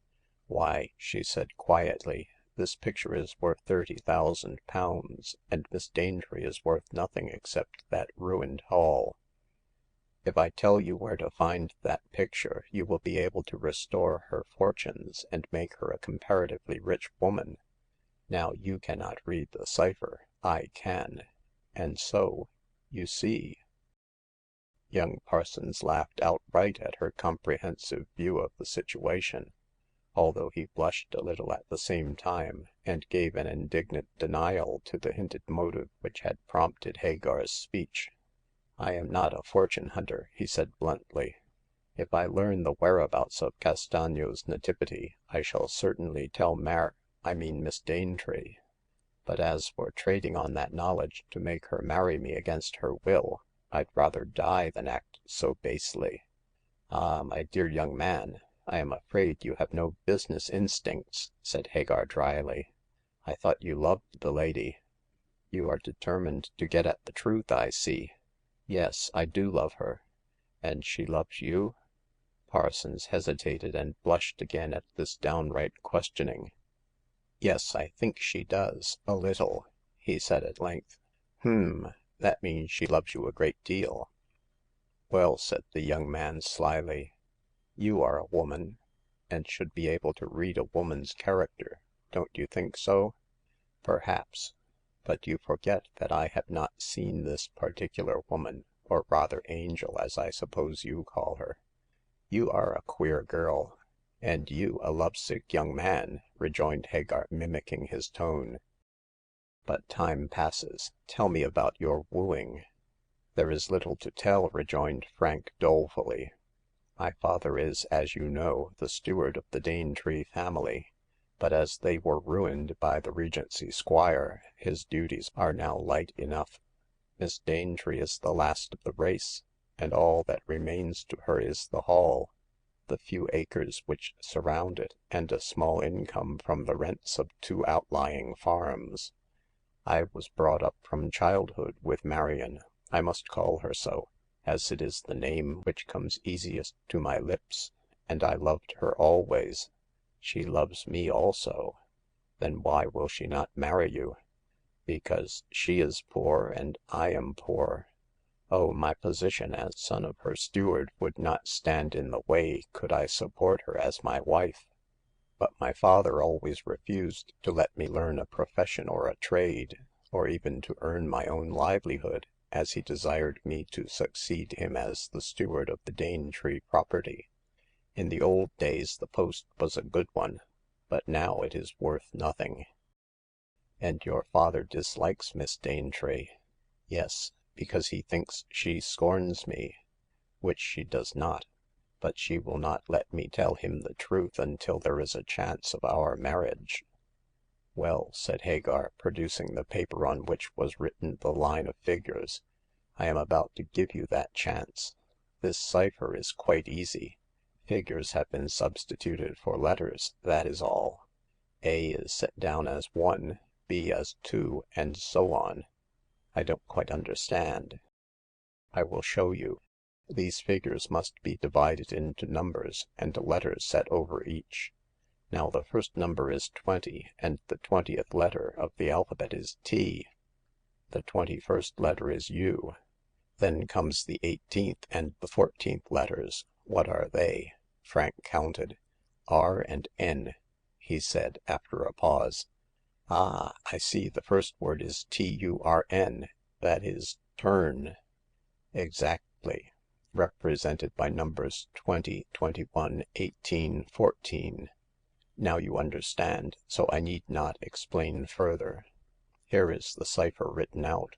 Young Parsons took up the paper and read as follows: T20 U21 R18 N14 K11 E5 Y25 L12 E5 F6 T20 E5 Y25 E5 8H C3 H8 E5 R18 U21 B2 "Turnkey left eye, eighth cherub," repeated Parsons in puzzled tones. "I have no doubt that you have solved the problem correctly, but I do not know what the sentence means." "Well," said Hagar rather sharply, "it means, I should think, that the left eye of some cherub's head is a keyhole, into which is to be thrust the copper key upon which the figures are engraved. Doubtless by turning the key the wall will open and the picture will be discovered." "What a clever girl you are!" cried Parsons in admiration. "I use my brains, that is all," said Hagar, coolly. "I'm afraid you don't. However, are there a number of sculptured cherubs in Danetree Hall?" "Yes, there is a room called the Cherub's Room, from a number of carved heads." "How did you guess that there was more than one?" "Because the letter H corresponds with the figure 8, so no doubt there are more than 8 heads.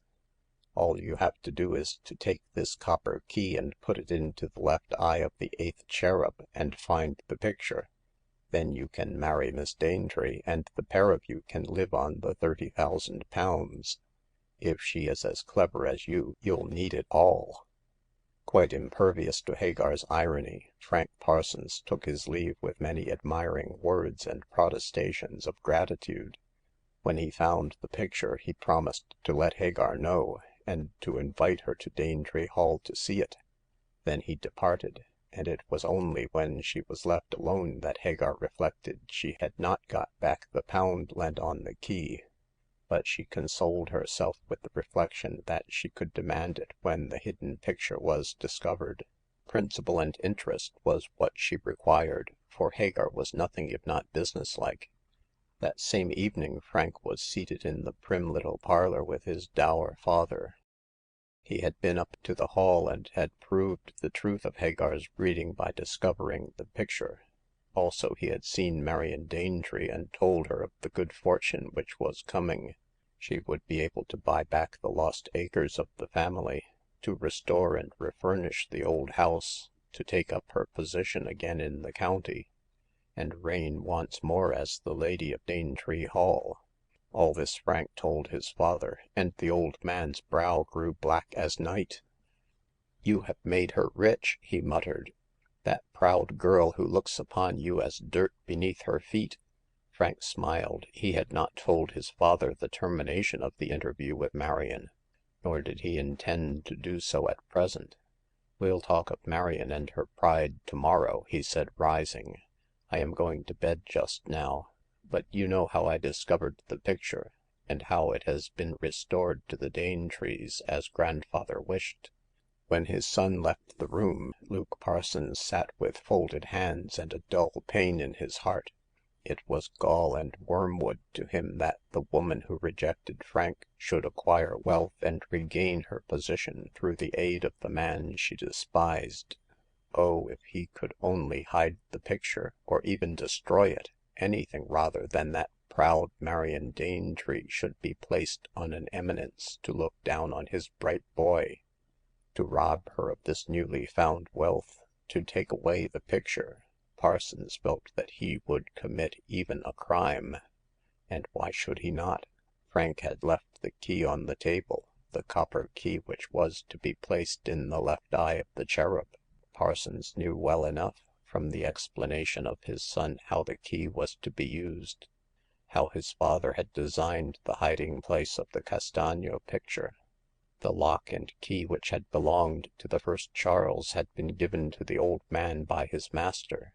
He had placed the first behind the cherub, with the keyhole in the left eye, so as to keep the panel or portion of the wall in its place, and on the second he had graven the numbers indicating the locality.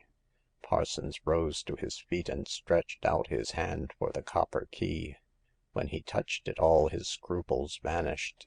He made up his mind then and there to go up that night to the Hall and destroy the picture.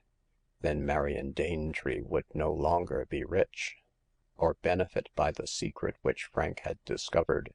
It will be seen that Mr. Parsons never thought of Hagar's share in the reading of the cipher. As steward, he had keys of all the doors in the Hall, and was able easily to gain admission at whatever hour he chose. He chose to enter now, and with a lantern in his hand and a clasp knife hidden in his pocket he went on his errand of destruction. Unlocking a small side door under the greater terrace, he passed along the dark underground passages, ascending to the upper floor, and in a short space of time he found himself in the cherub's room. It was a large and lofty apartment, paneled with oak, darkened by time, and carved with fruit and flowers and foliage after the mode of Grinling Gibbons. Between each panel there was a beautifully carven cherub's head, with curly hair and wings placed crosswise under the chin. The moonlight streaming in through the wide and uncurtained windows showed all these things clearly to the wild eyes of the old man, and he made haste to fulfill his task before the moon should set and leave him in darkness. Swinging the lantern so that its yellow light should illuminate the walls, Parsons counted the cherubs' heads between the panels, starting from the door, and was rewarded by finding the one he sought. The left eye of this face was pierced, and into it he inserted the slender copper stem of the key. There was a cracking sound as he turned it, and then the whole of the panel swung outward to the left. On the back of this he beheld the picture of Andrea del Castagno. The sight of it was so unexpected that he started back with a cry and let fall the lantern, which was immediately extinguished. However, this mattered little, as he had ample light in the rays of the summer moon. In the white radiance he relighted his candle, and then, betwixt the yellow glare of the one and the chill glimmer of the other, he examined the gem of art which, in the interests of mistaken pride, he proposed to destroy. It was beautiful beyond description. Under a lowly roof of thatched straw lay the divine child, stretching up his little hands to the Holy Mother. With arms crossed upon her breast in ecstatic adoration, Mary bent over him, worshipping, and in the dim obscurity of the humble dwelling could be seen the tall form and reverend head of Joseph. Above spread the dark blue of the night sky, broken by golden dashes of color, in which were seen the majestic forms of wide-winged angels looking earthward. At the top of the picture there was a blaze of light radiating from the Godhead, and in the arrowy beam, streaming downward, floated the white specter of the Holy Dove. The marvelous beauty of the picture lay in the dispersion and disposition of the various lights, that mild luster which emanated from the form of the child, the aureole hovering round the bowed head of Mary, the glory of the golden atmosphere surrounding the angels, and highest and most wonderful of all, the fierce white light which showered down, blinding the terrible, from the unseen deity. The picture was majestic, sublime, a dream of lovely piety, a masterpiece of art. For the moment Parsons was spellbound before this wonderful creation which he intended to destroy. Almost he was tempted to forego his evil purpose and to spare the beautiful vision which spread itself so gloriously before him. But the thought of Marion and her scorn of Frank and his hopeless love decided him.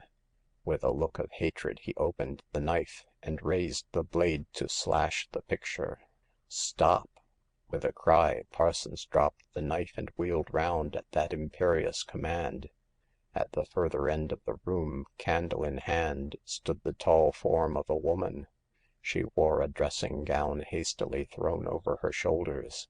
Her hair was loose, her feet were bare, and she approached the steward noiselessly and swiftly. It was Marion Danetree, and her eyes were full of anger. What are you doing here at this time of night?" she demanded haughtily of the sullen old man. I heard a cry and the noise of a fall, and I came down." I want to spoil that picture," said Parsons between his teeth. Destroy Castagno's nativity? Take away my only chance of restoring the family fortunes? You are mad." No, I am Frank's father. You despise him. You hate him. Through him you have found the picture. But now " He picked up the knife again. Wait a moment," said Marion, comprehending Parsons' motive. If you destroy that picture, you prevent my marriage with Frank." What?" The knife crashed on the floor. Are you going to marry my boy?" Yes. Did not Frank tell you? When we discovered the picture together this afternoon, he asked me to be his wife. I consented only too gladly." But I thought you despised him." Despise him? I love him better than all the world. Go away, Mr. Parsons, and thank God that he sent me to prevent you committing a crime. I shall bring that picture to Frank as my dowry. He shall take my name, and there will once more be a Squire Danetree at the Hall." Oh, Miss Danetree, Marion, forgive me," cried Parsons, quite broken down. I forgive you. It was love for Frank made you think of this folly. But go. Go. It is not seemly that you should be here at this hour of the night." Parsons closed up the panel in silence, locked it, and turned to go. But as he passed her, he held out his hand. What is this?" asked Marion, smiling. My gift to you. My marriage gift. The copper key which has brought you a husband and a fortune." End of Chapter 6. Chapter 7. The Sixth Customer and the Silver Teapot. Of all the people with whom Hagar had to do while managing the Lambeth pawnshop, she liked always to remember Margaret Snow. The memory of that pale, blind old maid, with her sorrowful story and her patient endurance, never died out of the girl's heart.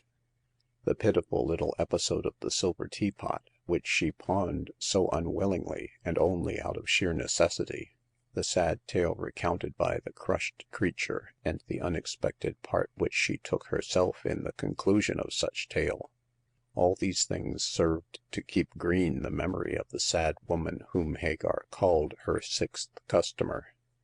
There was even something ludicrous in parts of the affair, something naive and childlike in the absolute simplicity of the romance. But Hagar never saw its humor. All she knew was that Margaret was a martyr and a saint, and that the world was the loser for not knowing her story. Such as it is, the tale runs thus. It was dusk one November evening when Margaret entered the shop with a parcel tied up in an old towel. Hagar knew her well by sight as a blind woman who lived in an attic at the top of the end house in Carby's Crescent, and as one who earned a hard and penurious living by weaving hand baskets of straw for a great emporium at the corner of the outside street. These baskets, a specialty of the great shop, were given to customers in which to carry away small parcels, and as the demand was constant, the supply was the same. Margaret could always sell as many of these baskets as she could weave, but although skillful and nimble with her long fingers, she could rarely earn more than 10 shillings a week. On this she had to live, and dress, and buy food, so her existence was really a kind of miracle. Still, she had never asked charity of a single soul, being proud and reserved, and in all the years she had dwelt in Carby's Crescent she had never entered the pawn shop. Knowing this, Hagar was astonished to see her standing in one of the sentry boxes with the bundle placed on the counter before her. "Miss Snow!" cried Hagar in sheer surprise. "What is the matter? Is there anything I can do for you?"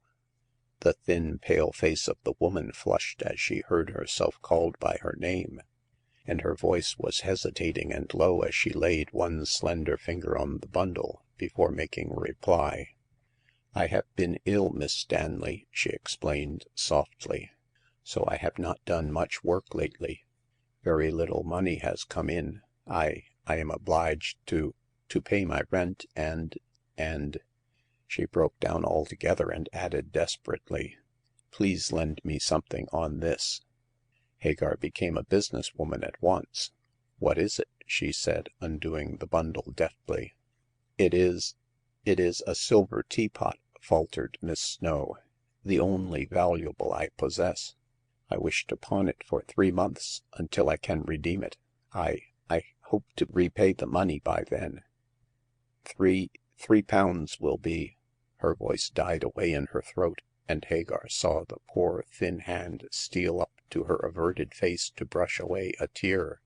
The teapot was a square one of Georgian design, with fluted sides, an elegantly curved spout, and a smooth handle of ivory. Hagar was quite willing to lend on it the required £3, as the silver was worth more, until she made a curious discovery. The lid of the pot was closed tightly, and soldered all round in a manner which made it quite impossible to be opened. This odd circumstance rendered the teapot, for all practical purposes, entirely useless. No one could use an hermetically sealed vessel. "Why is this teapot closed?" asked Hagar in surprise. "It was done 30 years ago by my order," replied the blind woman in a calm voice. Then, after a pause, she added in faint and hesitating tones, "There are letters in it." "Letters? Whose letters?" "Mine, and a person with whom you have no concern. Please do not ask any more questions, Miss Stanley. Give me the money and let me go. I hope to redeem the teapot in 3 months." Hagar hesitated and looked doubtful. "As it is sealed up, the teapot is hardly of much use," she said after a pause. "Take it back, my dear Miss Snow, and I'll lend you the £3. "Thank you, no," replied the old maid coldly. "I take charity from no one. If you can't lend the money on the teapot, give me back my property." "Oh, well, I'll take it in pawn if you like," rejoined Hagar with a shrug. "Here are 3 sovereigns, and I'll make out the ticket at once." The hand of the blind woman closed on the money with a sigh of mingled regret and relief. When Hagar returned with the ticket, she saw that Margaret was fondling the piece of silver as though unwilling to part with it. She drew back, flushing, on hearing the approaching footsteps of Hagar, and, taking the ticket in silence, moved away with tears running down her withered cheeks. Hagar was touched by this mute misery. "Can you find your way back home in the darkness?" she called out. "My dear," said the elder woman with dignity, "day and night are the same to me. You forget that I am blind. Also," she added with an attempt at lightness, "I know every inch of this neighborhood." When she departed, Hagar put away the teapot and wondered a little over the odd circumstance of its being closed and containing love letters. She was certain that the letters were full of love from the faltering way in which Margaret had mentioned them. Also because they were her own and a person's with whom you have no concern. That last sentence, as spoken by the blind woman, showed Hagar only too truly her indomitable reserve and pride. She must have been reduced to her last crust before she could have brought herself to pawn the queer casket. And a teapot as a receptacle for love letters was very queer indeed, which contained the evidence of her youth's dead romance. 30 years ago the teapot had been sealed. Hagar knew also that 30 years ago the heart of this blind and unattractive old maid had been broken. Here indeed was material for a true romance, and that of the strangest, the most pitiful. "What a strange place is a pawn shop," said Hagar, philosophizing to herself. "All the flotsam and jetsam of human lives drift into it. broken hearts, wrecked careers, worn out and dead romances. This is the place for them all. I should like to know the story of that sealed-up teapot." Indeed, so curious she was to know it that she felt half inclined to call on the old maid and ask for information. But Hagar, although a poor girl and a wandering gypsy, and the manageress of a low London pawnshop, had a natural instinct of delicacy which withheld her from forcing the confidence of one disinclined to give it. Miss Snow was a lady born, as all Carby's Crescent knew, and her unbending pride was proverbial. The few words with which she had checked Hagar's inquiries about the letters enshrined in the teapot showed plainly enough that the subject of the hinted romance was not one to be touched upon. Hagar therefore kept the teapot in the shop, and forbore to call upon its owner. For some weeks Margaret continued to weave her baskets and take them to the shop, which employed her. She went to church every Sunday morning, according to her usual custom, and other than these outings she remained secluded in her freezing garret. In that year the winter was particularly severe in London, and snow fell thickly before Christmas. In her desire to save money for the redemption of the teapot, Margaret denied herself a fire and reduced the amount of food she took to as little as would sustain life. In her thin clothing and well-worn shoes she went to shop and church amid falling snow, and in the teeth of cutting winds. Naturally, with lack of clothing, food, and fire, with her weight of years and emaciated frame, she fell ill. One morning she did not appear, and the woman of the house went up to find her in bed.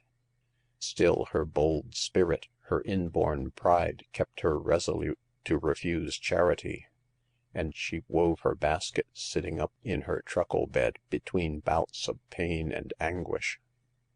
In these straits she must have died, but that God in his pity for this helpless and tortured woman sent an angel to aid her. The angel was Hagar, and a very practical angel she proved to be. Learning from the gossip of the neighborhood that Miss Snow was ill, and remembering the episode of the silver teapot, Hagar marched up to the freezing garret and took charge of the old maid. Margaret objected with all her feeble force, but the kind-hearted gypsy girl was not to be deterred from what she conceived to be her duty.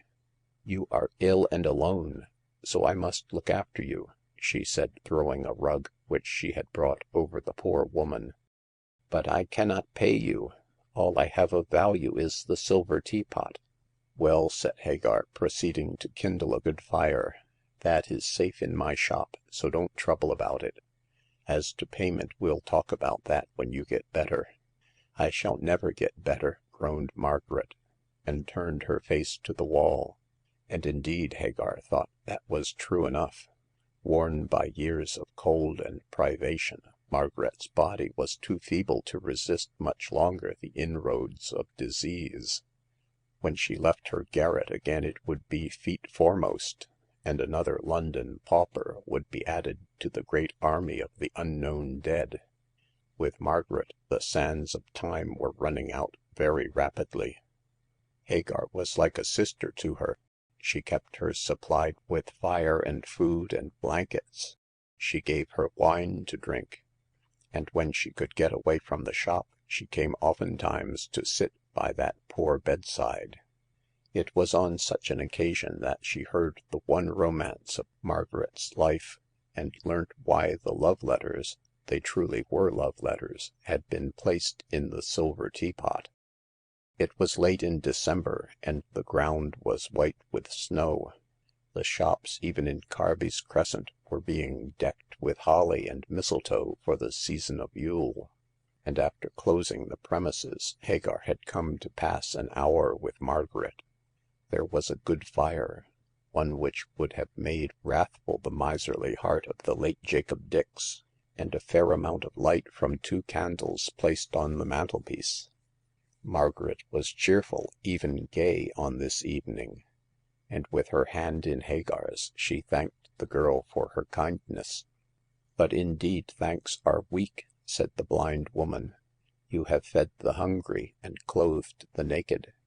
After 30 years of doubt, my dear, you have restored my faith in human nature. How did you lose it? Through a man, my dear, one who said that he loved me, yet who broke off our engagement without any reason." "That was strange. Why did you not ask him for his reason?" "I could not," said Margaret, with a sigh. "He was in India. But it is a long story, my dear. If you care to listen—" "I shall be delighted," said Hagar, quickly, "especially if it explains why you sealed up the letters in the teapot." "Yes, it explains that. In that teapot, which was the only present I ever received from John Mask, I placed his cruel letters 30 years ago. Also mine to him, which he sent back." "Why did he send back your letters?" asked Hagar. "I don't know. I cannot say, but he returned them." "Oh!" she cried with a burst of anguish. "How cruel! How cruel! And I loved him so. I loved him. But he forgot me and married Jane Lorrimer. Now they are rich and prosperous and happy, while I am dying a pauper in a garret, and the silver teapot is pawned," she finished pathetically. Hagar patted the thin hand which gripped the bedclothes. "Tell me the story," said she soothingly. "That is, if it will not cause you too much pain." "Pain," echoed Margaret bitterly. "When the heart is broken, it feels no pain. And mine was broken 30 years ago by John Mask." She remained silent for a moment, and then continued. "I lived at Christchurch in Hants, my dear, in a little cottage just outside the town. This I inherited from my parents, together with a trifle of money. Not much indeed, but sufficient to live upon. Both my father and mother had died, leaving me alone in the world at the age of 20. So I lived in my cottage with Lucy Dyke and a little maid as my servants. Lucy was near my own age, and looked after the house well. I was blind, you see, my dear," said Margaret softly, "and could do nothing for myself. Dear Lord! But I have had to earn my living since then." Overcome by bitter memories, she paused for a moment. Hagar did not dare to break the silence, and in a short time Margaret resumed her tale. "Also, I had a dear friend called Jane Lorrimer, who lived near with her parents, and who visited me constantly. We were like sisters, and I loved her better than anyone in the world till John Mask came to Christchurch. He was visiting the rector of the parish, and I met him. Although I never saw his face, I was told that he was very handsome, and he had a sweet, low voice which charmed me greatly. You know, my dear, how we poor blind folk love a sympathetic voice. Well, I loved John, but I had no idea that there would be any return of that love. For how could a blind girl hope that a handsome young man would look on her, especially," added Margaret in a melancholy tone, "when Jane was so handsome?" "But he did not love Jane," observed Hagar significantly. "No," said the blind woman proudly. "He loved me, and this he told me after we had known each other a year. We became engaged, and life was then at its brightest for me. However, he was going out to India to be a tea planter, and he said when he was settled there and had made a fair amount of money that he would send for me. Alas, alas, that promise was never kept." "Why wasn't it?" asked Hagar bluntly. "Who can tell?" said Margaret sadly. "Not I. Not Jane. She was as surprised as I was when the end came. Although blind, my dear, I can write fairly well, and John made me promise to correspond with him. I did so for more than a year, and he answered faithfully." "Who read his letters to you?" Sometimes Jane, sometimes Lucy Dyke. Ah, they were both good friends to me in my trouble. At first John's letters were very affectionate, but as the months went by they grew colder and colder. Oftentimes Jane said that she would not read them to me. I wrote to John asking the meaning of this change, but his replies were not satisfactory. At last, 18 months after his departure, I received back my letters. Really? Did Jane or Lucy bring them to you? No, Jane was absent in London seeing friends, and Lucy at the moment was out of the house. The little maid brought me the packet. I opened it, thinking it might be a present from John, as he had given me nothing but the silver teapot, which he presented to me before he departed. I made the little maid wait till I opened the packet, and I asked her to read the letter from John enclosed. Did she? Yes. Oh, the pain of it! Cried Margaret. He said that it was best that our engagement should end, and that he returned to me my letters, 13 in all. Not an excuse, or a sigh, or a regret.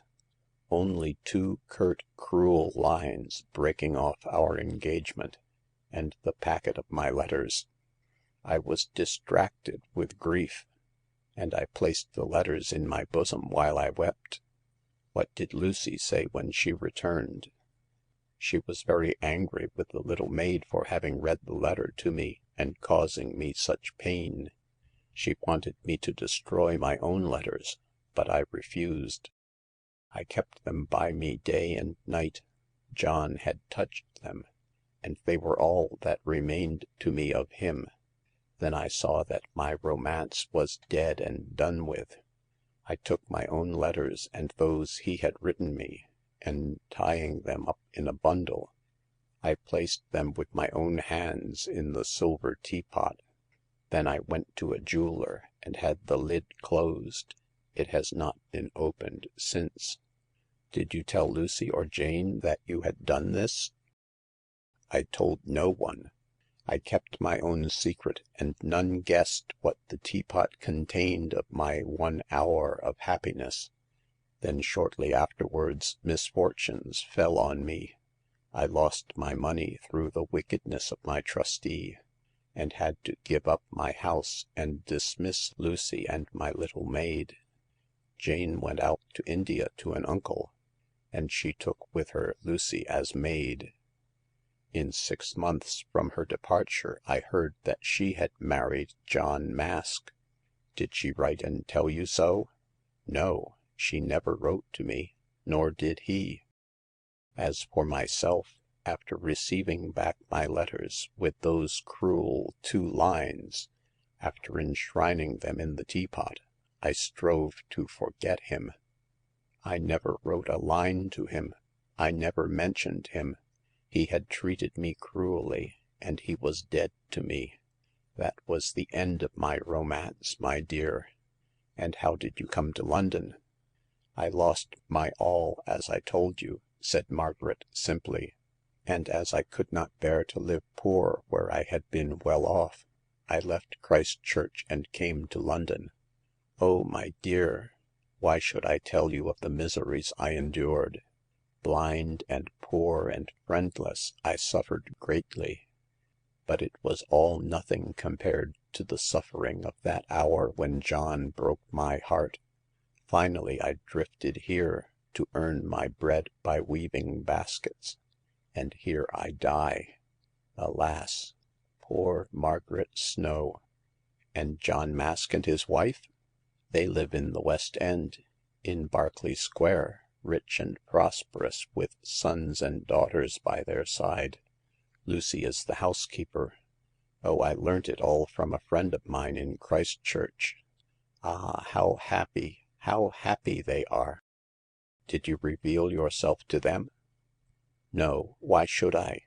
They would not care for me to haunt them like a ghost of the past. They are rich and honored and happy. And you lie here, poor and dying, said Hagar bitterly.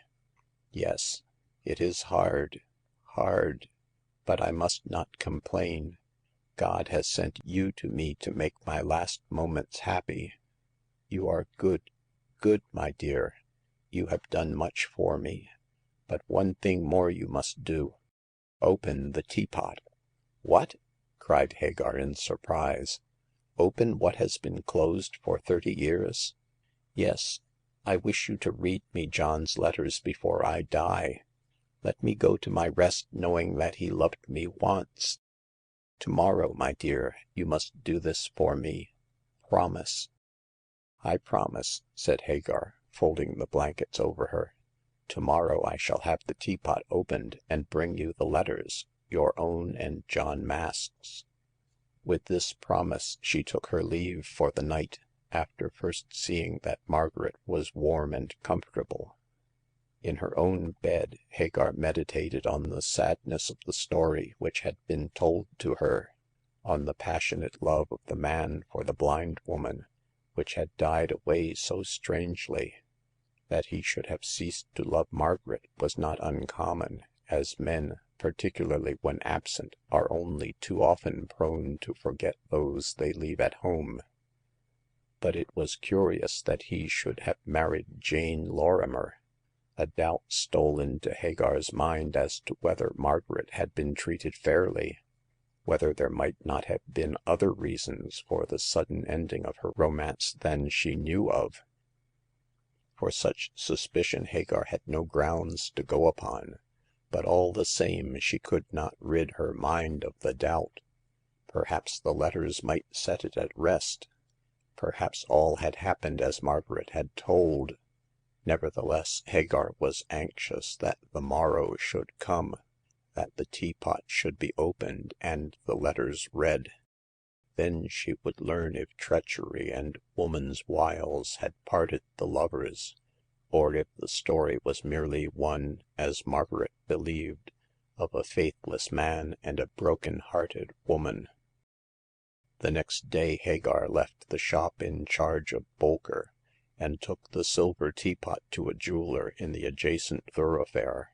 He soon melted the solder and opened the lid.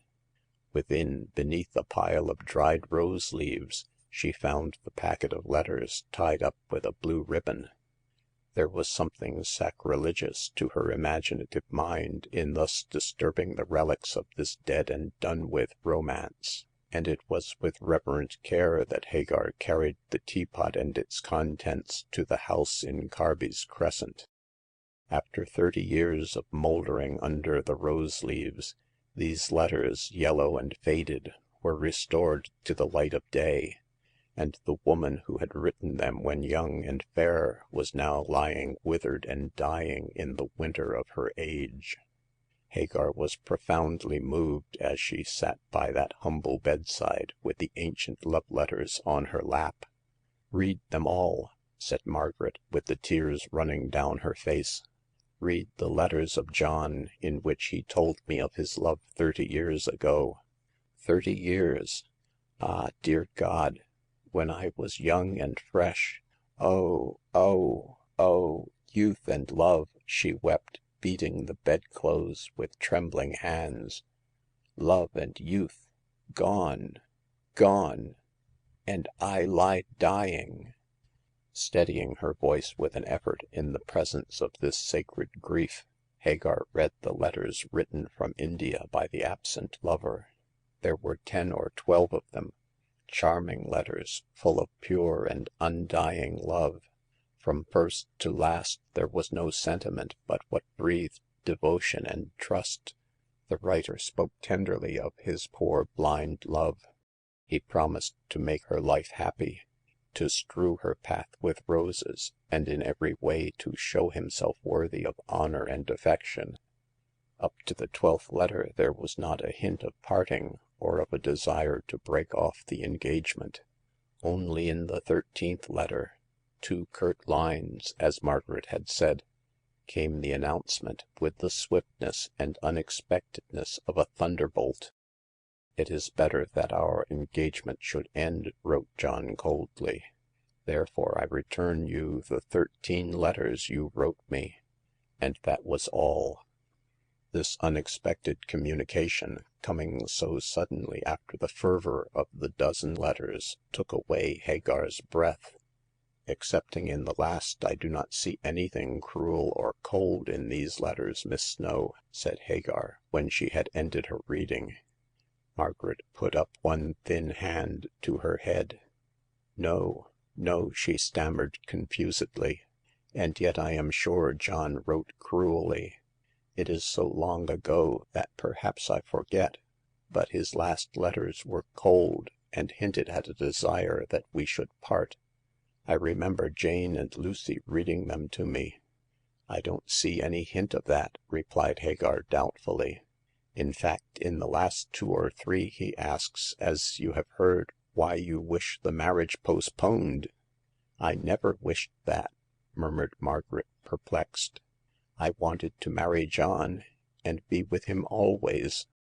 Certainly I never said such a thing when I wrote to him. Of that I am sure." We can soon prove it," said Hagar, taking up the other packet. Here are your letters to John, all of them. Shall I read them?" Receiving an eager assent, the girl arranged the epistles in order of dates, and read them slowly. They were scrawled rather than written, in the large, childish handwriting of the blind, and most of them were short. But the first 6 were full of love and a desire to be near John. The 7th letter, which was better written than the previous ones, breathed colder sentiments. It hinted that the absent lover could do better than marry a blind girl who might be a drag on him, it said. Stop! Stop!" cried Margaret breathlessly. I never wrote that letter." She was sitting up in the bed, with her gray hair pushed off her thin, eager face, and turning her sightless eyes towards Hagar, she seemed almost to see the astonished face of the girl in the intensity of her desire. I never wrote that letter," repeated Margaret in a shrill voice of excitement. You are making some mistake." Indeed, I read only what is written," said Hagar. Let me continue. When I finish the other 5 letters we shall discuss them. But I fear — You fear what?" That you have been deceived. Wait, say nothing until I finish reading." Margaret sank back on her pillow with a gray face and quick, indrawn breathing.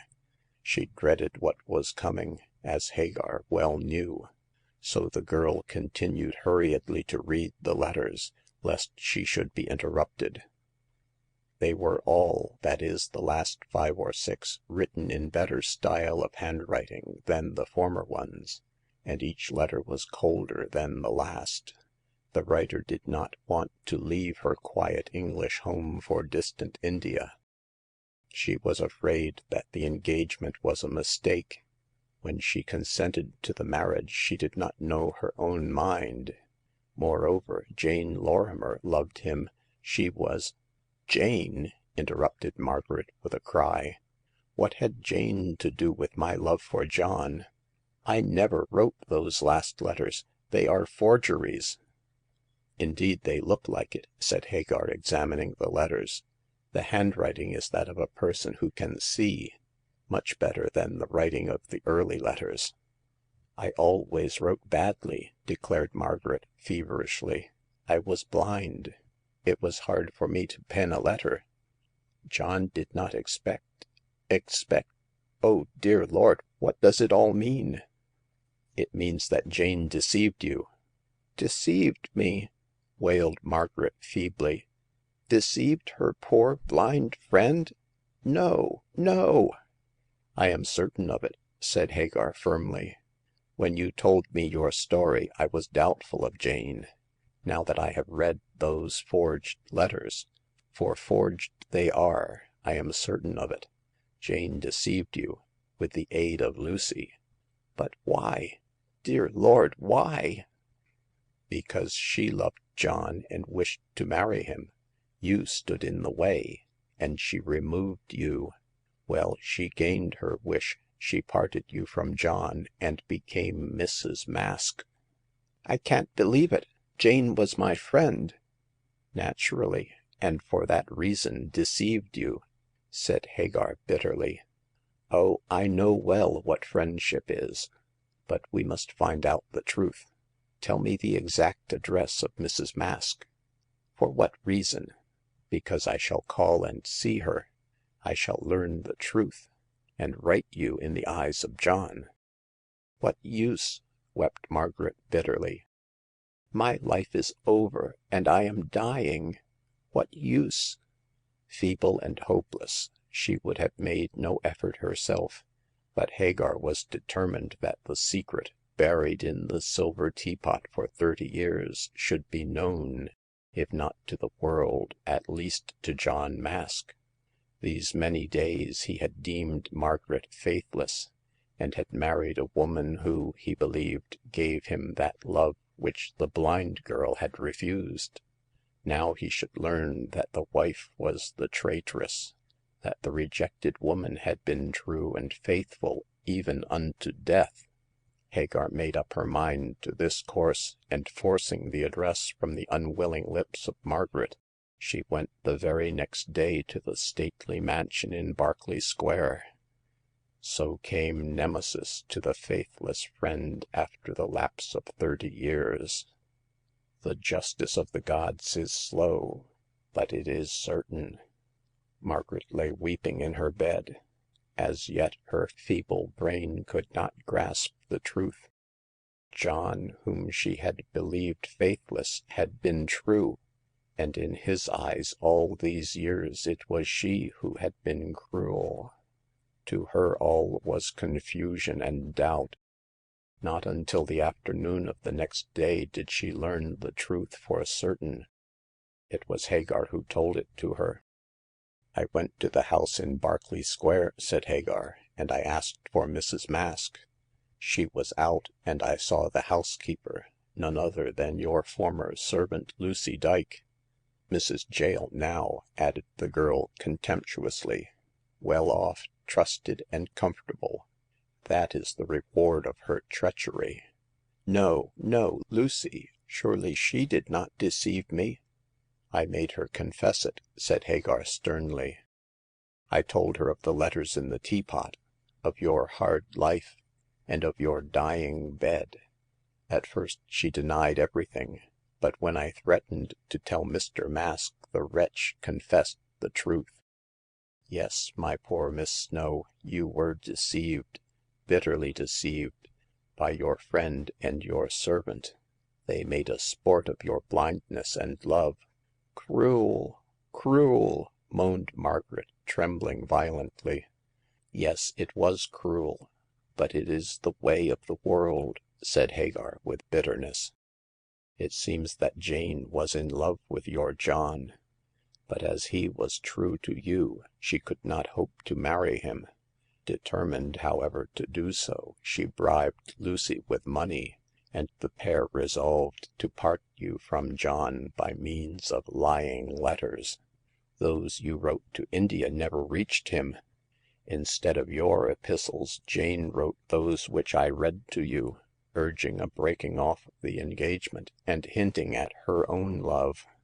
John thought they came from you and wrote back, as you have heard now, asking why you wished the marriage broken off. When Lucy or Jane read the letters to you 30 years ago, they altered the sense so that you should think John cruel." "But why explain further?" cried Hagar with a burst of deep anger. "You saw, you know how they succeeded. John broke off the engagement and sent you back your letters. For that, your treacherous enemies were not prepared. If Lucy had been in the house, you would never have received the packet.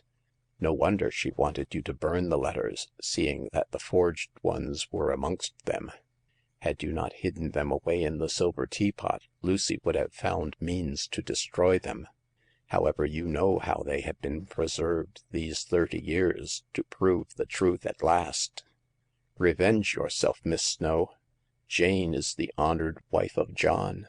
Lucy is the confidential housekeeper, comfortable and happy. Tell John the truth, and punish these vixens." "Oh, what shall I do? What can I do?" cried Margaret. "I do not want to be cruel, but they ruined my life. Jane—" "She is coming to see you, and John also," said Hagar rapidly. "The two will be here in an hour. Then you can denounce the treachery of Jane, and show John those letters to prove it. Ruin her! She ruined you." Margaret said nothing. She was a religious woman, and nightly recited the Lord's Prayer. "Forgive us our trespasses, as we forgive them that trespass against us." Now, and in no idle fashion, she was called upon to prove the depth of her belief, the extent of her charity. She was asked to forgive her bitterest enemies, those two women who had ruined her life, and who had built up prosperous existences on such ruins. It was hard to say, "Go in peace," to these. Hagar was implacable and urged revenge. But Margaret, weak, sweet soul, leant to the side of charity. Waiting the arrival of her false friend, her lost lover, she prayed for guidance and for strength to sustain her in the coming ordeal. It was the last and most painful phase of her long, long martyrdom. Mrs. Mask arrived an hour later, as Hagar had announced, but alone. Her husband had been detained by business, she explained to the girl, and would come on later. Like herself, he was anxious to see their dying friend. "Does he know the truth?" asked Hagar, before admitting the visitor. Jane was now a large and prosperous woman, with an imperious temper, and in an ordinary case would have replied sharply. But the discovery of her treachery, the knowledge that her victim was dying, had broken her down entirely. With a pale face and quivering lips, she shook her head and signed that she could not bring herself to speak. Hagar stood aside and permitted her to pass in silence. She would have lashed the perfidious woman with her tongue, but deemed it more just that the traitress should be punished by the friend she had wronged so bitterly. Mrs. Mask entered the room and slowly walked over to the bedside. The blind woman recognized her footstep. Yes, recognized it even after these many years. "Jane," said Margaret reproachfully, "have you come to look at your work?" The prosperous lady recoiled as she saw the wreck of the merry, happy girl she had known 30 years before. Tongue-tied by the knowledge that Margaret spoke truly, she could only stand like a culprit beside the bed, and like a culprit await her sentence. Hagar remained at the door to listen. "Have you nothing to say?" gasped Margaret faintly. "You who lied about me with your accomplice, who made my John believe me faithless? My John! Alas, he has been yours, won by dishonor, these 30 years." I loved him," stammered the other woman at last, goaded into defending herself. "Yes, you loved him and betrayed me. For years I have suffered hunger and cold. For years I have lived with a broken heart, alone and miserably. Oh, I am sorry." "Sorry? Can your sorrow give me back 30 years of wasted life, of long enduring agony? Can sorrow make me what I should have been, what you are, a happy wife and mother?" "Margaret," implored Jane, sinking on her knees, "forgive me. In spite of all my prosperity, I have suffered in secret. My sin has come home to me many a time and made me weep. I searched for you when I returned to England. I could not find you. Now I am willing to make what expiation you wish." "Then tell your husband how you tricked him and ruined me." "No, no, anything but that, Margaret. For God's sake! I should die of shame if he knew. He loves me now. We are old. We have children. 2 of my boys are in the army. My daughter is a wife and mother. What you will, but not that. It would destroy all. It would kill me." She bowed her head on the bedclothes and wept. Margaret reflected. Her revenge was within her grasp. John was coming, and a word from her would make him loathe the woman he had loved and honored these many years, would make him despise the mother of his children. No, she could not be so cruel as to ruin the innocent, to punish the guilty. Besides, Jane had loved him, and it was that love which had made her sin. Margaret raised herself feebly and laid her thin hand on the head of the woman who had martyrized her. I forgive you, Jane. Go in peace. John shall never know. Jane lifted up her face in amazement at this godlike forgiveness. You will not tell him? She muttered. No, no one shall tell him. Hagar, swear to me that you will keep silent. I swear, said Hagar a little sullenly.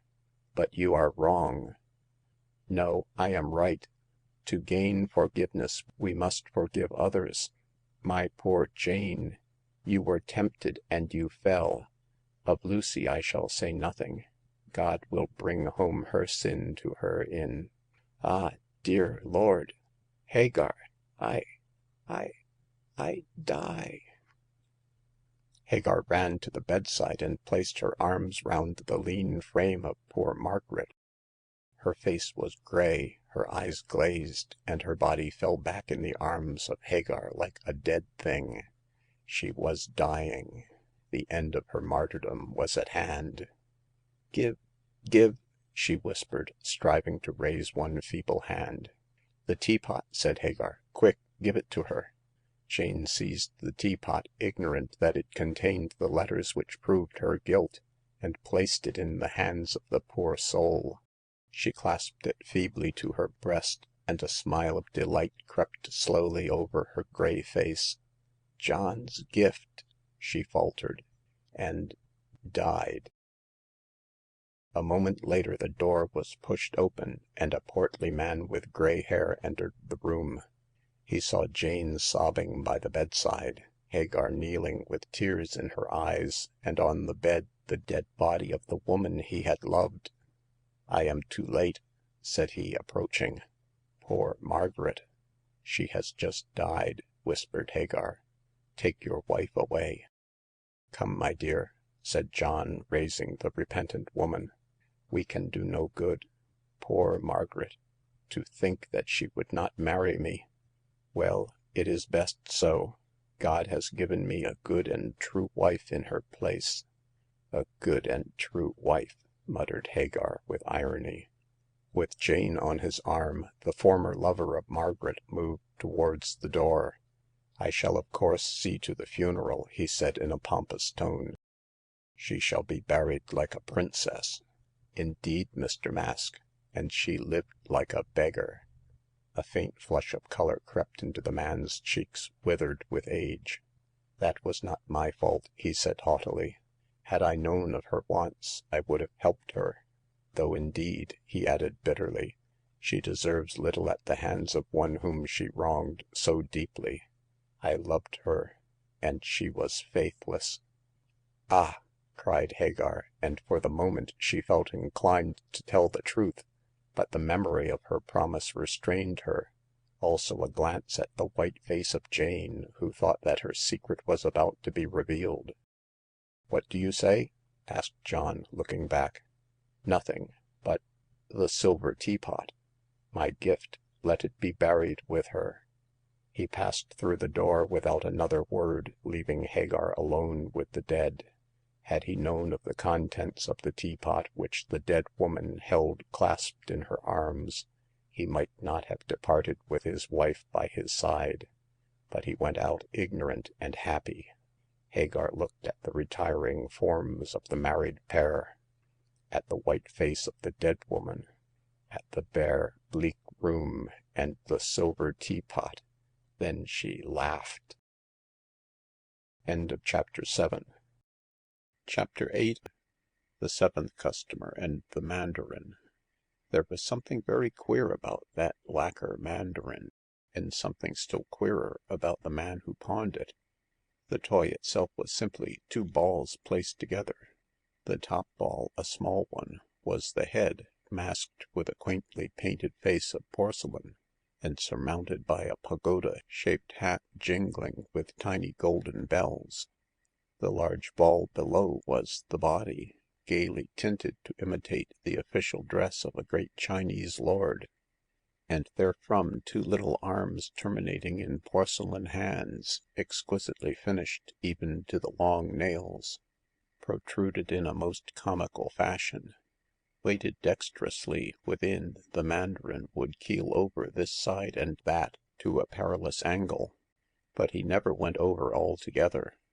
When set in motion, the big ball would roll, the arms would wag, and the head nod gravely, a little red tongue thrusting itself out at every bow. Then the golden bells would chime melodiously, and rolling, wagging, nodding, the Mandarin made all who beheld him laugh with his innocent antics. He was worthy, in all his painted beauty, to be immortalized by Hans Andersen. "A very pretty toy," said Hagar, as the quaint thing tipped itself right and left, front and back. "It comes from China, I suppose?" She asked this question of the customer, who demanded £2 on the figure. But in place of answering her, he burst out into a hoarse laugh, and leered unpleasantly at the girl. "Comes from other side of nowhere, I reckon, missus," he said in a coarse voice, "and a bloomin' rum piece of goods 'tis, anyhow." Hagar did not like the man's looks at all, although she was by no means exacting on the score of personal beauty, especially with regard to the male sex. Still, there was something brutal about this fellow which revolted her every sense. He had a bullet head with a crop of closely cut hair, a clean-shaven face of a blue-black dirty hue, where the beard had been removed, a low forehead, a snub nose, a large ugly mouth, and two cunning gray eyes which never looked anyone straight in the face. This attractive gentleman wore a corduroy suit, a red linen handkerchief round his throat, and a fur cap with ear-flaps on his head. Also he carried a small black pipe between his teeth, and breathed therefrom an atmosphere of the vilest tobacco. Certainly the toy was queer, but the man queerer. Not at all the sort of person likely to be in possession of so delicate a work of Chinese art and fancy. "Where did you get this?" demanded Hagar, drawing her black brows together and touching with one finger the swaying Mandarin. "It's all on the square, missus," growled the man in an injured tone. "I didn't prig the blessed thing, if that's yer lay. A pal o' mine is a sailor brought it from Lord knows where, and guv it me. I wants rhino, I do. So if you kin spring 2 quid, I'll give you 20 shillings," said Hagar, cutting him short. "Oh, my bloomin' eyes, if this ain't robbery and blue murder!" whined the man. 20 bob! Why, the fun you gits out of it's worth more. That's my offer, take it or leave it. I don't believe you came honestly by it, and I'm running a risk in taking it." "Sling us the blunt, then," said the customer sullenly. "It's the likes of you as grinds down the likes of me. Yah, you and yer preachin'." "In whose name am I to make out the ticket?" asked Hagar coldly. "In the name of Mr. William Smith. Larky Bill, they calls me, but 'tain't hetiquette to put Henderin family names on pawn tickets. I lives in Sawder Alley, Whitechapel." "Why didn't you go to a nearer pawn shop, then?" said Hagar, taking down Mr. Smith's address, without smiling at his would-be wit. "That's my biz," retorted Bill, scowling. "'Ere, gimme the tin, and don't you arsk no questions, and you won't be told no lies. D'ye see?" Hagar stamped her foot. "Here's the money and the ticket. Take yourself and your insolence out of my shop. Quick!" "I'm getting," growled the man, shuffling towards the door. "See 'ere, missus, I comes fur that doll in 3 months, or it may be 4. If it ain't all right, and 'and it up to me proper, I'll break your neck." "What's that you say?" Hagar was over the counter and close at hand by this time. Larky Bill stared open-mouthed at her spirit. "You say another word, my jailbird," said Hagar, seizing his ear, "and I'll put you in the gutter." "Lordy, what a Donna! muttered Bill, rubbing his ear when he found himself outside. She'll look arter the toy proper. 3 months. He rapped his thumbnail against his teeth. I can't get less from the beak, but I've bested Monkey anyhow. And with these enigmatic words Mr. Smith turned on his heel and went to Whitechapel. There his forebodings were realized, for at the very door of his own house in Sawder Alley he was taken in charge by a grim policeman and sent to prison for 4 months.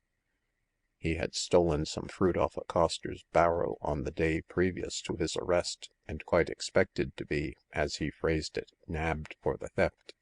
Therefore he employed the small remnant of freedom still remaining to him in pawning the Mandarin in the most distant pawnshop he could think of, which happened to be Hagar's.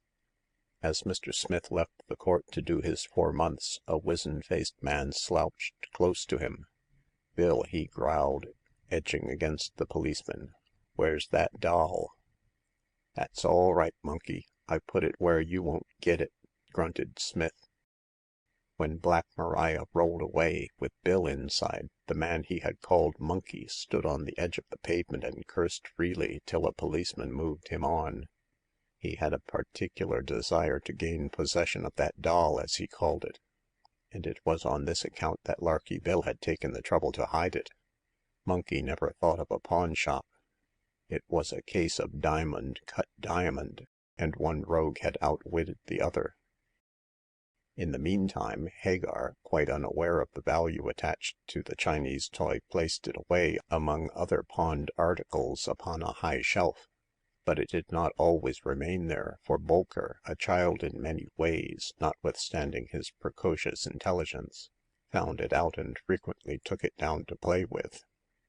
Hagar would not have permitted this had she known, as the toy was given into her charge to keep safe, and she would have been afraid of Bolker spoiling the painting or rubbing off the gilding. Bolker knew this and was clever enough to play with the Mandarin only when Hagar was absent. He placed it on the counter and made it sway in its quaint fashion, the waving arms, the nodding head, and the rosebud of a tongue slipping in and out, enchanted the lad, and he would amuse himself for hours with it. It was strange that a gilded toy, no doubt made for the amusement of grave Chinese emperors, should descend to afford pleasure to an Arab of London City. But the Mandarin was an exile from the flowery land, and rocked as merrily in the dingy pawnshop as ever he had done in the porcelain palaces of Pekin. A month or 2 after the Mandarin had been pawned, Bolker announced in the most unexpected manner that he intended to better himself. He had been given, he said, the post of shop-boy in a West End bookseller's establishment, and as he was fond of literature, he intended to accept it. Hagar rather wondered that anyone should have placed sufficient confidence in this Arab to give him a situation, but she kept her wonderment to herself and permitted him to go. She was sorry to lose the benefit of his acute intelligence, but personally she had no great love for this scampish hunchback, so she saw him depart without displaying much sorrow. Thus Bolker vanished from the pawnshop and from Carby's Crescent, and ascended into higher spheres. Nothing new happened after his departure. The Mandarin remained untouched on the shelf, and the dust collected over his motionless figure. Hagar quite forgot about the toy and its pawner, and it was only when Larky Bill was released from prison and came to claim his property that she recalled the incident. She took down the figure, dusted it carefully, and set it swaying on the counter before Mr. Smith. Neither Bill nor Hagar noticed that it did not roll as easily and gracefully as usual. "Here's the quid and interest and ticket," said Bill, tendering all 3. "I'm glad to get this 'ere back again. No one's touched it, 'ave they?" "No, it has been on that shelf ever since you pawned it." "Where have you been?" Larky Bill grinned. "I've been stayin' at a country 'ouse of mine fur my 'ealth's sake," he said, tucking the Mandarin under his arm. "Say, missus, a cove called Monkey didn't come smellin' round 'ere fur this himage? Not that I know of. Nobody asked for the toy." "Guess it's all right," chuckled Bill gleefully. Lord, to think as how I've done that bloke. Won't he cuss when he knows as I've got 'em?" What them were, Mr. Smith did not condescend to explain at that particular moment. He nodded familiarly to Hagar and went off, still chuckling with the Mandarin in charge. Hagar put away the money and thought that she had seen the last of Bill, but she reckoned wrongly. 2 hours afterwards he was back in the shop, Mandarin and all, with a pale face, a wild eye, and a mouth full of abuse. At first he swore at large without giving any explanation, so Hagar waited till the bad language was ended and then asked him quietly what was the matter. For answer, Bill plumped down the Chinese toy on the counter and clutched his fur cap with both hands. "Matter, cuss you!" he shrieked furiously. "As if ye didn't know. I've been robbed." "Robbed? What nonsense are you talking? And what have I to do with your being robbed?" Bill gasped, and pointed to the Mandarin, who was rolling complacently, with a fat smile on his porcelain visage. That doll," he spluttered. "I've been robbed." "Of the doll?" asked Hagar impatiently. "Ye young Jezebel." "Of the diamonds. Diamonds!" "Diamonds!" echoed the girl, starting back in astonishment. "Yes, you know, hang you, you know. £20,000 of diamonds. They was in that doll, inside him. They ain't there now. Why not? 'Cause you've robbed me. Thief! Yeah!" "I did not know that there were any jewels concealed in the Mandarin," said Hagar calmly. "Had I known, I should have informed the police." "Blown the gaff, would ye? And why?" "Because a man in your position does not possess diamonds unless he steals them. And now I think of it," added Hagar quickly, "about the time you pawned this toy, Lady Deacey's jewels were stolen." "You stole them!" "P'raps I did, p'raps I didn't," growled Bill, mentally cursing Hagar for the acuteness of her understanding. "'Tany rate, 'twarn't your biz to prig 'em." "I tell you I never touched them. I did not know they were in there." "Then who did, cuss you? When I guv you the doll, the diamonds were inside. Now they ain't." "Who took 'em?" Hagar pondered. It was certainly odd that the diamonds should have been stolen. She had placed the Mandarin on the shelf on the day of its pawning, and had not removed it again until she had returned it to its owner. Seeing her silent, Bill turned the toy upside down and removed a square morsel of the lacquer, which fitted in so perfectly as to seem like one whole piece. Within was the dark hollow of the ball. Empty. "I put them diamonds in 'ere with my own 'and," persisted Bill, pointing one grimy finger at the gap. "They were 'ere when I popped it, and they ain't 'ere now. Where are they? Who's been playing with my property?" "Bolker!" cried Hagar, without thinking. It had just flashed across her mind that one day she had found Bolker amusing himself with the Mandarin. At the time she had thought nothing of it, but had replaced the toy on its shelf and forbidden the lad to meddle with it. But now, recalling the episode and connecting it with Bolker's sudden departure, she felt convinced that the imp had stolen the concealed jewels. But, as she wondered, how had he become cognizant that £20,000 worth of diamonds was hidden in the hollow body of the doll? The thing puzzled her. "Bolker?" echoed Larky Bill wrathfully. "And who may that cuss be?" "He was my shop boy, but he left 3 months ago to better himself. I dessay. With my diamonds, I'll bet. Where is he, that I may cut his bloomin' throat?" "I shan't tell you," said Hagar, alarmed by the brutal threat of the man, and already regretting that she had been so candid. "I'll make you. I'll twist your neck," raged Bill, mad with anger. He placed his great hands on the counter to vault over, but the next moment he dropped back before the shining tube of a neat little revolver, which leveled itself in Hagar's hands. She had lately purchased it for defense. "I keep this always by me," said she calmly, "to protect myself against such rogues as you." Bill stared at her blankly, then turned on his heel and left the shop. At the door he paused and shook his fist. I'll find that Bolker and smash the life out of him," he said hoarsely. "Then, my fine madam, I'll come back to lay you out." After which he vanished, leaving the Mandarin with its eternal smile still rocking on the counter. Hagar put away the pistol and took up the figure. Now that she knew about the diamonds, and had forced Bill to admit, as he had done indirectly, that they had been stolen from Lady Deacey, she thought it possible that the Chinese toy might belong to the same owner. In spite of her fearlessness, Hagar was not altogether happy in her mind as regards the burglar. If he did not find the diamonds, he was quite capable of returning to murder her.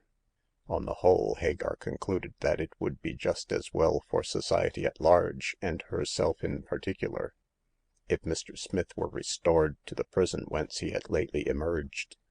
After some consideration, she resolved to see Vark, the lawyer, and tell him the episode of the Mandarin, taking the image with her as evidence.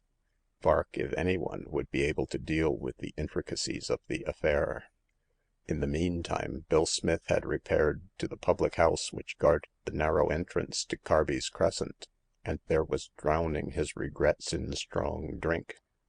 As he drained his tankard of ale, he fell into conversation with the fat landlord, a brutal-looking prize-fighter who looked as though he had been in jail, quite a bird of Mr. Smith's feather. These two congenial spirits recognized each other and became friendly. So friendly indeed that Bill thought it a good opportunity to extract information regarding the whereabouts of Bolker. He was too wise to explain his reason for making these inquiries. "That's a fine gal in the pawn shop, hey?" said he with a leer. "What, Hagar? She's a plum, ain't she? But not for every man's pickin'. Oh no, not she. Hagar can look arter herself proper," said the landlord. "Does she mind that Shorp all alone?" "Just now she does," replied mine host. "She 'ad a boy, a wicked little 'unchback devil. Bolker's 'is name. But he's hoff, gittin' a wage in West End, as I do 'ear." "West End?" said Bill reflectively. "An' where might 'e 'ang out there?" "Ho, in a swell slap-up bookshop. Juppins, Son and Juppins, Lesser Square way. 'Is parients live down 'ere, but Bolker's that set up with 'is good luck as he looks down on 'em."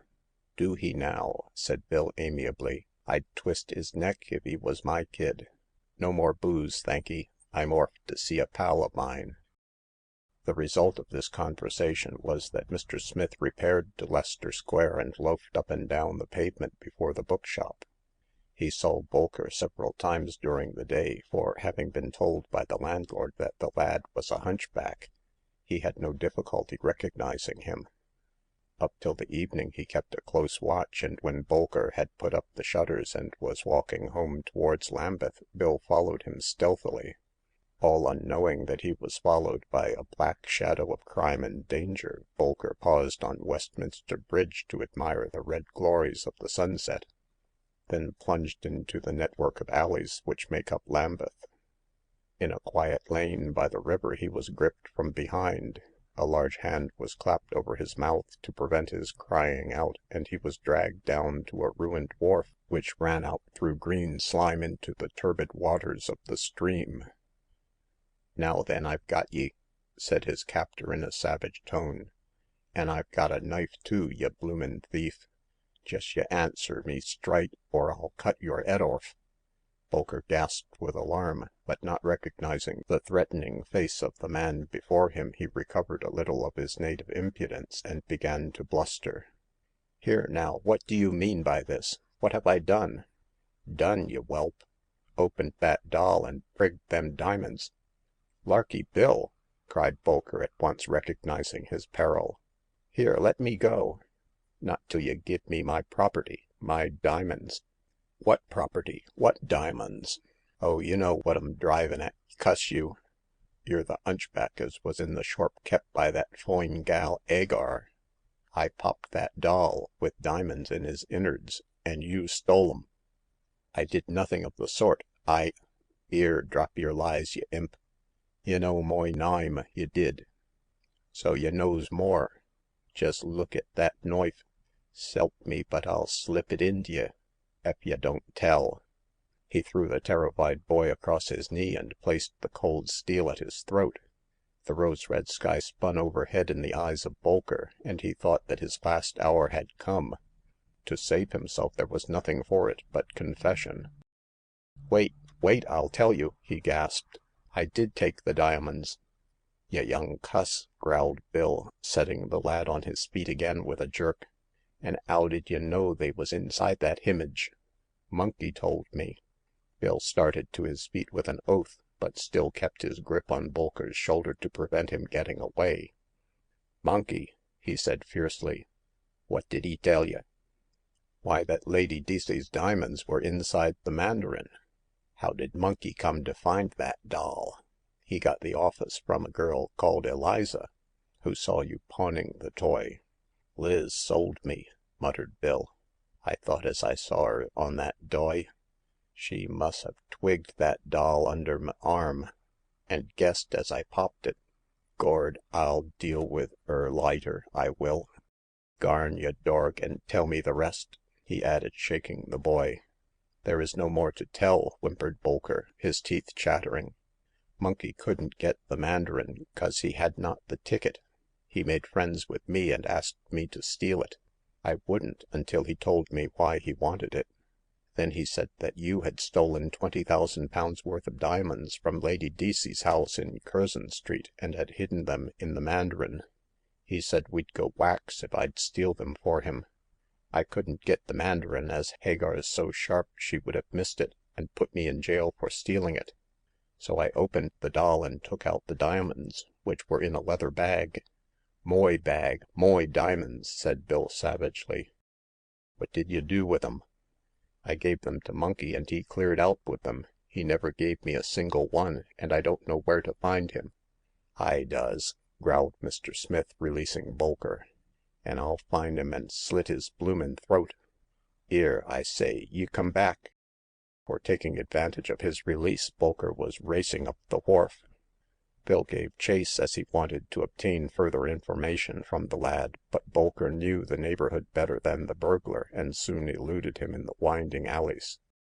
"It don't matter," said Bill, giving up the chase and wiping his brow. "Monkey's got the swag. Might ha' guessed as he'd round on me.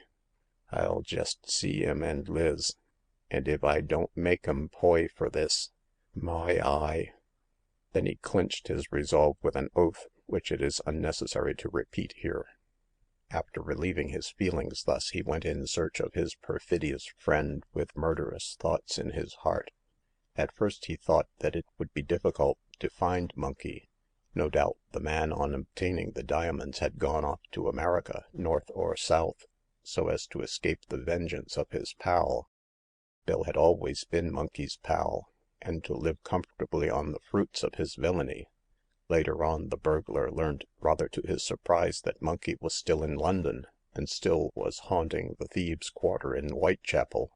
Bill wondered at this choice of a residence when the man had so much money in his possession, but he ascribed this longing to Monkey's love for his old haunts and associates. Nevertheless, knowing that Bill was out of prison, it was strange that the man did not look after his skin. "'E knows what I am when I'm riz," said Bill to himself as he continued his search, "so he ought to get orf while his throat ain't cut. Blimey, but I'll have a drop of 'is 'art's blood fur every one of them bloomin' diamonds." One evening he found Monkey in the parlor of a low public house called the Three Kings, and kept by a Jew of ill fame, who was rather a fence than a landlord. His traitorous friend, more wizened and shriveled up than ever, was seated in a dark corner with an unlighted pipe in his mouth, a half-drained tankard of bitter before him, and his hands thrust moodily into his pockets. If Monkey had the diamonds, his appearance belied their possession, for he looked anything but prosperous. There was no appearance of wealth in his looks or manner, or choice of abode. "Wot, Bill, old pal," he said, looking up when Mr. Smith hurled himself into the room, "you've got hout of quad." "Yus, I've got hout to slit yer throat." "Lor!" whined Monkey, uncomfortably. "What you accusin' me fur?" I ain't done nothin', s'elp me." Bill drew a chair before that of Monkey, and taking out his knife played with it in a significant manner. Monkey shrank back before the glitter of the blade and the ugly look in his friend's eyes, but he did not dare to cry out for assistance lest the burglar should pounce on him. "Now look'ee 'ere, Monkey," said Bill, with grim determination. "I don't want none of your bloomin' lip, ner his ayther. D'ye see? I've seen that beast of a kid as you put up to steal my diamonds, and—" "Yah, that kid!" cried Monkey with sudden ferocity. "Wish I'd 'im 'ere. I'd squeeze the 'eart out of 'im. Wot fur? Didn't he get you the swag? Moy swag, cuss ye!" "No, he didn't, and ef he says he did, he's a liar. A bloomin' busted liar, s'elp me! I tell you, Bill, he kept them shiners to himself, cuss 'im." "That's a damned lie, y' sneakin' dorg," said Bill politely. "My die if 'tain't gorspel truth," yelped Monkey. "Look'ee 'ere, ole pal—" "Don't you call me pal," interrupted Bill, savagely. "I ain't no pal of yourn, y' terbacker-faced son of a bloomin' 'angman. Liz blew the gaff on me poppin' that himage, and y' tried to git the swag when I was doin' time. And y' did git it, y'—" "I didn't!" snapped Monkey, interrupting in his turn. "The kid stuck to the swag, I tell y'. Course I knowed of them diamonds." "Course y' did," growled William, ironically. "Didn't I tell y' 'ow I cracked that crib in Curzon Street and prigged them diamonds and the himage? Yah, y' cuss! I knows y' did, Bill. And y' tole me 'ow y' stowed the swag inside the doll. My heye, that was sharp of y', but y' moight hev trusted a pal. I didn't know y' popped the doll till Liz told me. She sor y' goin' into that pop shorp with a chiner thing under yer arm, and—" "And you'd set her arter me!" cried Bill, savagely. "She didn't git into Lambeth on the chance." "Yus," said Monkey, doggedly. "I did put her on yer trail. Y' hid the diamonds in that image and cleared out with it. I couldn't foller meself, so I set Liz onto y'. She tole me as 'ow y'd popped the thing. So when y' was doin' time I tried to git it again, though that young cuss 'es sold me.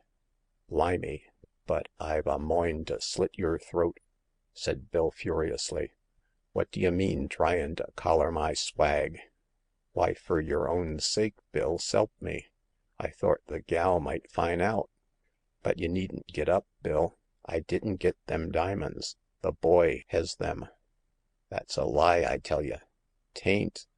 When I tole the kid about the diamonds, he stole 'em sure, and left the doll so as the pawn shop gal wouldn't fin' out. But I never saw him agin, though I watched the shorp like a bloomin' tyke. The boy cleared out with them diamonds. I wish I'd 'im 'ere. I'd choke the little devil." Bill reflected and slipped the knife into his pocket. Without doubt Monkey was speaking the truth. He was too savagely in earnest to be telling a falsehood. Moreover, if he really possessed the diamonds, he would not remain hard up and miserable in the thieves' quarter of dingy Whitechapel. No, Bolker had kept the jewels and had deceived Monkey. More than that, in the interview on the ruined wharf he had deceived Bill himself. Priding himself on his astuteness, Mr. Smith felt savage at having been sold by a mere boy. "If I can only get him agin," he thought when leaving the Three Kings, "I'll take the 'ead orf him, and chuck his crooked carcass into the river mud." But he found it difficult to lay hands on Bolker, although for more than a week he haunted the shop in Leicester Square. Warned by his one experience that Bill was a dangerous person to meddle with, Bolker had given notice to his employers and at present was in hiding. Also, he was arranging a little scheme whereby to rid himself of Larky Bill's inopportunities. Vark was the man who undertook to carry out the details of the scheme, and Hagar was consulted also with regard to its completion. These three people, Vark, Hagar, and Bolker, laid an ingenious trap for unsuspecting Bill, into which he walked without a thought of danger. He had been betrayed by Monkey, by Bolker, by Liz. Now he was going to be sold by Vark the lawyer. Truly the fates were against Bill at this juncture.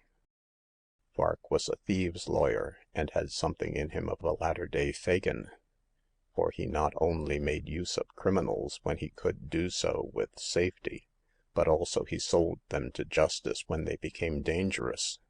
As he saw a chance of making money out of Bill Smith, he resolved to do so, and sent for the man to visit him at once. As Vark had often done business with the burglar, Bill had no idea that it was in the lawyer's mind to betray him, and duly presented himself at the Spider's office in Lambeth, like a silly fly. The first thing he saw on entering the room was the Mandarin swaying on the table. "You are astonished to see that?" said Vark, noticing his surprise. "I dare say, but you see, Bill, I know all about your theft of the Deasy diamonds." "Who tole you?" growled Bill, throwing himself into a chair. "Hagar up the pawn shop," replied Vark, slowly and with significance. Bill's eyes lighted up fiercely, in precisely the way Vark wished. The lawyer had not forgiven Hagar for refusing to marry him, and for curtailing his pickings in the Dix estate. For these reasons he wished her evil, and if he could inoculate the burglar's heart with a spite towards her, he was bent on doing so. It appeared from Bill's next speech that he had succeeded. "Oh, 'twas that gal, was it?" said Mr. Smith quietly. "I might ha' guessed it, by seein' that himage. Well, I owe 'er one, I do, and I guess I'll owe 'er another. But that's my biz, 'tain't yourn. What d'ye want, ye measly dorg?" he added, looking at the lean form of Vark in a surly manner. "I want to see you about the Deasy diamonds. Why did you not bring them to me when you stole them?" "Whoy? 'Cause I didn't b'lieve in ye," retorted Bill. "I knowed I was in fur toime when I prigged them apples, and I wasn't going to trust my swag to your Monkey. Y'd 'a' sold me." "Well, Monkey did sell you." "Yeah, 'e didn't get much on the deal. No, but Bolker did." "Bolker!" echoed Bill, grinding his teeth. "D'ye know that crooked cuss?" "Y' do? Well, see 'ere." Bill drew his clasp knife out of his pocket and opened it. "I'm goin' to slip that into 'im first toime as I claps eyes on 'is ugly mug." "You'd better not, unless you want to be hanged." "What do I care?" growled Bill sulkily. "Scragged or time with skilly and hokum, it's all the sime to me. I suppose you wonder where the diamonds are?" "Yus, I want 'em." "That's a pity," said Vark with irony, "because I am afraid you won't get them." "Where is them diamonds?" asked Bill, laying his open knife on the table. Vark passed over the question. "I suppose you know that the police are after you for the Deasy robbery?" he said, slipping his hand idly across the table till it was within reach of the knife. "Oh, yes. Lord Deasy offered a reward for the recovery of the jewels. That has been paid. But as you are still at large, the police want you, my friend." "Oh, I ain't afraid of y' givin' me up. I'm too useful to y', I am, and I knows too much about y'. The peelers shan't put me in quod this toime." "Who got the reward?" he asked suddenly. "Bolker got it." "Damn him! Bolker!" "Yes, Monkey made a mistake when he trusted the lad. Bolker thought that he would make more out of honesty than by going shares with Monkey. When he found the jewels, he went off with them to Scotland Yard. Lady Deasy has them now, and Bolker," added Vark, smiling, "has money in the bank. Cuss him! Why didn't I cut his bloomin' throat down by the river?" "That is best known to yourself," replied Vark, who was now playing with the knife. "You are in a tight place, my friend, and may get some years for this robbery." "Yeah, no one knows I did it." "There is the evidence against you," said Vark, pointing to the Mandarin. "You stole that out of Lord Deasy's drawing room along with the diamonds. You pawned it, and Hagar can swear that you did so. Bolker can swear that the stolen diamonds were inside. With these two witnesses, my poor Bill, I'm afraid you'd get 6 years or more. Not me," said Bill, rising.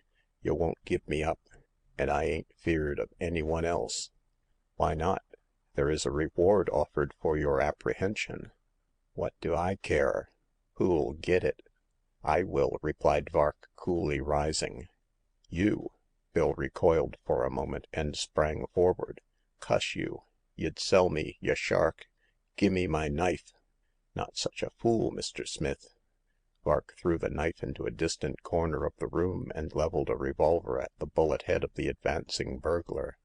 Bill fell back for the moment, fell into the arms of two policemen. He gave a roar like a wild beast. Trapped, by " he yelled, and struggled to get free. The next moment Hagar and Bolker were in the room, and Bill glared at one and the other. Y' trapped me, damn ye," said he. Wait till I get out." You'll kill me, I suppose," said Hagar, scornfully. No, shan't kill you, nor yet that little devil with a hunch. There's only one cove as I'd swing for — that beastly thief of a lawyer." Vark recoiled before the glare in the man's eyes, and as Bill, foaming and cursing, was hurried out of the room, he looked at Hagar with a nervous smile. That's bluff," he said feebly. I don't think so," replied Hagar quietly. Goodbye, Mr. Vark. I'm afraid you won't live more than 7 years. There will be a funeral about the time of Larky Bill's release." When she went out, Bolker grinned at the lawyer, and with frightful pantomime he drew a stroke across his neck. Vark looked at the clasped knife in the corner and shivered. The Mandarin on the table rolled and smiled always.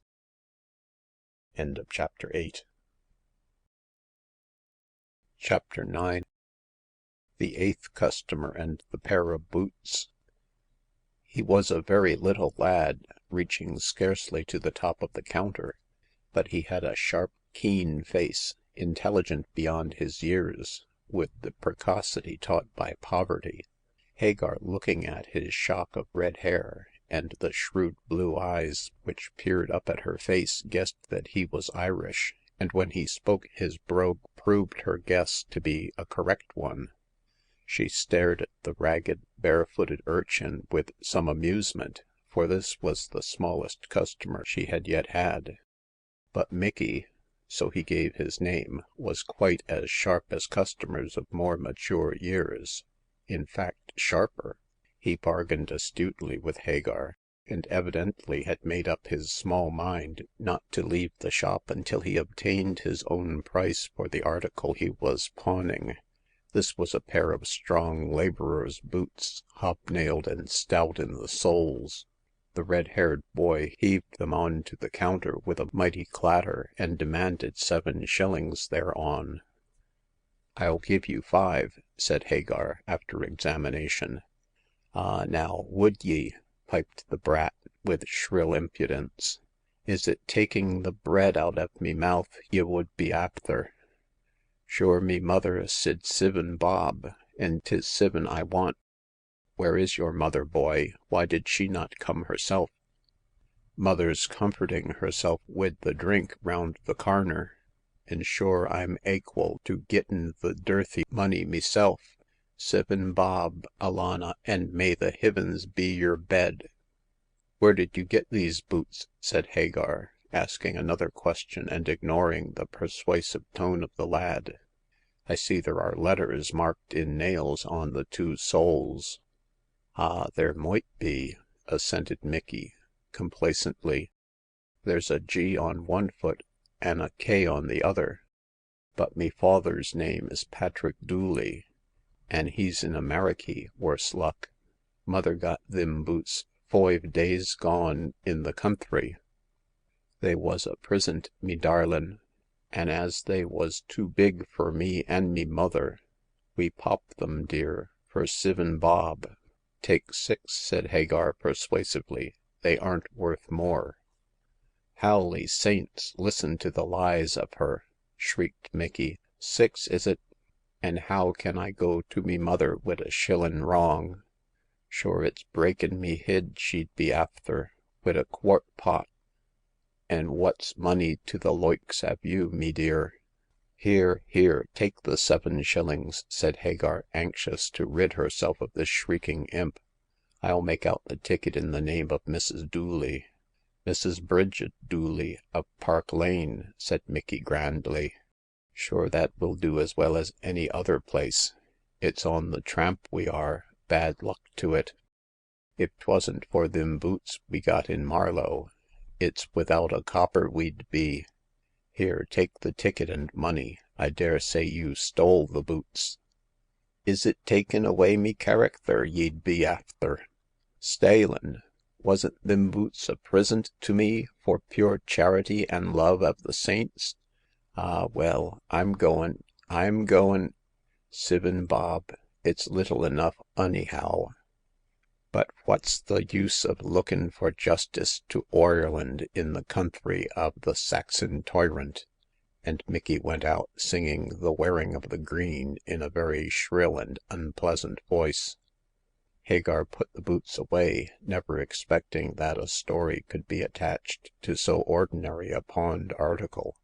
But 2 days afterwards she was reading an account of a murder, and, to her surprise, the very boots now reposing on a high shelf in her shop were mentioned as a link in the chain of evidence likely to hang the assassin.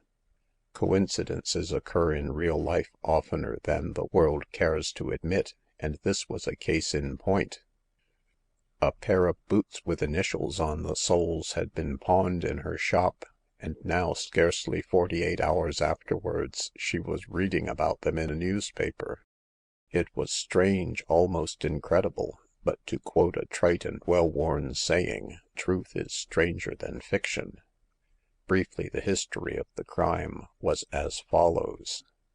Sir Leslie Crane of Welby Park, Marlow, had been shot by his gamekeeper, George Carus. It seemed that the man was engaged to marry a farmer's daughter, Laura Brunton by name, and Sir Leslie had been paying the girl more attention than was consistent with their respective positions. Carus had remonstrated with the baronet, who had forthwith discharged him. A week later, Crane, having gone out after dinner for a stroll in the park, had been found dead by a pond known as the Queen's Pool, which was some little distance from the gates. Footmarks had been discovered in the soft mud near the water, which showed that the assassin had worn boots marked on the soles with the letters G and K. These had been traced through a Marlow bootmaker to George Carus. The man had been arrested, but neither denied his guilt nor affirmed his innocence. Still, as the report said, there could be no doubt that he had killed Sir Leslie in a fit of jealous rage, and also because he had been discharged. The boots could not be found, so undoubtedly the man had got rid of them after wearing them on the night of the murder.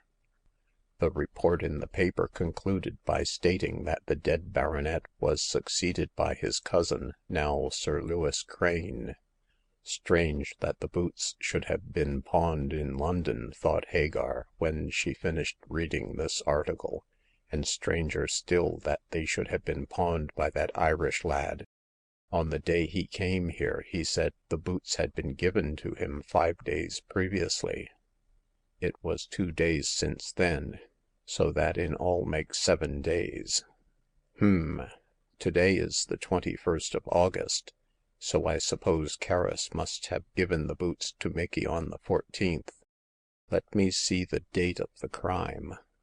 On examination, she found that the murder had been committed on the night of the 12th of August, and that Carus had been arrested on the 13th.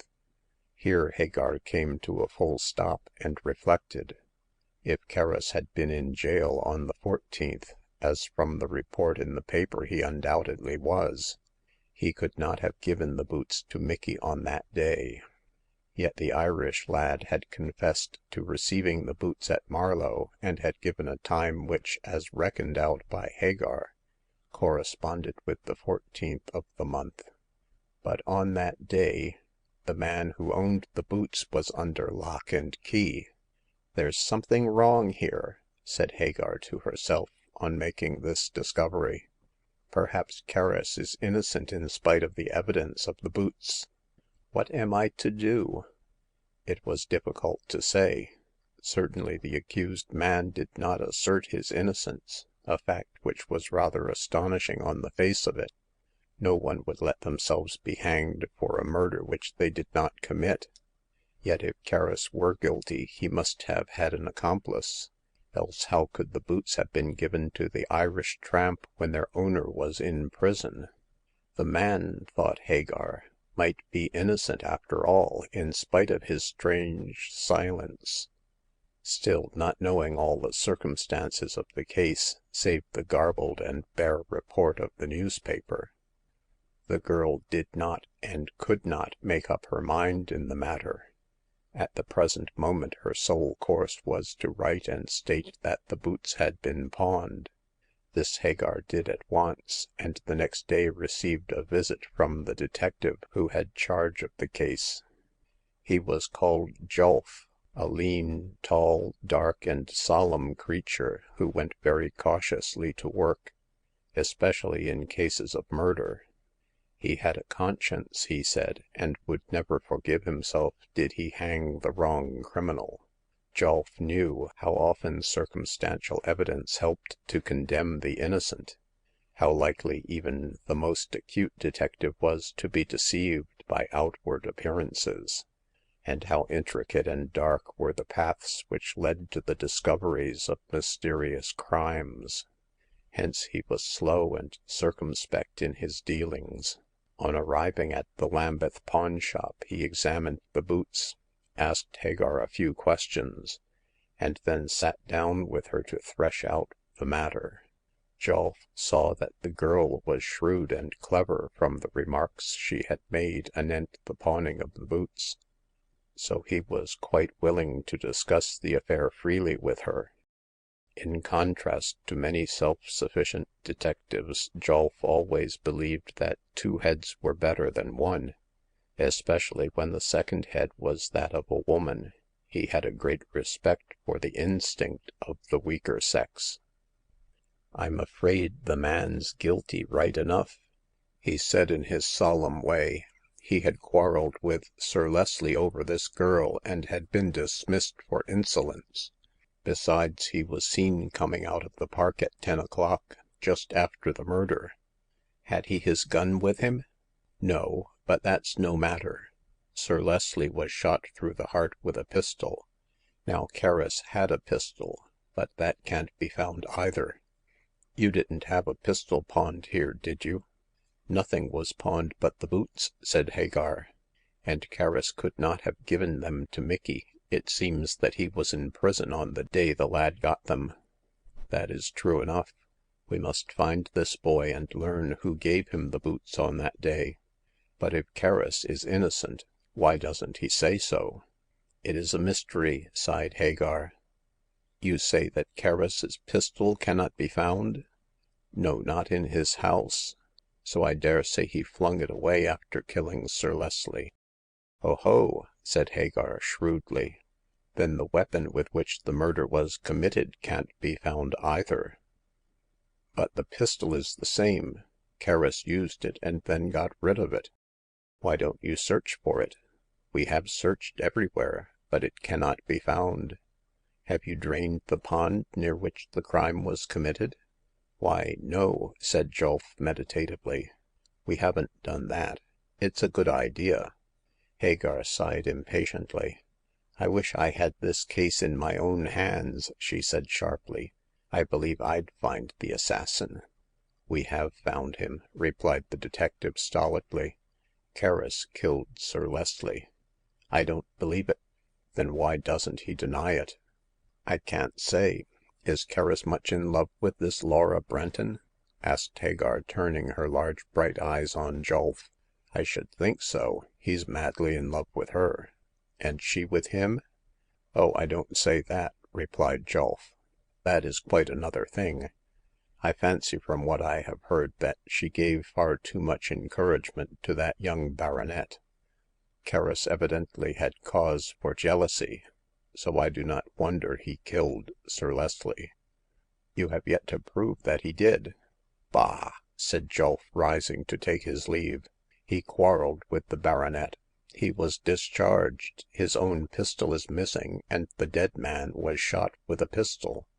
Then there is the evidence of the boots with his initials on the soles. You can't get over that. Don't you talk nonsense, my girl. There is a strong case against Kerris. I can see that, but there is one point in his favor. He did not give those boots to Micky. Evidently not. But to prove that point we must find the lad. This was easier said than done, for Micky and his mother had disappeared as completely as though the earth had swallowed them up. All the police and detective forces in London tried to find the boy, but could not. Yet on his evidence turned the whole case, and all this time George Kerris, in the Marlow prison, refused to open his mouth. Most people believed him to be guilty on the evidence of the boots, but Hagar, on the evidence of the pawning, insisted that he was innocent. Still, she could not understand why he held his tongue at such a crisis. It has been stated several times that Hagar found her life in the pawnshop extremely dull, and seized every opportunity to gain for herself a little diversion. A chance of amusement in unraveling the mystery of the boots offered itself now, and this she resolved to take.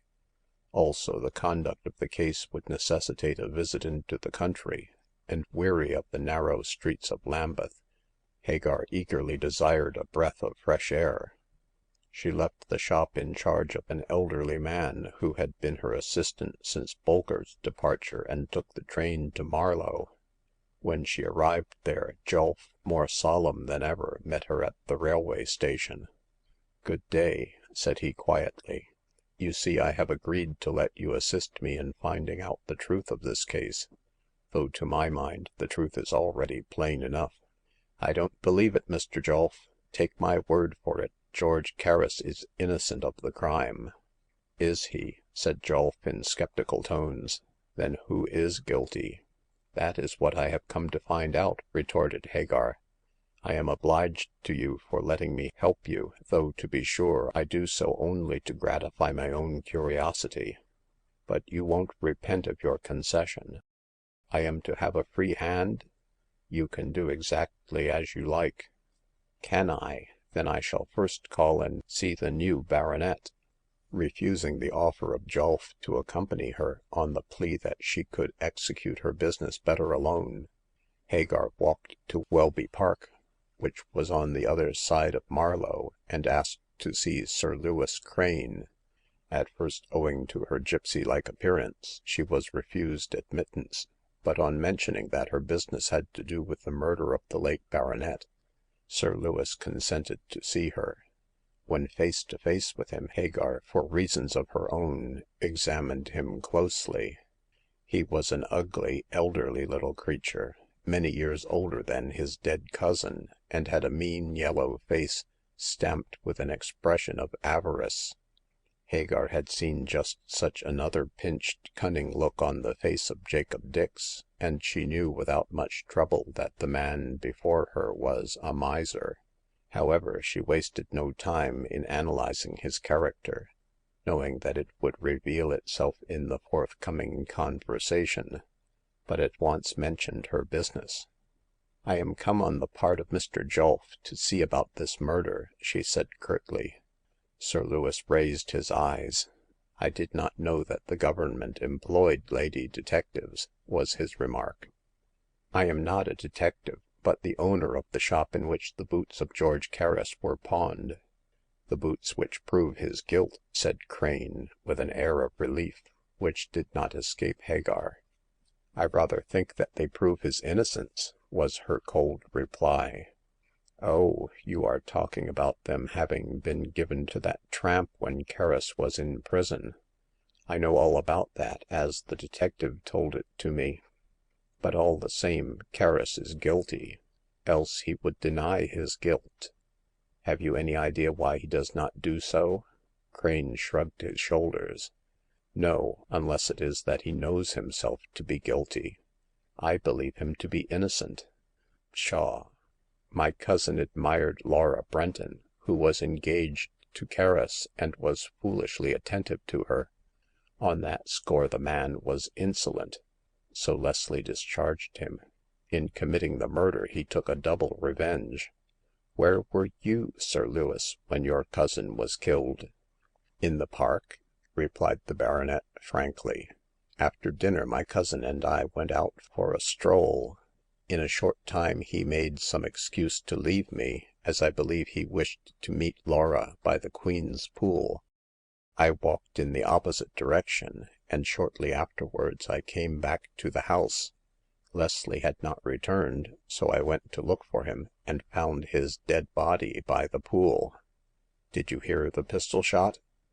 Yes, but I paid no attention to it. My cousin was in the habit of firing at a target, and I thought he might be doing so then." What, firing at a target in the twilight? Could your cousin see in the dark like a cat?" said Hagar with irony. I don't know anything about that," retorted Crane snappishly. I have told you the story, as you represent the detective Julf. I say no more." I don't want you to say more. May I go and look at the pond?" Certainly. One of the servants shall show it to you." Can't you come yourself?" said Hagar with a keen glance. Crane drew back, and his yellow face grew pale. No," said he in an almost inaudible voice. I have seen enough of that horrible place." Very good. I'll go with the servant," replied Hagar, and marched towards the door. What do you want to see the pool for?" he asked, following. I wish to find the lost pistol." When Hagar had taken her departure, Sir Lewis, pale and nervous, stood near the open window.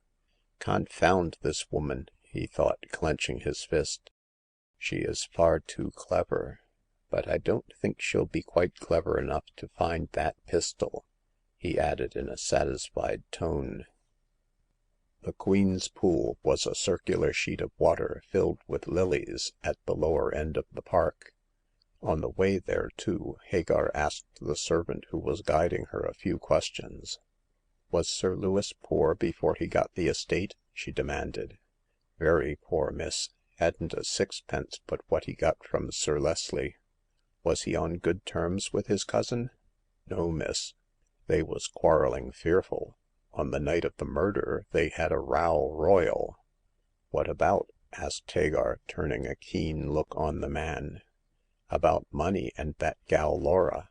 Sir Lewis loved her just as much as Sir Leslie, but she didn't care a straw for either of them, being taken up with Carus. How does she take her lover's arrest? Why, miss, she cries and cries, and swears that he is innocent, and talks nonsense.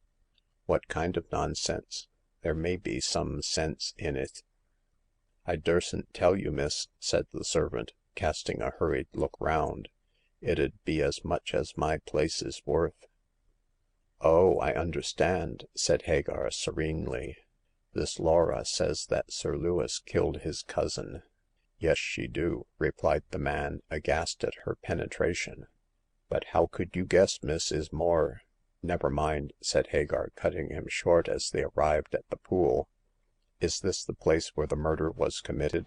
Yes, miss. We found the body there in the mud, and just beside it the marks of the boots. Hagar reflected and asked another question. Did Sir Lewis ever visit Carus? He did, miss, just 2 days afore the murder. Went to see him about some game. Oh, did he? Murmured Hagar to herself. I think there was something more than game in that visit. Of this she said nothing to the man who stood on the bank watching her searching about the place. The pool was filled with clear water, and on it the lilies floated placidly. Hagar peered in to see if there was any trace of the pistol used to kill Sir Leslie, but although the water was crystal clear, and she searched carefully, not a sign of the weapon could she see. The grass round the pool was closely shorn, and some little distance up the slope stretched a terrace with a flight of shallow stone steps. On either side of these, at the lower end, were 2 pillars bearing urns of marble sculptured in classic fashion with nymphs and dancing fauns. In these bloomed scarlet geraniums, now in full flower, and as Hagar, idly gazing around, caught sight of the vivid blossoms, an idea entered her head. Dismissing the man, for whom she had no further use, she moved swiftly towards the terrace, and lifted one of the pots out of its marble urn. No sign of a pistol there, she said, replacing the pot with a sense of disappointment. I may be wrong. Let me examine the other. This time she was rewarded for her shrewd guess. At the bottom of the right-hand urn, quite concealed by the pot, she found a small pistol. On its stock there was a silver plate, and on that plate a name was engraved. At the sight of this latter, the eyes of Hagar glistened with much satisfaction. I thought so, said she to herself, and now to tell Julf. The detective was waiting for her at the park gates, and looked up expectantly as she moved towards him with a smile on her face. With grim satisfaction she placed the pistol in his hand. There is the weapon with which Sir Leslie was killed, she said in a tone of triumph. I found it under the geranium pot in one of those urns. What do you think of that? The pistol of Carus, said Julf, quite amazed. No, not the pistol of Carus, but of the man who murdered Sir Leslie. Carus, repeated Julf with dogged obstinacy. Look at the name on the silver plate, you idiot. Lewis Crane, read the detective, stupefied. Then he looked up with an expression of blank astonishment on his solemn face. What? He muttered. Do you think Sir Lewis killed his cousin? I am sure of it, replied Hagar firmly. I have just learnt from a servant that he was in love with the girl Laura also, and that he was poor and dependent upon the dead man for money. The two had a quarrel on the night of the murder, as they were walking in the park. Because of this quarrel they parted, each going different ways. Sir Lewis said that he returned home, that he heard the pistol shot and thought that his cousin was shooting at a target. As if a man would do so in the twilight, added the girl contemptuously. What he really did, Lewis I mean, was to follow his cousin and shoot him by the Queen's Pool. Then he hid the pistol in the marble urn and crept back to the house to play his comedy. I tell you, Mr. Julf, that Carus is innocent. I said so always. Sir Lewis is the guilty person, and he slew his cousin out of jealousy of Laura Brenton, and because he wanted the dead man's money. But the boots, the footmarks in the mud, stammered Julf, quite confounded by this reasoning. The marks were made by those boots of Carus.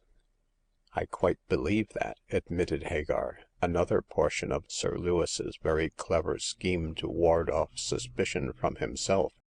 The servant who led me to the Queen's Pool will tell you, as he told me, that Sir Lewis just a day or two before the murder paid a visit to the cottage of Carus. Now it is my opinion that while there he stole the boots and wore them on the night on which he committed the murder, with the intention of throwing the blame on Carus, whom Laura Brenton loved. Don't you see what his game was, Mr. Julf? He wanted to gain a title and money so as to marry Laura. So he slew his cousin to get the first, and laid the blame, by circumstantial evidence, on George Carus to get the second. Now what do you say? It looks black against Sir Lewis, certainly, admitted Julf. Still, I cannot think that he would dare. Bah! Men dare anything to gratify their passions, retorted Hagar shrewdly. Besides, he thought that he made all safe for himself by wearing the boots of Carus. Oh, if that boy could only be found! He is found, said Julf quickly. I got a telegram while you were in the park. The police picked him up in Whitechapel, and will send him down here tomorrow. If he can swear that Sir Lewis gave him the boots, I shall get a warrant out for that man's arrest. I believe he is guilty, said Hagar in a meditative fashion, and yet I am not altogether sure. Why not? there is certainly a strong case against him." Yes, but why, if Sir Lewis is guilty, should Kerris keep silent and not declare his innocence? I must see the man and find out. Can I get into the jail?" "I'll take you there myself tomorrow morning," replied Julf. "I should like to know the reason of his silence also. It can't be love of Sir Lewis as makes him hold his tongue." "No, that is what puzzles me. After all, like Kerris, the baronet may be innocent." Julf shook his head. "I can't think where you will find a third party on which to lay the guilt, unless," he added with an afterthought, "you blame the Irish boy who pawned the boots."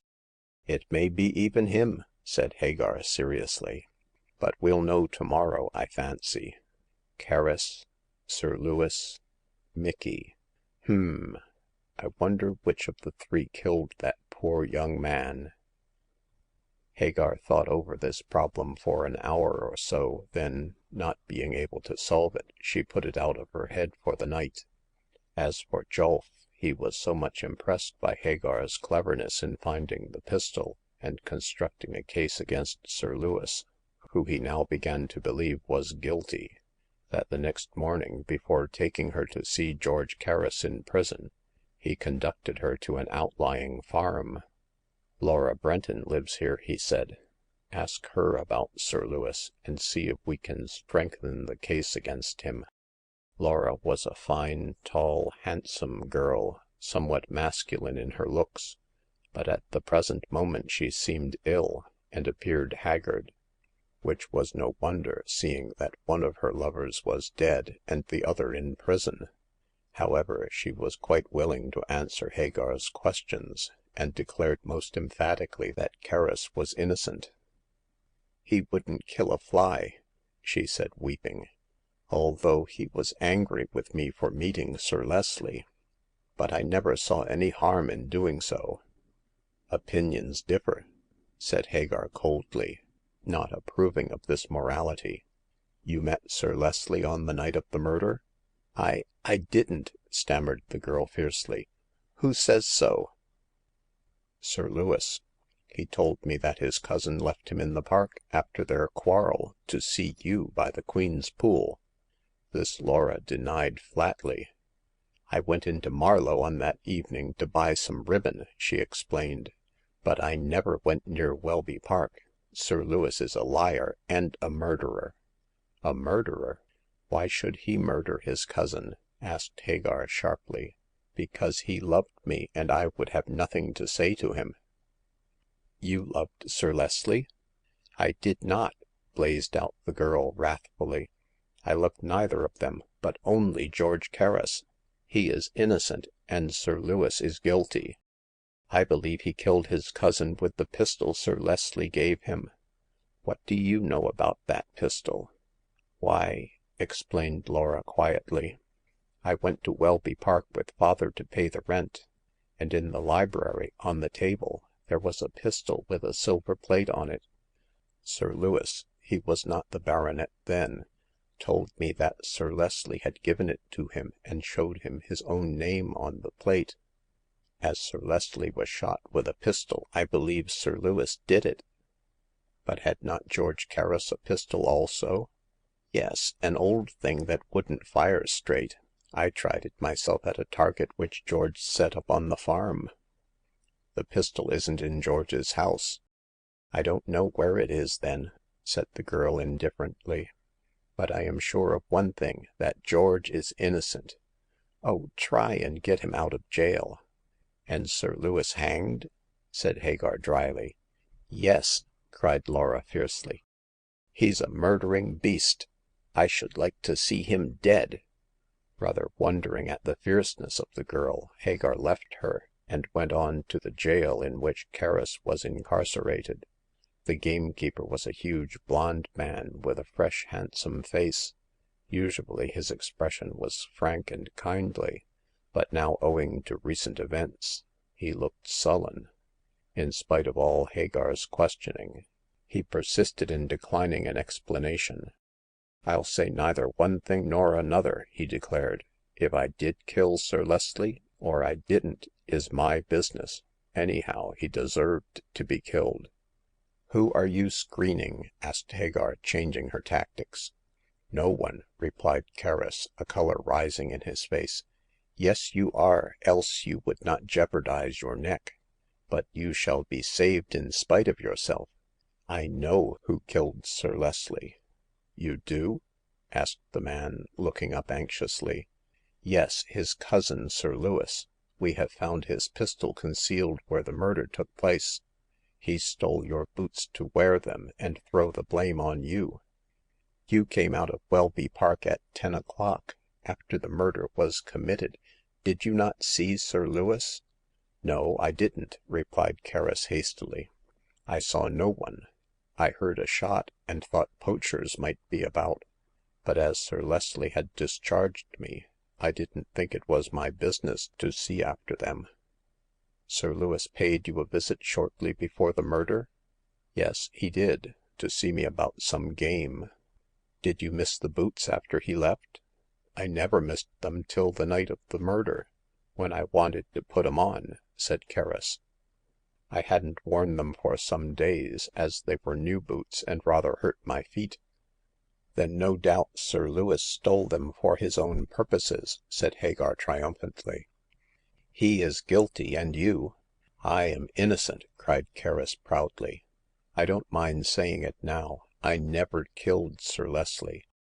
I never laid a finger on him. And you did not say so before, because you are screening someone. Who is it?" Kerris made no reply, but looked uneasy. Before Hagar could repeat her question, the answer thereto came from a most unexpected quarter. The door of the cell was opened, and Julf entered with an expression of profound astonishment on his face. Here's a go," he cried to Hagar. Mickey has arrived and has told me from whom he received the boots." Sir Lewis?" No. I have seen Sir Lewis, and he denies his guilt. Also, he tells me a story which corroborates Mickey's evidence, and explains why Kerris here holds his tongue." Kerris rose from his seat on the bed with a bound and strode towards Julf, looking worried and fierce. Not a word, not a word," he said between his clenched teeth. Spare her." Her!" cried Hagar, a light breaking in on her. Laura Brenton?" Yes, Laura Brenton," replied Julf, shaking off the gamekeeper. Mickey has seen her. It was she who gave him the boots." I told her to interrupted Kerris in despair. Nonsense. You wish to screen her, as you have tried to do all along. But you are wrong. Laura Brenton is not worth your sacrificing your life, my man. She is the guilty person who killed Sir Leslie. And why? Because he had cast her off, and was about to marry another woman." Kerris gave a great cry. It is false, false! She loved me." She loved herself," retorted Julf sharply. Sir Leslie promised to marry her, and because she could not force him to keep that promise, she killed him. It was to throw the blame on you that she stole the boots and wore them on the night she met Sir Leslie by the Queen's Pool. It was to get Sir Lewis into trouble that she stole his pistol to kill his cousin." And did she hide it in the urn?" asked Hagar, astonished by these revelations. No, Sir Lewis did that. He knew that Laura committed the crime." How so?" He heard the shot and went to see who had fired it. By the Queen's Pool he found his cousin's dead body, and picked up his own pistol on the bank. As Laura, to his knowledge, had taken it away from the library on the day she came with her father to pay rent, he knew that she had killed Sir Leslie. To screen her, and not thinking of his own danger should the pistol with his name on it be found, he hid it in the urn where you found it. So you see, 2 men have tried to screen this woman, who loved neither of them." She loved me, me!" cried Kerris in agony. Oh, why did Sir Lewis speak?" To save himself from arrest," replied Julf. He was not so loyal as you, my poor fellow. However, you will soon be released." Today I arrest Laura." And this was done on that very morning. Laura was arrested, and terrified by the statements of Mickey and Sir Lewis. Although George Kerris loyally kept silent, she confessed all. Julf's explanation was correct.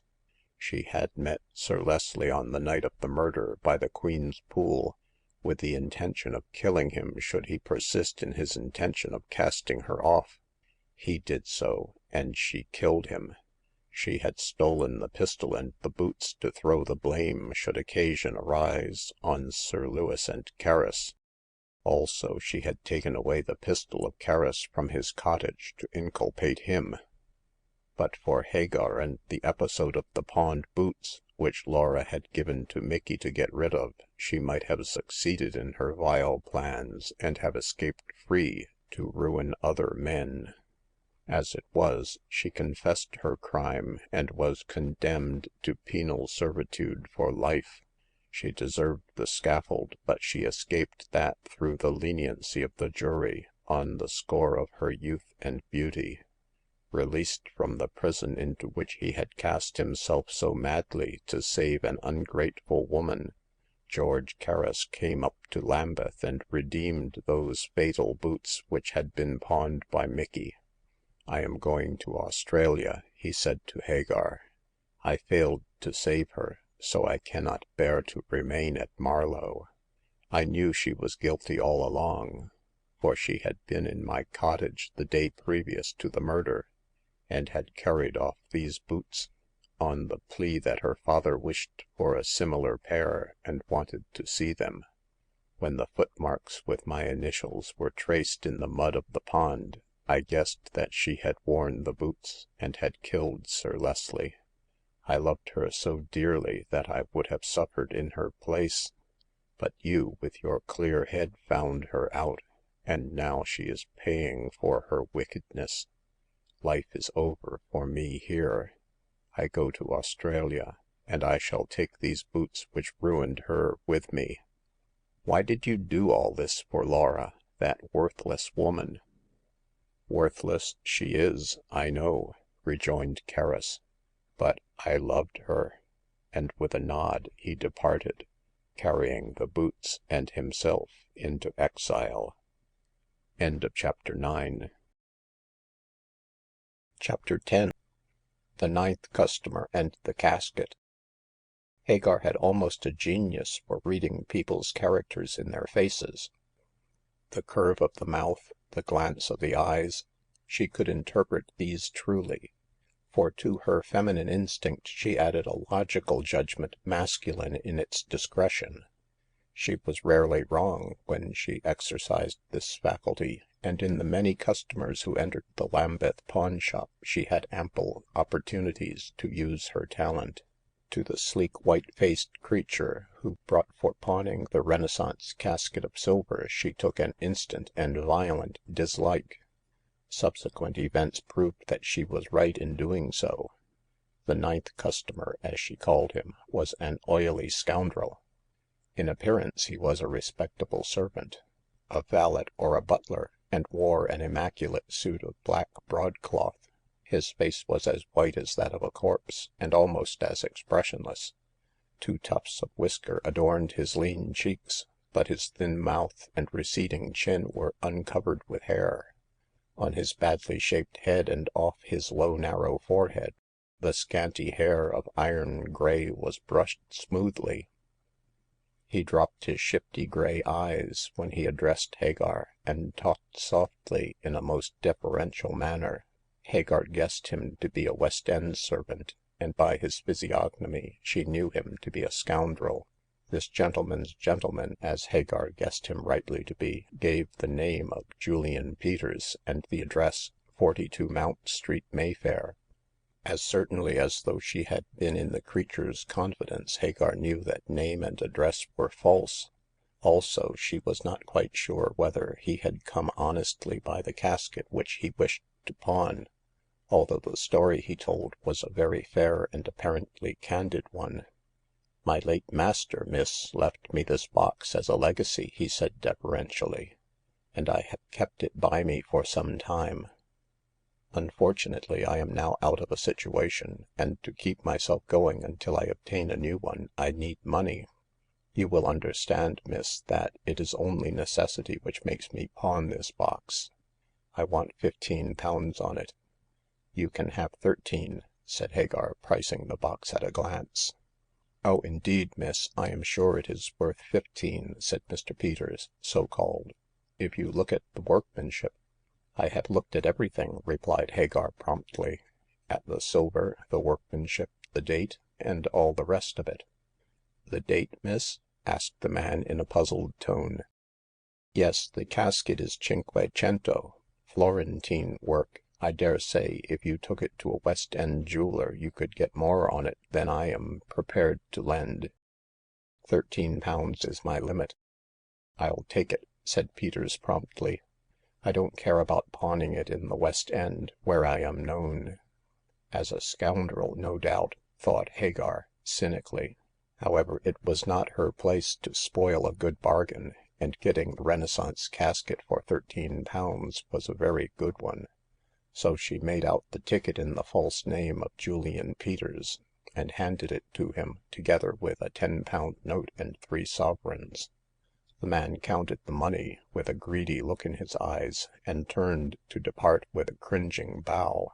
At the door of the shop he paused, however, to address a last word to Hagar. "I can redeem that casket whenever I like, miss?"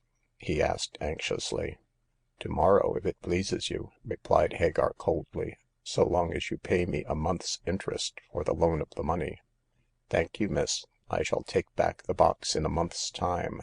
In the meantime, I leave it in your charge, miss, and wish you a very good day." Hagar gave a shudder of disgust as he left the shop, for the man to her was a noxious thing, like a snake or a toad.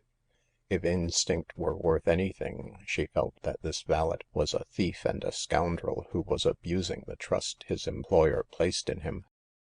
The casket was far more likely to have been thieved than to have come to Mr. Peters by will. It is not usual for gentlemen to leave their servants legacies of Cinquecento caskets. The box, as Peters called it, was very beautiful, an exquisite example of goldsmith's art, worthy of Benvenuto Cellini himself. Probably it was by one of his pupils. Renaissance work certainly, for in its ornamentation there was visible that mingling of Christianity and paganism which is so striking a characteristic of the rebirth of the arts in the Italy of Dante and the Medici. On the sides of the casket in relief there were figures of dancing nymph and piping satyr, flower-wreathed altar and vine-crowned priest. On the lid a full-length figure of the Virgin with upraised hands. Below, clouds and the turrets of a castle. Overhead, the glory of the Holy Ghost in the form of a wide-winged dove, and fluttering cherubs and grave saints. Within, the casket was lined with dead gold, smooth and lustreless, but this receptacle contained nothing. Without doubt, this tiny gem of goldsmith's art had been the jewel case of some Florentine lady in that dead and gone century. Perhaps for her some lover had ordered it to be made, with its odd mingling of cross and thyrsus, its hints of asceticism and joyous life. But the Florentine beauty was now dust. All her days of love and vanity and sin were over, and the casket in which she had stored her jewels lay in a dingy London pawnshop. There was something ironic in the fate meted out by time and chance to this dainty trifle of luxury. While examining the box, Hagar noticed that the gold plate of the case within was raised some little distance above the outside portion. There appeared to her shrewd eyes to be a space between the base of the casket and the inner box of gold. Ever on the alert to discover mysteries, Hagar believed that in this toy there was a secret drawer, which no doubt opened by a concealed spring. At once she set to work searching for this spring. "It is very cleverly hidden," she murmured, having been baffled for a long time. "But a secret recess there is, and I intend to find it." Who knows but what I may stumble on the evidence of some old Florentine tragedy like that of the Crucifix of Fiesole?" Her fingers were slender and nimble, and had a wonderfully delicate sense of feeling in their narrow tips. She ran them lightly over the raised work of beaten silver, pressing the laughing heads of the fauns and nymphs. For some time she was unsuccessful, until by chance she touched a delicately modeled rose, which was carven on the central altar of one side. At once there was a slight click, and the silver slab with its sculptured figures fell downward on a hinge. As she had surmised, the box was divided within into two unequal portions. The upper one, visible when the ordinary lid was lifted, was empty, as has been said, but in the narrowness of the lower receptacle, between the false and the real bottoms of the box, there was a slim packet. Pleased with her discovery, which certainly did credit to her acute intelligence, Hagar drew out the papers. "Here is my Florentine tragedy," said she with glee, and proceeded to examine her treasure trove. It did not take her long to discover that the letters, for they were letters, 5 or 6, tied up with rose-hued ribbon, were not 15th century but very late 19th, that they were not written in Italian but in English, penned in graceful female handwriting upon scented paper. A perfume of violets clung to them still. These letters were full of passionate and undisciplined love. Hagar only read one, but it was sufficient to see that she had stumbled upon an intrigue between a married woman and a man. No address was given, as each letter began unexpectedly with words of fire and adoration, continuing in such style from beginning to end, where the signature appended was Beatrice. In the first one, which Hagar read, and which was a sample of the rest, the writer lamented her marriage, raged that she was bound to a dull husband, and called upon her dearest Paul, evidently the inamorato's name, to deliver her. The passion, the fierce sensual love which burnt in every line of this married woman's epistles, disgusted Hagar not a little. Her pure and virginal soul shrank back from the abyss revealed by this lustful adoration, trembled at the glance it obtained of a hidden life. There was indeed no tragedy in these letters as yet, but it might be, with such a woman as she who had penned them, that they would become the prelude to one. In every line there was divorce. "What a liar that valet is," thought Hagar as she tied the letters up again. "This casket was left to him as a legacy, was it? As if a man would entrust such compromising letters to the discretion of a scoundrel like Peters. No, no, I am sure he doesn't know of this secret place, or of the existence of these letters. He stole this casket from his master, and did not know that it was used to hide these epistles from a married woman. I'll keep the casket safely, and see what comes of it when Mr. Peters returns." But she did not put the letters back in their secret recess. It might be that the valet would return before the conclusion of the month, and if she were out of the shop at the time, her assistant would give back the casket. Hagar felt that it would be wrong to let the letters get into the hands of so unscrupulous a scoundrel as she believed Peters to be. Did he find out the secret of the hiding place, and the letters were within, he was quite capable of making capital out of them at the expense of the unhappy woman or his own master. He had the face of a blackmailer. So Hagar reclosed the casket and put away the letters in the big safe in the parlor. "She is a light woman, a bad woman," she thought, thinking of that Beatrice who had written those glowing letters, and deserves punishment for having deceived her husband. "But I won't give her into the power of that reptile. He would only fatten on her agony. If he comes back for the casket, he shall have it, but without those letters." Hagar did not think for a moment that Peters knew of the existence of these epistles, else in place of pawning the box he would have levied blackmail on the wretched Beatrice or her lover.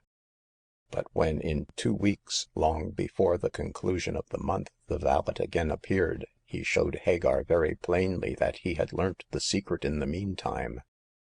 How and from whom he had learnt it, Hagar forced him to explain. She was able to do this, as he wanted back the casket, yet had not the money to redeem it. The circumstance gave her a power over the man which she exercised mercilessly, and for some time, playing with him in cat-and-mouse fashion, she pretended to misunderstand his errand. But at first sight she saw from his greedy eyes and the triumphant look on his face that he was bent on some knavery. I wish to look at my box, if you please, miss," said he on first entering the shop.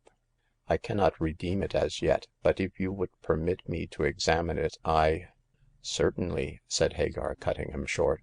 She had no patience with his flowery periods. Here is the box. Look at it as long as you please." Peters seized the casket eagerly, opened it, and looked into the empty space within.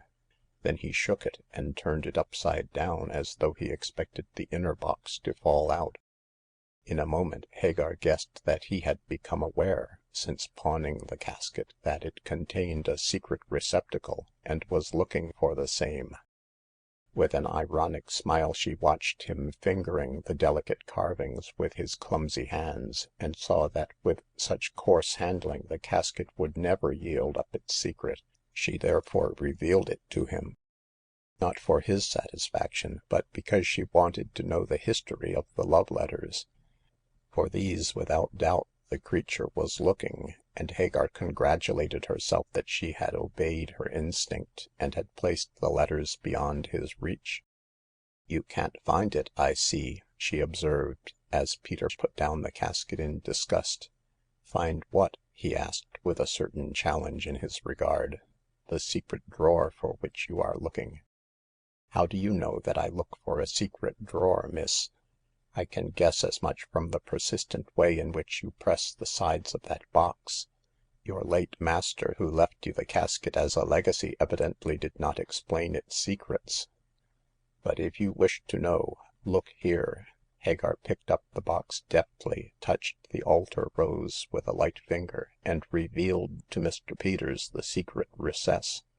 His face fell, as she knew it would, at the sight of the vacant space. Why, it's empty," he said aloud in a chagrined tone.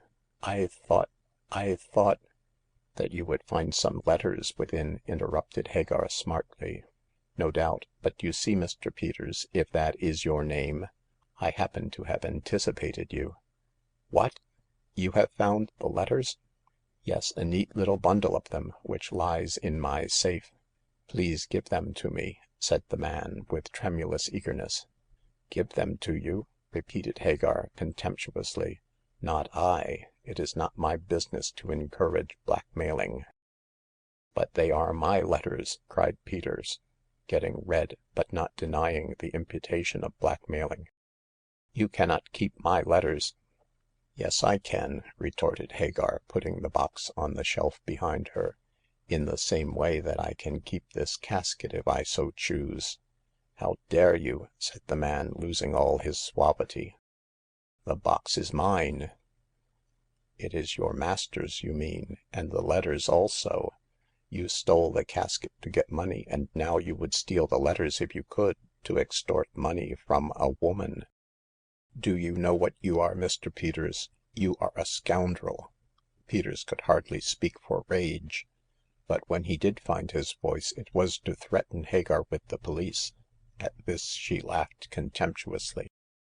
The police!" she echoed. Are you out of your mind? Call a policeman if you dare, and I give you in charge for thieving that box." You cannot. You do not know my master's name." Do I not?" retorted Hagar, playing a game of bluff. You forget that the name and address of your master are in those letters." Seeing that he was baffled in this direction, the man changed his high tone for one of diplomacy. He became cringing and wheedling, and infinitely more obnoxious than before. Hagar could hardly listen to his vile propositions with calmness, but she did so advisedly, as she wished to know the story of the letters, the name of the woman who had written them, and that of the man, Peter's master, to whom they had been sent. But the task was disagreeable and required a great deal of self-restraint. Why not share the money with me?" said Peters in silky tones. Those letters are worth a great deal.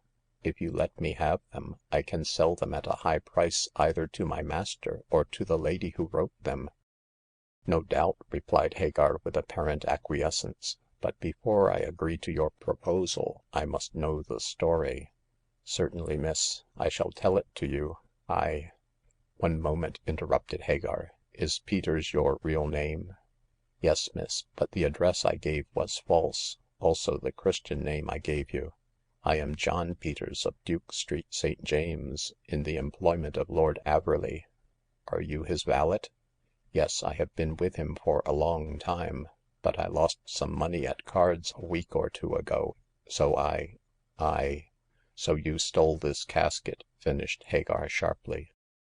No, miss, I didn't," replied Peters with great dignity. I borrowed it from my lord's room for a few weeks to get money on it. I intended to redeem and replace it within the month. I shall certainly do so if our scheme with these letters turns out successful." Hagar could scarcely restrain herself from an outbreak when she heard this wretch so coolly discuss the use he intended to make of the profits to be derived from his villainy. However, she kept herself calm, and proceeded to ask further questions with a view of gaining his entire confidence. Well, Mr. Peters, we will say you borrowed it," she remarked ironically. But don't you think that was rather a dangerous proceeding?" I didn't at the time," said Peters ruefully, as I didn't know my lord kept letters in it. I did not fancy he would ask after it. However, he did ask 2 days ago, and found that it was lost." Did he think you had taken it?" Lord bless you, no," grinned the valet. I ain't quite such a fool as to be caught like that. My lord's rooms have been done up lately, so he thought as perhaps the paper hangers or some of that low lot stole the box." In that case you are safe enough," said Hagar, enraged at the ingenious villainy of the creature. But how did you come to learn that there were letters hidden in this box? You didn't know of them when you pawned it." No, miss, I didn't," confessed Peters regretfully. But yesterday I heard my lord say to a friend of his that there were letters to him from a married lady in the secret place of the box, so I thought " That you would find the secret place and use the letters to get money out of the married lady." Yes, I did. That's what we are going to do, ain't it?" Is the married lady rich?" asked Hagar, answering the question by asking another. Lor, miss, her husband, Mr. Delamere, has no end of money. She'd give anything to get those letters back. Why, if her husband saw them he would divorce her for sure. He's a proud man, is Delamere." Has he any suspicion of an intrigue between his wife and Lord Averley?" Not he, miss. He'd stop it if he had." Oh, you may be sure she'll give a long price for those letters." No doubt," assented Hagar. Well, Mr. Peters, as I am your partner in this very admirable scheme, you had better let me see Mrs. Delamere. I'll get more out of her than you would." I dare say, miss, you're a sharp one, you are. But you'll go shares fair." Oh, yes. If I get a good sum you shall have half," replied Hagar ambiguously. But where does Mrs. Delamere live?" In Curzon Street, miss. The house painted a light red. You'll always find her in now about 7. Squeeze her for all she is worth, miss. We've got a good thing on in this business." It would seem so," replied Hagar coolly. But if I were you, Mr. Peters, I would redeem this casket as soon as I could. You may get into trouble else." I'll take the money out of my share of the cash," said the scoundrel. Don't you take less than 500, miss. Those letters are worth it." Be content. I'll see to all that. To morrow I shall interview Mrs. Delamere. so if you come and see me the day after, I will tell you the result of my visit." "Oh, there can only be one result with a sharp one like you," grinned Peters. "You squeeze Mrs. Delamere like an orange, miss. Say you'll tell her husband, and she'll pay anything. Good day, miss. My stars, you're a sharp girl. Good day." Mr. Peters departed with this compliment, just in time to stop Hagar from an unholy desire to throw the casket at his head. The man was a greater scoundrel even than she had thought, and she trembled to think of how he would have extorted money from Mrs. Delamere had he obtained the letters. Luckily for that lady, her foolish epistles were in the hands of a woman far more honorable than herself. Although untitled, Mrs. Delamere was a very great lady. Certainly she was a beautiful one, and many years younger than her lord and master. Mr. Delamere was a wealthy commoner, with a long pedigree and an overweening pride. Immersed in politics and blue books, he permitted his frivolous and youthful wife to do as she pleased, provided she did not drag his name in the mud. He would have forgiven her anything but that. She could be as extravagant as she pleased, gratify all her costly whims, and flirt, if she so chose, and she did choose, with 50 men. But if once the name of Delamere was whispered about in connection with a scandal, she knew well that her husband would seek either a separation or a divorce. Yet with all this knowledge, pretty, silly Mrs. Delamere was foolish enough to intrigue with Lord Averley, and to write him compromising letters. She never thought of danger. Averley was a gentleman, a man of honor, and he had told her a dozen times that he always burnt the letters she wrote him. It was therefore a matter of amazement to Mrs. Delamere when a gypsy-like girl called to see her with a sealed envelope, and mentioned that such envelope contained her letters to Averley. "Letters? Letters?" said Mrs. Delamere, brushing her fluffy yellow curls off her forehead. "What do you mean?" "I mean that your letters to Lord Averley are in this envelope," replied Hagar, looking coldly at the dainty doll before her. "I mean also that did your husband see them he would divorce you." Mrs. Delamere turned pale under her rouge. "Who are you?" she gasped, her blue eyes dilating with terror. "My name is Hagar Stanley. I am a gypsy girl, and I keep a pawn shop in Lambeth." "A pawn shop? How did you get my letters?" "The valet of Lord Averley pawned a silver box in which they were concealed," explained Hagar. "He intended to use them as a means to extort money from you. However, I obtained the letters before he did, and I came instead of him." "To extort money also, I suppose?" For the life of her, Mrs. Delamere could not help making the remark.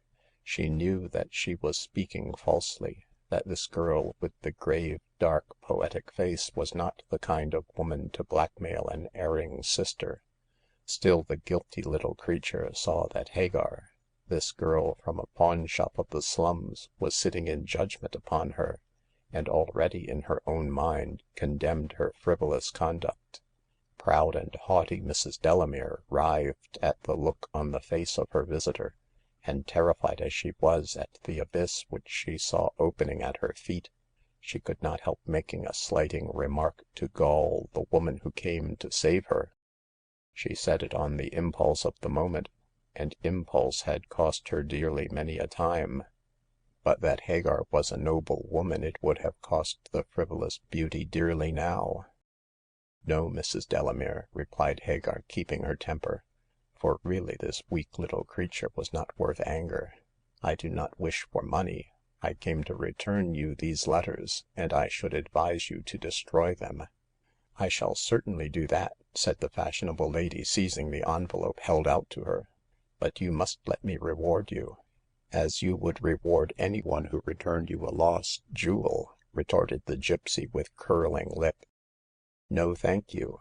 What I have done for you, Mrs. Delamere, is above any reward." "Above any reward?" stammered the other, wondering if she heard aright. "I think so," responded Hagar gravely. "I have saved your honor." Saved my honor ?" cried Mrs. Delamere furiously. How dare you ? How dare you ?"I dare because I happen to have read one of those letters. I read only one, but I have no doubt that it is a sample of the others. If Mr. Delamere read what I did, I am afraid you would have to go through the divorce court with Lord Averley as correspondent." You are mistaken," stammered Mrs. Delamere, drawn into defending herself. There is nothing wrong between us. I swear "" It is no use to lie to me," said Hagar, curtly. " I have seen what you said to the man. That is enough. However, I have no call to judge you.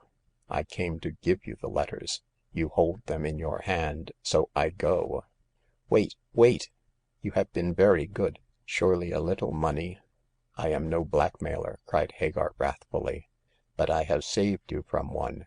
Had Lord Averley's valet become possessed of those letters, you would have had to pay thousands of pounds for them."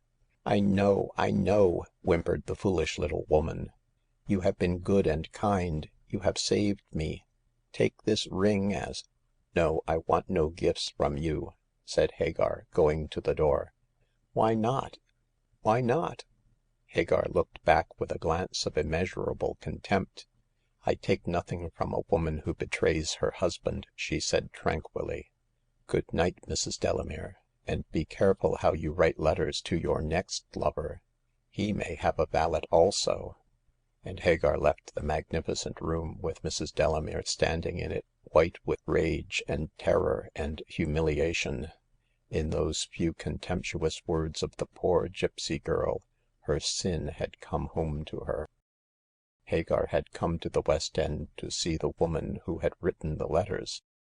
Now she walked back to her Lambeth pawn shop to interview the man to whom they had been sent. She was not a girl who did things by halves, and bent upon thwarting in every way the scoundrelism of John Peters. She had sent a message to his master. In reply, Lord Averley had informed her that he would call on her at the time and place mentioned in her letter. The time was 9 o'clock, the place the dingy parlor of the pawn shop.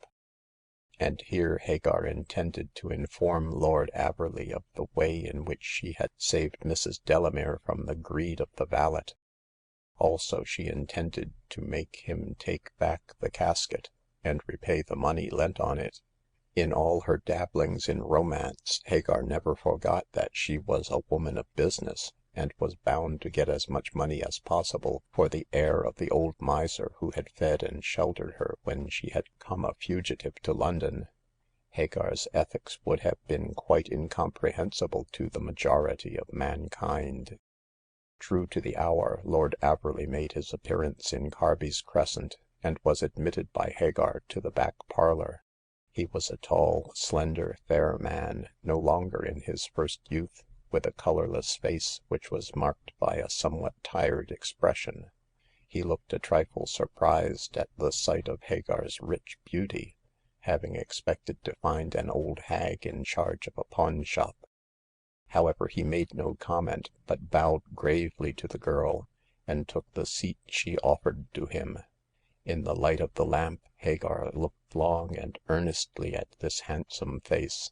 There was a look of intellect on it which made her wonder how he could have found satisfaction in the love of a frivolous doll like Mrs. Delamere. But Hagar quite forgot for the moment that the fullest delight of life lies in contrast. I have no doubt you wondered at receiving a letter from a pawn shop," she said abruptly. I confess I did," he replied quietly, but because you mentioned that you had my casket, I came." It is here, you say?" Hagar took the silver box off a near shelf and placed it on the table before him. It was pawned here 2 weeks ago," she said quietly. I lent £13, so if you give me that sum and a month's interest, you can have it." Without a word Lord Averley counted out the £13, but he had to ask her what the interest was. Hagar told him, and in a few moments the transaction was concluded. Then Averley spoke. How did you know it was my casket?" The man who pawned it told me so." That was strange." Not at all, my lord. I made him tell me." You look clever," said Averley, looking at her with interest. May I ask the name of the man who pawned it?" Certainly. He was your valet, John Peters." Peters!" echoed her visitor. Oh, you must be mistaken. Peters is an honest man." He is a scoundrel and a thief. Lord Averley, and but for me he would have been a blackmailer." A blackmailer?" Yes. There were letters in that casket." Were letters?" said Averley hurriedly, and drew the box towards him. Do you know the secret?" Yes, I found the secret recess and the letters. It was lucky for you that I did so. Your indiscreet speech to a friend informed Peters that compromising letters were hidden in the casket. He came here to find them, but I had already removed them." And where are they now?" I gave them back to the married woman who wrote them." How did you know who wrote them?" asked Lord Averley, raising his eyebrows. I read one of the letters, and then Peters told me the name of the lady. He proposed to me to blackmail her. I ostensibly agreed, and went to see the lady, to whom I gave back the letters. I asked you here tonight to return the casket, also to put you on your guard against John Peters. He is coming to see me tomorrow to get, as he thinks, the money obtained by means of the letters. That is the whole story." It's a queer one," replied Averley, smiling. I shall certainly discharge Peters, but I won't prosecute him for thieving.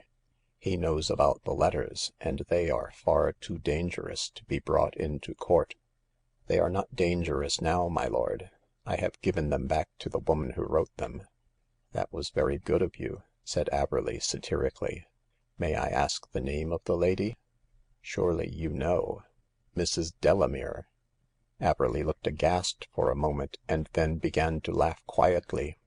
My dear young lady," he said, as soon as he could bring his mirth within bounds, would it not have been better to have consulted me before giving back those letters?"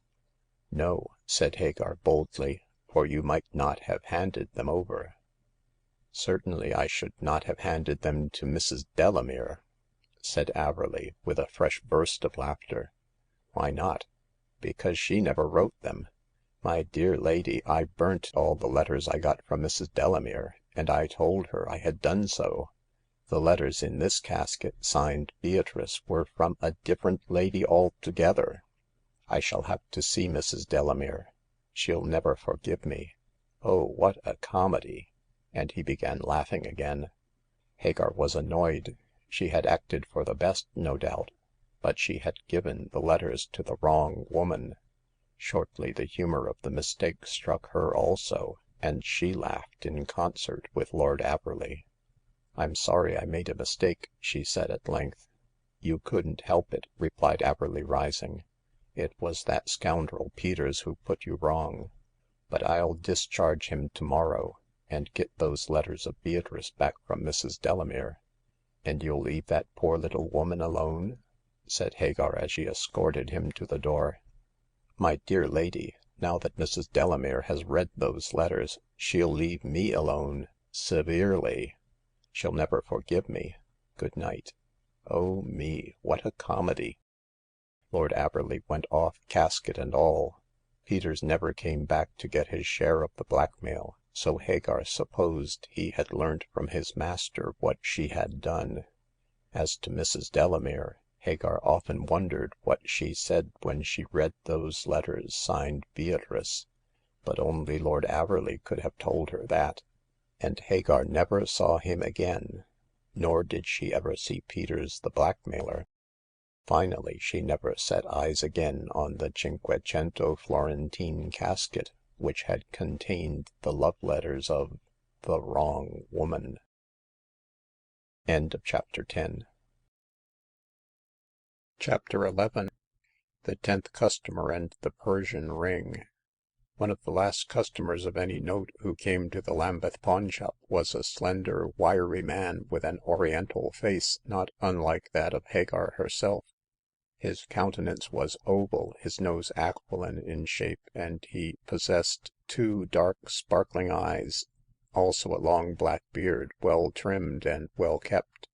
In fact, this beard was the neatest thing about him, as his dress, a European garb, was miserably poor, and the purple-hued cloth which he had twisted round his head for a turban was worn and soiled. He was nevertheless a striking figure when he presented himself before Hagar, and she examined him with particular interest. There was a gypsy look about the 10th customer which seemed to stamp him as one of the gentle Romany. Even keen-eyed Hagar was deceived. Are you of our people?" she asked abruptly, after looking at him for a moment or so. I do not understand," replied the man, in very good English, but with a foreign accent, what people you speak of." The Romany, the gypsy tribes." No, lady, I know of dem. I know what they are. Oh, yes, they in my own country as in dis." Where is your country?" demanded Hagar, vexed at her mistake. Iran, what you call Persia," replied the customer. My name, lady, is Ali. I come from Ispahan dese 2 years. Oh, yes, a long time I do stop in dis town." A Persian," said Hagar, looking at his swarthy face and delicate features. I don't think I ever saw a Persian before. You are very like one of the Romany, not at all like a Gentile." Lady, I no Gentile. I no Christian. I am follower ob de Prophet. May his name be blessed. But dis not what I do come to speak," he added with some impatience. You give money on ring, eh?" Let me see the ring first," said Hagar diplomatically. Ali, as he called himself, slipped the ring in question off one of his slender brown fingers and handed it to her in silence. It was a band of dead gold, rather broad, and set in it was an oval turquoise of azure hue, marked with Arabic letters in gold. The ring had the look of a talisman or amulet, as the queer hieroglyphics on the stone seemed the words of some charm, stamped thereon to avert evil. Hagar examined the ring carefully, as she had never seen one like it before. It is a queer stone," she said, after looking through a magnifying glass at the turquoise. What do you want on it?" 1 pound," replied Ali promptly. Just for 2-3 days."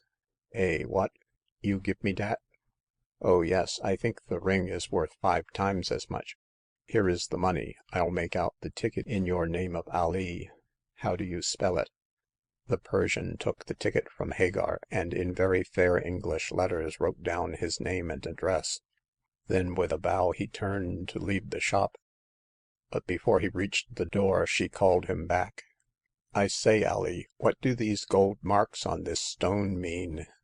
"Dey Arabic letters, lady. Dey spell against de jinns. In de name of Allah, de All-Merciful. Dat what dem letters say." They say a good deal with a word or two," muttered Hagar. Arabic must be something like shorthand. When do you want back the ring?" she asked aloud. In 2-3 days," replied the Persian. Say dis week. Yes. Good night, lady. You keep dat ring all right. Yes. So." Ali took himself out of the shop with another bow, and Hagar, after a further examination of the queer ring with its talismanic inscription, put it away on a tray with other jewels. She wondered very much if it had a story attached to it, and having read the Arabian Nights of late, she compared it in her own mind to the ring of Aladdin. It looked like a jewel with a history, did that inscribed turquoise. In the afternoon of the next day, another Persian arrived. Hagar recognized him as such from his resemblance to Ali. Indeed, but for the difference in expression, the 2 men might have passed for twins. Ali had a soft look in his eyes, a melancholy twist to his mouth, while this countryman of his had a hawk-like and dangerous fierceness stamped on his lean face. He was dressed similarly to Ali, but wore a yellow turban instead of a purple one, and gave his name to Hagar as Mohammed. Also, he took out of his pocket the pawn ticket, which he handed to the girl. Ali, my countryman, he send dis. said he, in broken but very fair English. He want de ring which he leave here." Why doesn't he come for it himself?" asked Hagar, suspiciously. "Alee ill. Him berry bad. He ask me to get de ring. But if you no give me, why, I tell Alee he come himself den." "Oh, there is no necessity for him to do so," replied Hagar, getting the ring. "You would not have the ticket with you if everything was not square. Here is Alee's property, £1 and interest." "Thank you, Mr. Mohommed." "By the way, you are a friend of Alee?" "Yis, I come to dis place when he come," replied Mohommed passively. "Him very great fren of me. 2 years we in dis land." "Both of you speak English very well." "Tank you, yes. We learn our Inglees in Persia for long time, and when we here we spike always, always. Good tay. I do take dis to Alee." "I say," called out Hagar, "has that ring a story?" "What dis? I no know. Him charm against de jinn, but dat's all. Goot day. I go queek to Alee. Goot day." He went away with the ring on his finger, leaving Hagar disappointed that the strange jewel with its golden letters had not some wild tale attached to it. However, the ring was gone, and she never expected to hear anything more of it, or of the 2 Persians. A week passed, and no Alee made his appearance, so Hagar concluded that everything was right, and that he had really sent Mohommed to redeem the ring. On the 8th day of its redemption she was undeceived, for Alee himself made his appearance in the shop. Hagar was surprised to see him. The poor man looked ill, and his brown face was terribly lean and worn in its looks. An expression of anxiety lurked in his soft black eyes, and he could hardly command his voice as he asked her to give him the ring. The request was so unexpected that Hagar could only stare at him in silence. It was a moment or so before she could find words. "The ring!" she said in tones of astonishment. "Why, you have it. Did not your friend Mohommed give it?" "Mohommed!" cried Alee, clenching his hands, and the next moment he had fallen insensible on the outer floor of the shop. The single mention of the name Mohommed in connection with the ring had stricken the poor Persian to the heart. His entrance, his behavior, his fainting, all 3 were unexpected and inexplicable. Recovering from her first surprise, Hagar ran to the assistance of the fallen man. He was soon revived by the application of cold water, and when he could rise, Hagar, like the good Samaritan she was, conducted him into the back parlor and made him lie down on the sofa. But more than ordinary weakness was the matter with the man. He was suffering from want of food, and told Hagar faintly that he had eaten nothing for 2 days. At once the girl set victuals before him and warmed some soup to nourish him. Alee ate sparingly but well, and although he refused to touch wine as a follower of the Prophet, he soon became stronger and more cheerful. His gratitude to Hagar knew no bounds. "You are as charitable as Fatima, the daughter of our Lord Mohammed," said he gratefully, "and your good deed, it will be talked of by de angel Gabriel on de last day." "How is it you are so poor?" asked Hagar, restive under this praise. "Ah, lady, dat is one big long story." "Connected with the ring?" "Yes, yes, dat ring would haf mate me reach," replied the Persian with a sigh. "But now dat weeked one vill git my moneys." "Ha, ha!" said Alee furiously. "Dat Mohommed is de son of a burnt fazer." "He is a scoundrel, certainly. How did he get the pawn ticket?" "He took it away when I ill." "Why did he want the ring?" Alee reflected for a moment, and then he evidently made up his mind what course to pursue. "I will tell you, lady," he said, looking with thankful eyes at Hagar. "You have been good to me. I will tell you de story ob my life, ob de ring." "I knew that ring had some story connected with it," said Hagar, complacently. "Go on, Alee. I am all attention." The Persian obeyed forthwith.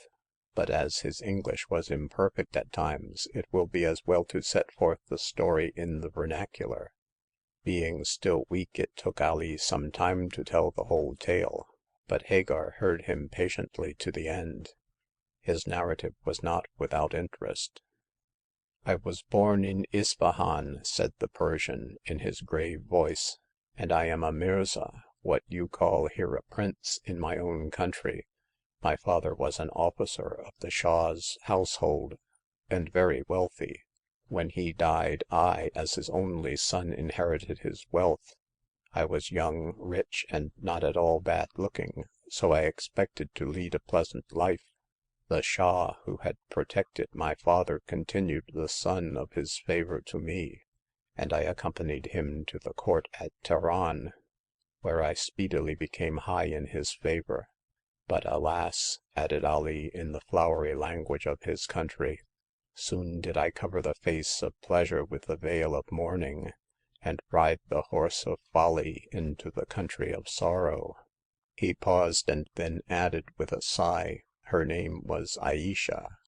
"Ah," said Hagar the cynic, "I was waiting to hear the name of the woman.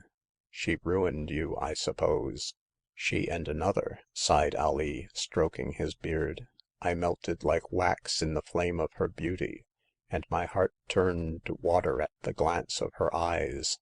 She was Georgian, and fairer than the chief wife of Suleiman bin Daoud. But alas, alas! What saith Saidi? Wed a charmer and wed sorrow." "Well," said Hagar rather patiently, "I know all about her looks. Go on with the story." "On my head be it," said Ali. "I purchased this Georgian in Ispahan and made her my third wife. But so lovely and clever she was that I speedily raised her to the rank of the first. I adored her beauty and marveled at her wit. She sang like a bulbul and danced like a peri. She seems to have been a wonder, Ali. Go on." "There was a man called Achmet who hated me very much," continued Ali, his eyes lighting up fiercely at the mention of the name. "He saw that I was rich and favored by the King of Kings, so he set his wits to work to ruin me. Having heard of my beautiful wife Aisha, he told the Shah of her loveliness, which was that of a houri in paradise. Fired by the description, my sovereign visited at my house, and I received him with due splendor. He saw all my treasures, among others, my wife." "I thought you Turks never presented your wives to strangers." "We are Persians, not Turks," corrected Ali quietly, "and the Shah is no stranger in the houses of his subjects. Also he has the right to pass the forbidden door to the abode of felicity." "What is the abode of felicity?" "The harem, lady. But to tell you the story of my ruin. The Shah saw my beautiful Aisha, and her burning glances were as arrows of delight in his heart. He returned to his palace with a desire to possess my treasure. Achmed, who had right of access to the person of the Shah, strengthened this desire and declared that I was unhappy with Aisha." "And were you?" Ali sighed. "After the coming of the King of Kings I was," he confessed. "My wife wished to enter the royal harem and warm herself in the glory of the royal sun. She was silent and melancholy, or cross and fierce. I did what I could to console her, but she refused to listen to me, treated me as dirt beneath her feet, and sometimes she even smote me on the mouth with her pearl-embroidered slipper. Tales of our constant quarrels were carried to the Shah by the perfidious Achmed, who declared that I ill-treated my beautiful Georgian. At last Achmed told the king that I wished I were rid of the woman, if only for the meanest jewel worn by his august self." "Did you say that?" "In a fit of rage one day I said something like it," said Ali darkly, "but I never intended my foolish speech to be taken seriously. However, these idle words were reported to the Shah, and he sent for me.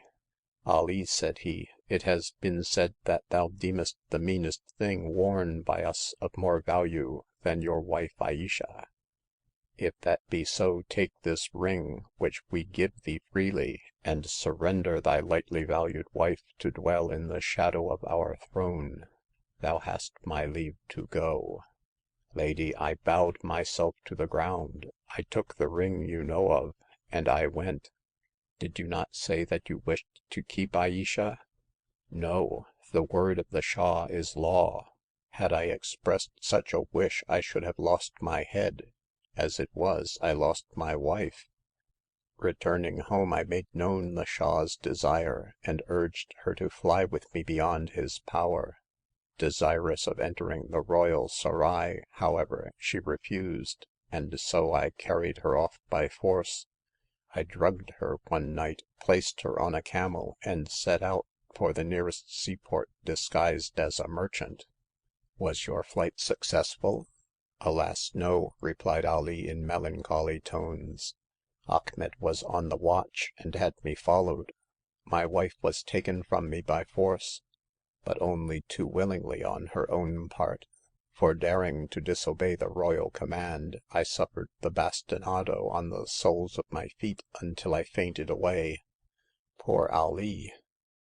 Mad with anger, I let the wrath of the heart overpower the judgment of the mind, and rashly joined in a conspiracy to overthrow the King of Kings.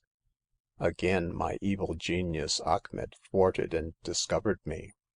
I was forced to fly from Persia to save my life, and all my wealth was forfeited to the royal treasury. A goodly portion of it, however, was given to Achmet for his having found out the conspiracy. After many adventures, which I need not relate here, I came to this land, where I have lived in poverty and misery for 2 years. My wife is a queen in the Sarai of the Shah. My enemy is the ruler of a province, and I, lady, am the exile you see. All that I carried out of the Shah's kingdom was the ring which he gave me in exchange for my beautiful Ayesha." He paused, and Hagar waited for him to continue the story. Finding that he still kept silent, she addressed him impatiently. "Is that all?" "Yes, except that since I have been here it has been told to me that both Achmet and Ayesha wish to get me back to Persia, that they may kill me. The Georgian never forgave me for carrying her away, and only my death will glut her vengeance. As for Achmet, he is never free from dread while I live, and wishes me to die also. If they can manage it, those two will have me carried back to Persia, and there have me slain." "They can't take you out of London against your will." Ali shook his head. "Who knows?" said he. "There is the case of the Chinaman who was lured into the embassy to be sent back to China. If the government of England had not interfered, he would have been a dead man by this time. I keep always away from the Persian embassy." "You are wise to do so," replied Hagar, who remembered the case. "But about the ring, why did you pawn it, and why did Mohammed steal it by means of the pawn ticket?" "There was a friend of mine in Persia," explained Ali, "who saved for me out of my property seized by the Shah a box of jewels. Knowing that I was starving in this land, he sent the jewels to me in charge of a servant.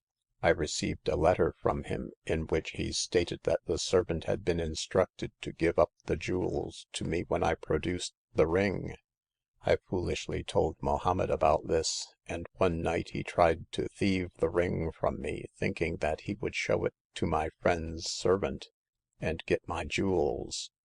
In fear lest he should obtain it, I pawned it with you for safety, until the servant should arrive." "Is the servant here now?"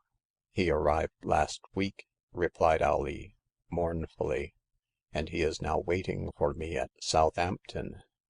But alas, I speak foolishly.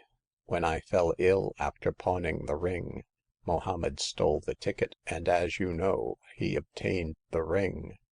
I have no doubt that by this time he has shown it to the servant of my friend, and is possessed of the jewels. Mohammed the accursed is rich, and I remain poor. Now, lady, you know why a darkness came over my spirit, and why I fell as one bereft of life. Surely I am the sport of fortune, and the most unlucky of men. I am he of whom the poet spoke when he said, strive not, contend not, thy future is woe, accept of thy sorrows, for fortune's thy foe.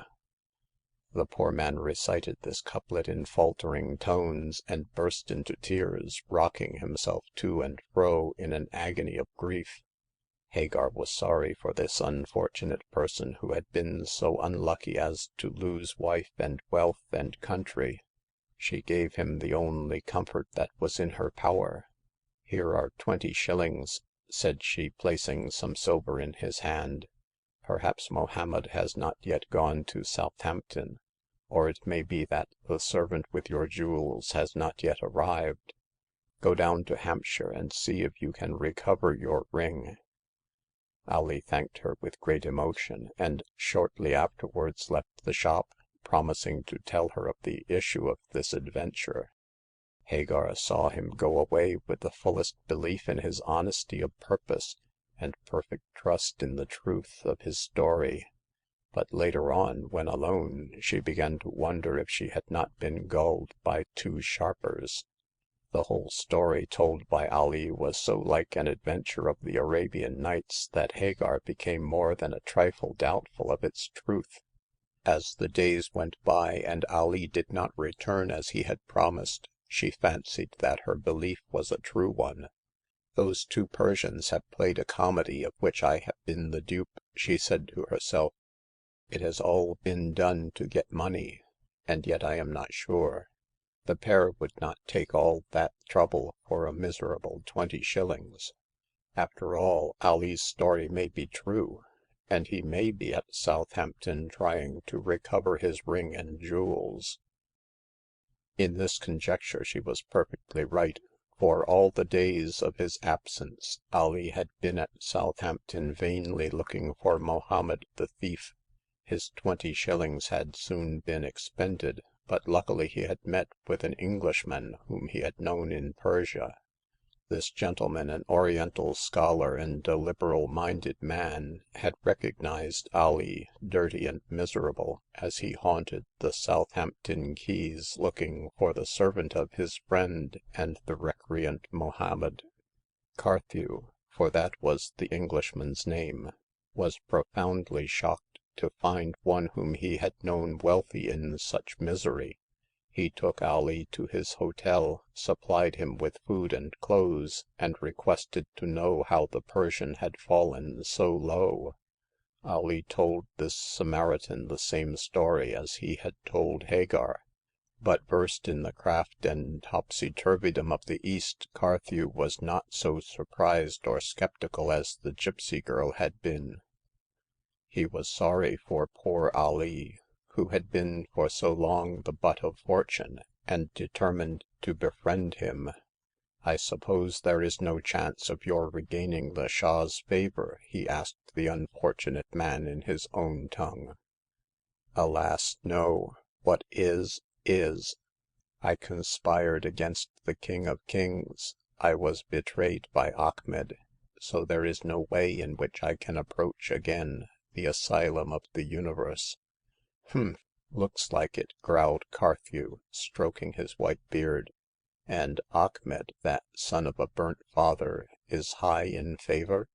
Yes, he is the governor of a province, and as he is friendly with Aisha, who is now the favorite of the Shah, he is above all fortune.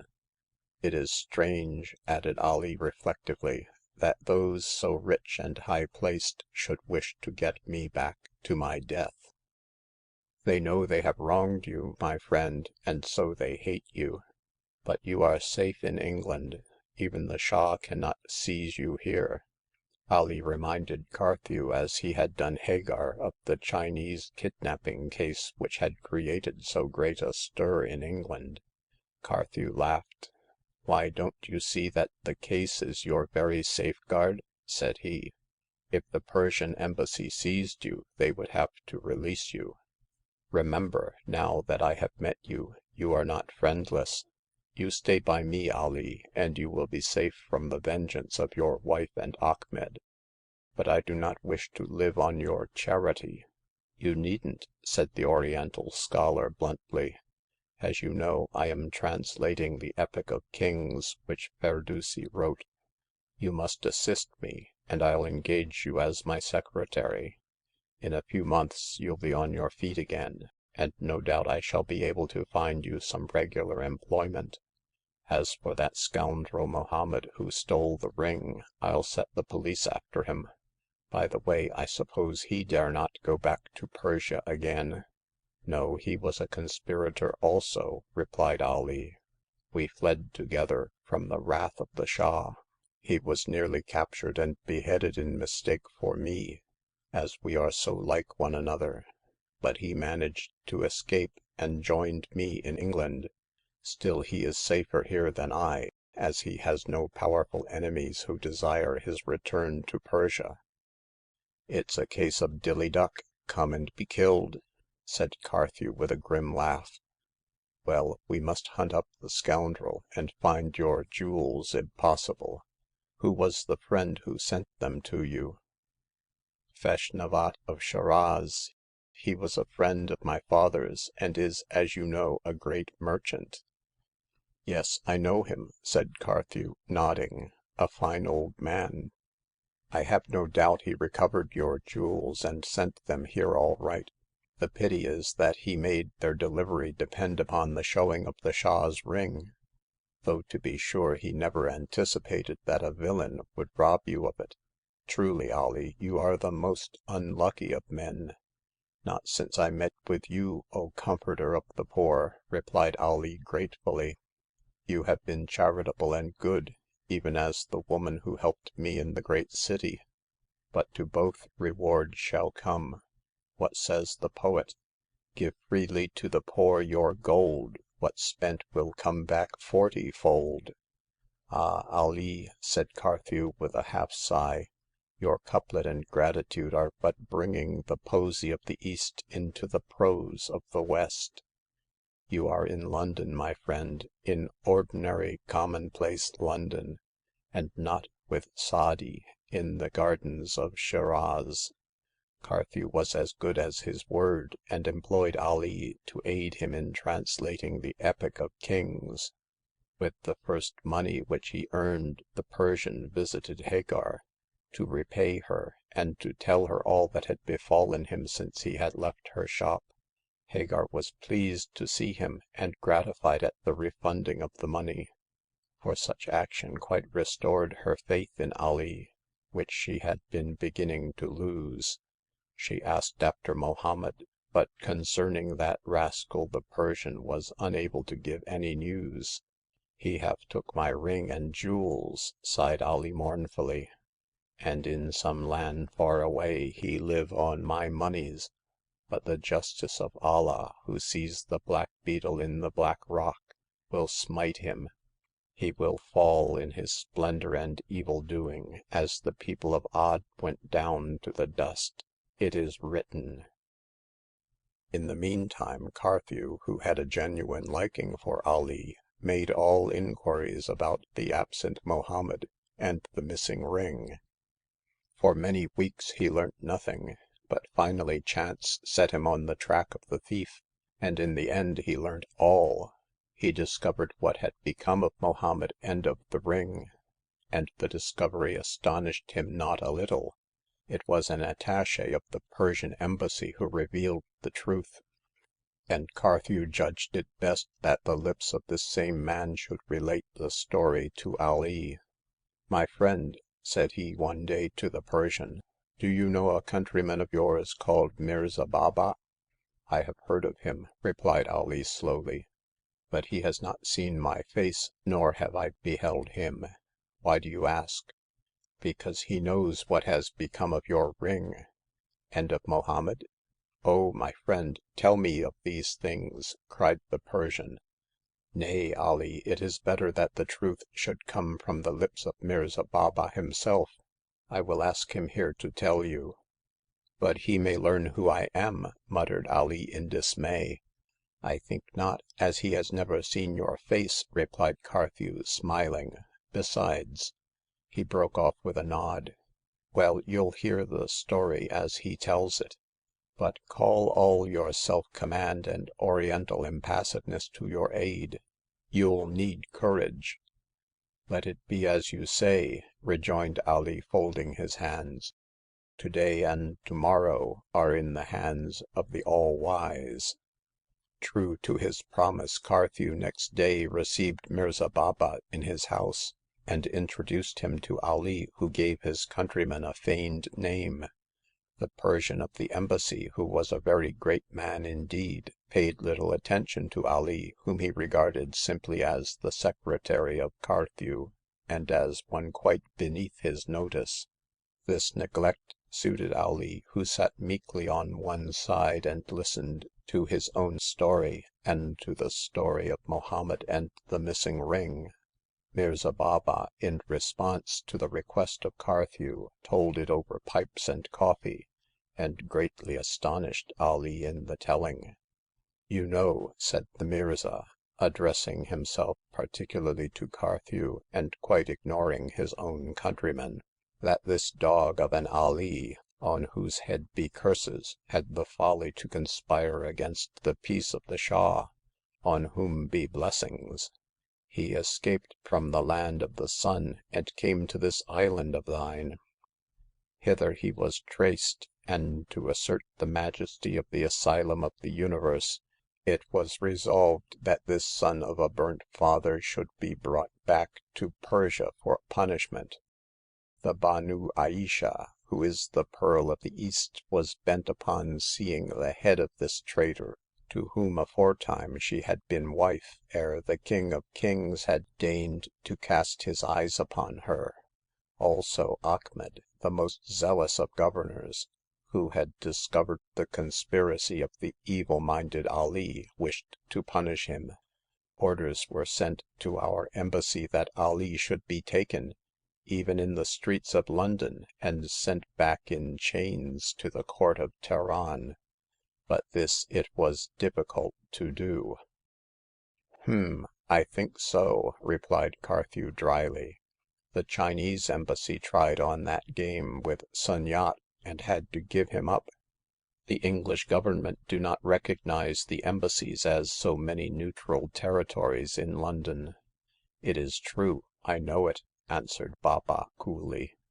"Well, as there was no chance of capturing Ali in that way, it was resolved to employ stratagem. A letter, purporting to be written by Feshnavat of Shiraz, was sent to this traitor, in which it was set forth that a box of jewels, saved from the wreck of his property, was being sent to England, and that it would be given up at Southampton to the bearer of the Shah's ring." "You know of the ring, my friend," added the Mirza. "Yes, the ring given by the Shah to Ali in exchange for his wife. Go on." "That is so. The dog surrendered his spouse, who is now the Pearl of Persia, for the meanest ring worn by the Shah. It was known that he bore it to this land, so it was arranged by the Pearl and Achmed that such ring should be the means to lure this traitor to his death. Well, my friend," continued Baba with a chuckle, "the plot contrived by the wit of Banu Aisha was successful. Ali went to Southampton, and finding the supposed servant of Feshnavat, produced the ring, and demanded the jewels. This was at night, so at once the traitor was seized and placed on board the waiting vessel to be taken to Persia." "That was very clever," said Carthew, stealing a glance at Ali, who was painfully white. "And what happened then?" "Lies and misfortune," replied Baba Mirza. "This Ali, when he learnt the truth, swore that he was not the man we sought, but one Mohammed, and that he had stolen the ring to get the jewels. Of course no one believed this story, which no doubt was a mere trick to save his life. He was carefully watched, and was told that on arriving in Persia he would be beheaded at once. In fear of this death, the wretch escaped one night from the cabin in which he was confined and threw himself into the sea. He left behind him the ring, and this, seeing that the man was dead, was taken to Persia in proof that Ali had been seized. The ring is now worn by the Pearl of Persia, but never has she ceased regretting that Ali escaped her vengeance. After telling this story, which was listened to with outward composure but inward fear by Ali, the Mirza took his leave. When alone with the Persian, Carthew turned to address him. Well, Ali," said he kindly, you see fortune has not forsaken you yet. She has saved you, and punished Mohammed for his theft." What is, said Ali, with oriental impassiveness. But in truth it is wondrous that I escaped the snare. Now I can live in peace, for thinking me dead, neither Aisha nor Achmed will seek me again. I have lost the ring, it is true, but I have gained my life. Now I shall take another name, and dwell for the span of my days in England." It is a queer ending to the story," said Carthew, reflectively. The tale is as strange as any of the 1001 Nights," replied Ali. It should be written in letters of gold. It is of such that the poet writes, "Go forward on thy path, though darkness hides it. Thy destiny is sure, for Allah guides it." End of chapter 11. Chapter 12. The Passing of Hagar. It was now 2 years since Hagar had presented herself to the astonished eyes of Jacob Dix, and 1 year since the death of the old miser had left her in sole charge of the pawnshop.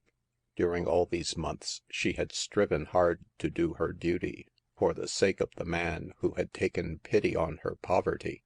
She had toiled early and late, she had neglected no opportunity to make bargains, and she had lived penuriously the meanwhile. All moneys accruing from the business she had paid into the bank, and all accounts of receipts and payments she had placed in the hands of Vark the lawyer. At any time that Goliath chose to arrive, she was ready to hand over the pawnshop and property to him, after which it was her intention to leave. As yet she had no idea in her head what was to become of her when the arrival of the lost heir reduced her to the position of a pauper. It had indeed occurred to her that it would be best to return to her tribe again, and take up the old gypsy life. On account of Goliath, she had exiled herself from the Romany tents. So when he came into his inheritance, she would be free to return thereto.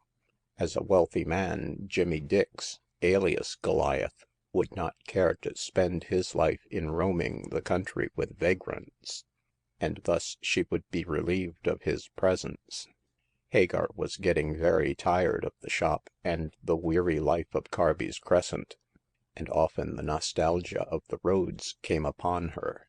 Several times of late she had wished that Goliath would claim his inheritance and relieve her of the irksome task which she had taken on her own shoulders out of gratitude to Jacob Dix. But as yet the absent heir had not made his appearance. Hagar knew very well that Eustace Lorne was looking for him. Pursuant to the promise he had given her, and expecting the reward of her hand on his return, Lorne had been these many months on the trail of the missing man. All over England and Scotland had he tramped, inquiring of every gypsy, every vagrant, every town scamp, the whereabouts of Goliath. But all in vain, for Goliath seemed to have vanished completely. Indeed, Eustace began to fear that he was not in the United Kingdom, else he would certainly have heard of him, or the man would have seen in the newspapers the advertisement inquiring for his whereabouts. From time to time Eustace wrote to Hagar of his ill success, and received replies wherein she expressed her detestation of the shop, and bidding him to continue his search, whereupon, encouraged to fresh exertions, Eustace would resume his wanderings. His adventures while thus engaged were many and various, and in the end his efforts were crowned with success. One day, while Hagar was seated rather disconsolately in the back parlor, the side door, which had been used by Dix for such of his friends as wished to dispose of stolen goods, a form of business which Hagar had abandoned, was opened boldly, and a tall man strode into the room. Hagar rose indignantly to repel the intruder, who had no right to enter by that way, when suddenly she saw his countenance and fell back a step. "Goliath!" she said with a pale face. The tall man — he was almost a giant in point of height and size — nodded and smiled. He had closely cropped red hair, and a rather brutal cast of countenance, by no means prepossessing. Again familiarly nodding to Hagar, who recoiled from him in aversion, he seated himself in a large armchair by the fire, which had formerly been used by dead Jacob Dix. "My father's chair," said he with a grin. "I have come to take possession of it, my dear." "I am very glad to hear it," replied Hagar, recovering the use of her tongue. "Certainly it was about time, Mr. Dix." "Don't call me Mr. or Dix, my dear. To you I shall always be Goliath. Your Goliath." "Indeed you shan't," retorted Hagar, in a spirited manner. "I hate you now just as much as I did when you forced me to leave my people. That is uncommon cruel of you, seeing as you have been wearing my shoes all this time." "I have been wearing your father's shoes, you mean, and for your benefit solely. I did so simply because your father was good enough to take me in, after you had exiled me from the Romany." "Oh, I know all about that, Cousin Hagar. We're cousins, ain't we?" "Yes, and we are likely to continue cousins. But I'm tired of this sparring, Goliath. Where have you been all this time, and how did you learn that your father was dead?" "Where I've been I'll tell you later," replied Goliath, rendered surly by the attitude of Hagar. "And as to how I knowed the old 'un was gone, why, a cove called Lorn told me just after I got out." "Got out!" cried Hagar, noting the queer wording of the phrase. "So you have been in prison, Goliath?" "You're a sharp one, you are," grinned the red-haired man. "Yes, I've been in quod, though I didn't intend to tell you so yet. I was number 43 till a week ago, and they ticketed me for horse coping. I got 2 years, and was took just arter you gave me the slip in New Forest. So now you know how I didn't see your newspaper notice about the old 'un kicking the bucket." "You might speak of your father with more respect," said Hagar, in a disdainful tone. "But what can one expect from a convict?" "Come, none of that, cousin, or I'll twist your neck." "You dare to lay a finger on me, and I'll kill you," retorted Hagar fiercely. "Yah, you're as much a spitfire as ever." "More so, to you," replied the girl. "I hate you now as I did when I left my tribe. Now you have come back, I'll go." "And who is to look after the shop?" "That is your business. My task here is ended. Tomorrow I'll show you all the accounts." "Won't you share the property with me?" asked Goliath in a wheedling tone. "No, I shan't. Tomorrow you must come with me and see Vark to—" "Vark!" echoed Goliath, starting to his feet. "Is it that old villain who is to hand me over my tin?" "Yes, your father employed him, so I thought—" "Don't think. There ain't no time for thinking. Job! I'd better get my money afore the head of old Vark is stove in." "What do you mean?" asked Hagar, bewildered by his tone. "Mean?" echoed Goliath, pausing at the door. "Well, I was in quod, as I told ye. There I came across Bill Smith." "The Mandarin customer?" "Yes. We managed to talk. How, it don't matter to you. But I guess when Bill Smith's out of quad, that Vark is bound for Kingdom Come. And Bill Smith is out." "What?" shrieked Hagar, alive at once to the danger which threatened the lawyer. "Out? Escaped?" "That's the case. He got away last week, and they ain't got him yet. I'd best go and tell Vark to load his pistols. I don't want the old villain choked till I get my property squared. You come too, cousin." "Not just now. Tomorrow." "Tomorrow won't do for me," growled Goliath. "You come today. Quick." "Oh," said Hagar very disdainfully, "it is no use your taking that tone with me, Goliath. I must get ready my accounts tonight, and tomorrow, if you come here, I'll take them with you to Vark. When everything is set out to your satisfaction, you can enter into your property at once." "Then you won't come with me now?" "No, I have given you my answer." "You'd best give me £1 or 2," said Goliath crossly. "I'm cleaned out, and I need money to get a bed for the night." "You are as obstinate as ever, I see. But if you won't come, you won't. But I'll go and see Vark myself, and tell him about Bill Smith."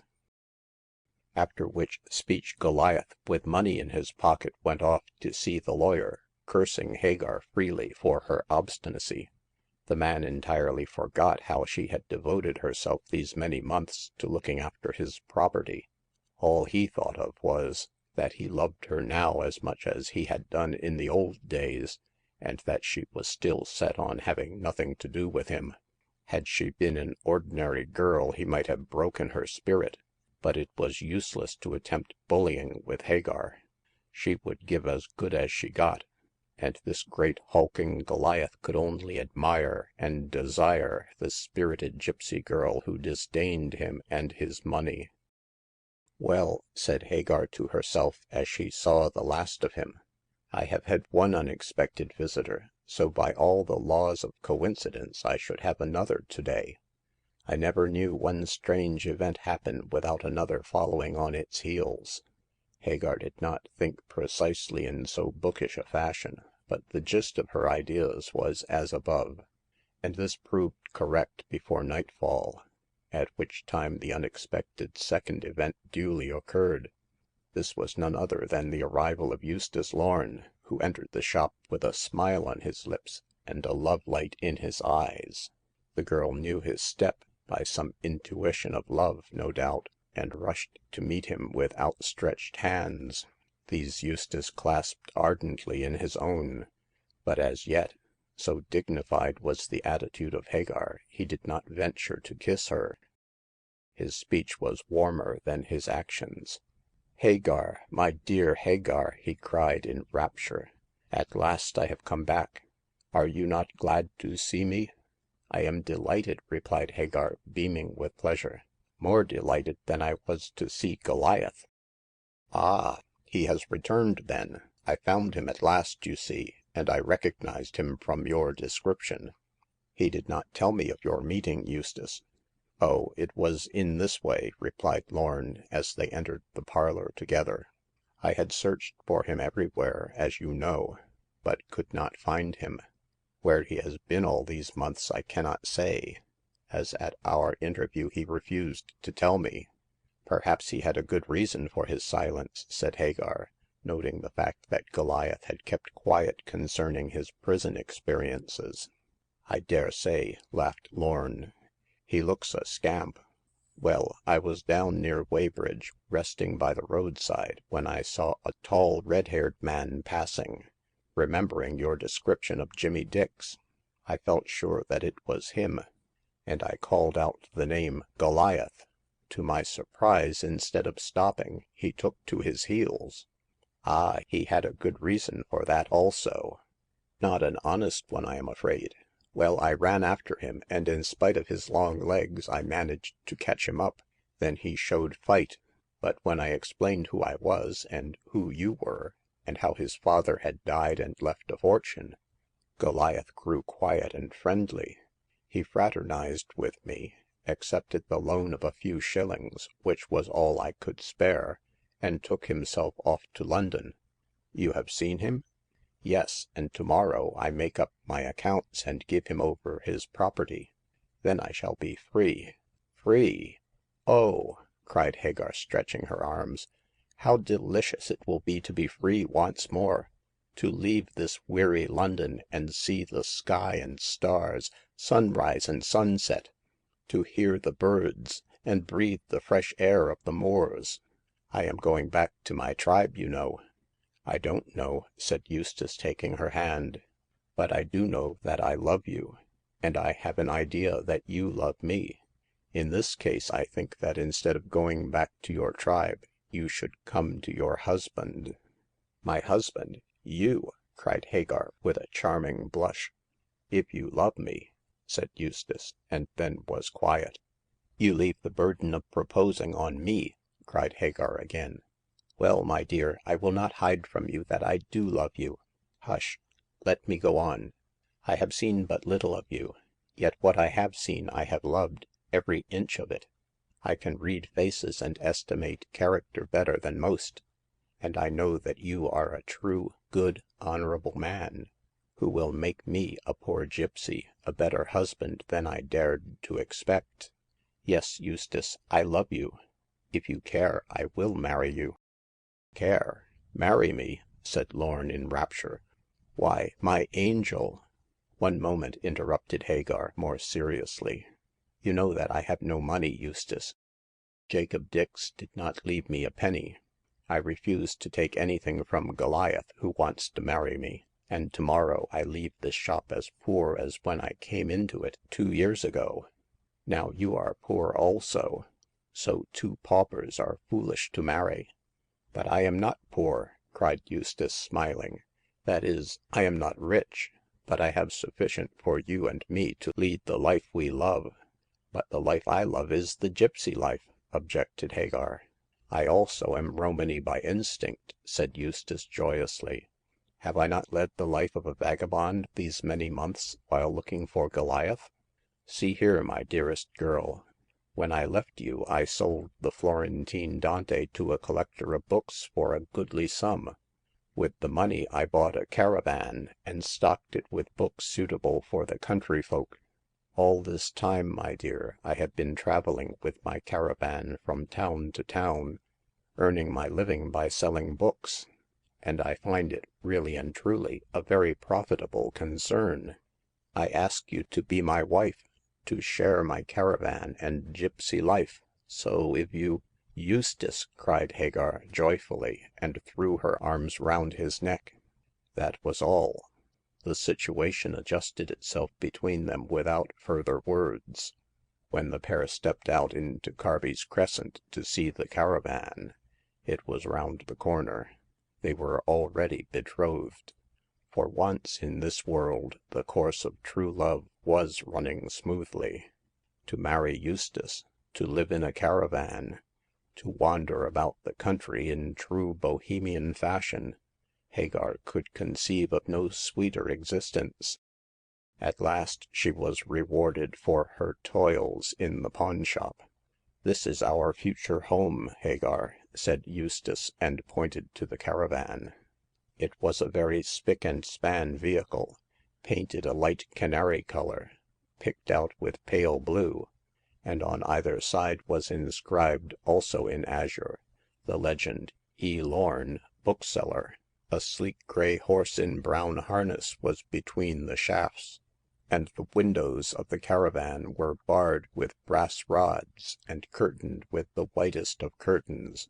Hagar fell in love with this delightful Noah's Ark, as Eustace playfully called it, and clapped her hands. As it was about 6 o'clock and twilight, the street was almost emptied of people, so Hagar could indulge in her raptures to her heart's content. Oh, Eustace, Eustace, 'tis beautiful, 'tis perfect," she cried. If it is as neat within as without, I shall love it dearly." You'll make me jealous of the caravan," said Eustace rather uneasily. But don't look inside, Hagar." Why not? " said she with a wondering look. Oh, because he began in confusion and then stopped. Hagar looked at the door of the caravan, and Eustace turned his eyes in the same direction. It opened slowly, and a face, a brutal white face, looked out.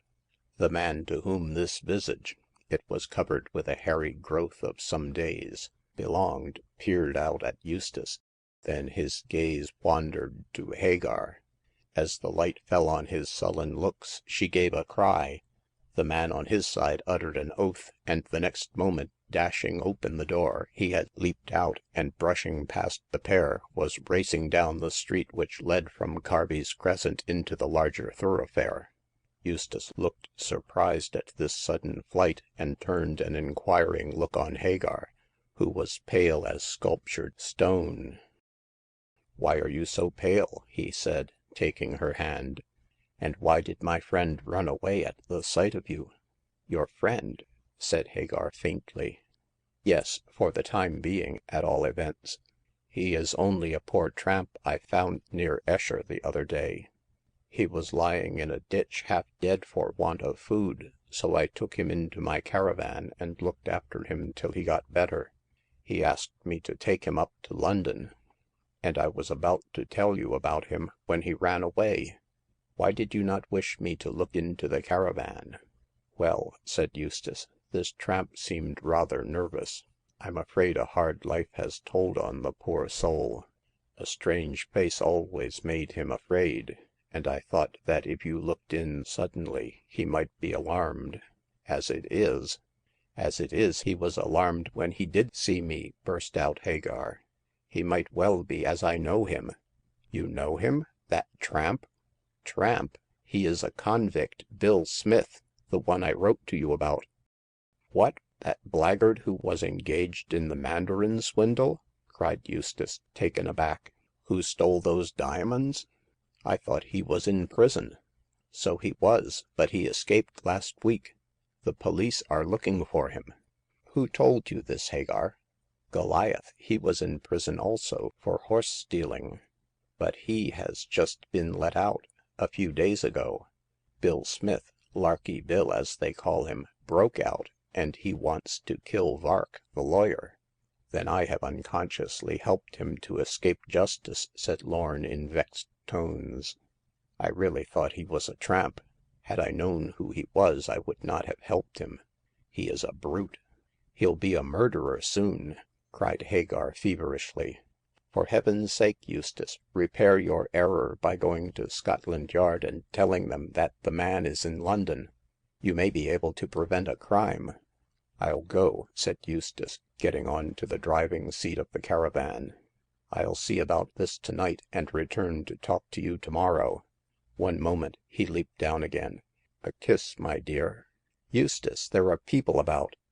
"Well, they didn't stop Bill Smith running away, so they won't object to a kiss between an engaged couple. Good-bye, dearest, for the last time. Tomorrow we meet to part no more." It was in considerable agitation that Hagar returned to her pawn shop.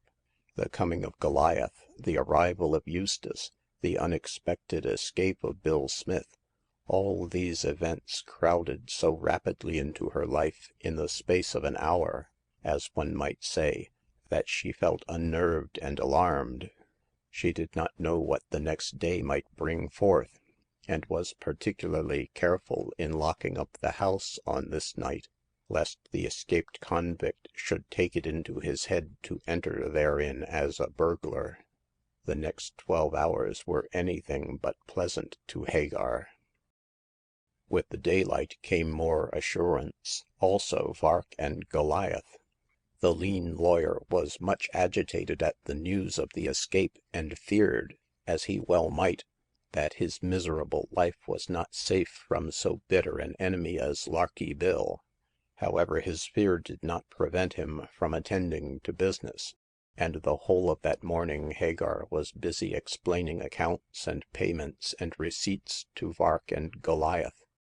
The lawyer tried hard to find fault with the administration of Hagar, to pick holes in her statements, but thanks to the rigid honesty of the girl and the careful manner in which she had conducted her business, Vark, to his great disgust, was unable to harm her in any way. Everything was arranged fairly, and Goliath expressed himself quite satisfied with the statement of his property. Then he made a speech. It seems that I have 30,000 quid, said he exultingly. Also a pop shop, which I'll give the kick to. With the rhino I can set up as a gent. That you can never be, retorted Hagar scornfully. Not unless you look arter me. See here, you jade, when I was poor you said naught to me. Now I am rich, you— I say the same, Goliath. When you were an honest man I refused you. Now you are a felon. I was a felon, corrected Goliath. I'm out of quad now. Well, I won't marry you. I hate you, cried Hagar, stamping her foot. And indeed, if you must know, I'm going to marry Eustace Lorne. What, that puppy? Cried Goliath in a rage. That man, which you aren't. I'll live in a caravan and sell books. Here Goliath broke out into imprecations, and was hardly restrained from violence, so enraged was he. He swore that for her years of service he would not give Hagar a penny. She would leave the pawn shop as poor as when she entered it. I intend to, said Hagar coolly. I shan't even take the mourning I wore for your father. My red dress is good enough for the caravan of Eustace, and tomorrow I'll put it on and leave the pawn shop forever. This was all that Goliath could get out of her. He offered to settle the money on her, to go in a caravan round the country if she wished it, but all to no purpose. Hagar had surrendered her stewardship in such wise that not even Vark, who hated her, could find a flaw in the accounts. These things being settled, she declared that she was going away with Eustace after one more night in the pawn shop. First the altar and the marriage service, then the caravan and the country, and from this program Hagar never swerved. That same evening Eustace came to see Hagar, and told her that he had given notice at Scotland Yard of Smith's escape, and that the police were now looking for him. While they were talking this over, Vark, pale and scared-looking, made his appearance. He told the engaged pair a piece of news which astonished them not a little. I went to the police about Smith, said he, rubbing his lean hands together, and I found out that not only one convict escaped, but two. Two, cried Hagar. And the second is Goliath, your friend Jimmy Dix. He got 3 years, not 2, and he broke prison with Larky Bill. What a fool to come here, cried Eustace, recovering from his surprise. On the contrary, I think he was very wise, said Hagar. Only I knew him as Goliath, and under that name he was arrested and sentenced. As James Dix, the heir of Jacob, the owner of £30,000, no one would suspect him of being an escaped convict. But how did he get rid of his prison clothes? The police told me, grinned Vark. The two broke into a house and stole suits to fit 'em. Bill Smith was wounded by a steel trap, so hid in the ditch where Mr. Lorne found him. Goliath came up here boldly to get his money. If I hadn't heard his description at Scotland Yard, I should never have suspected him. Did you tell them he was here? Asked Lorne sharply. No, but I'll do so unless he gives me half his money.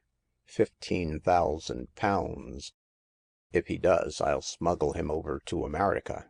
If he doesn't— well, said Hagar, if he doesn't, you Judas, I'll give him up to the police.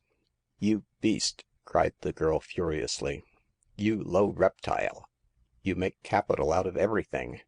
Goliath has conferred nothing on you but benefits. Why, he warned you about Smith, and so gave himself into your hands. Yet you would betray him. I thought you hated the man, quavered Vark, astonished at this outburst. So I do, but I think you might let him enjoy his money in peace. If he has been in jail, he hasn't deserved it half so much as you. I want half his money, said the lawyer sullenly. What good will it do? Asked Lorne. Bill Smith may kill you."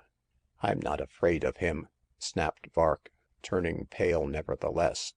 "I have Bolker to stay with me at night, and I've got my pistols.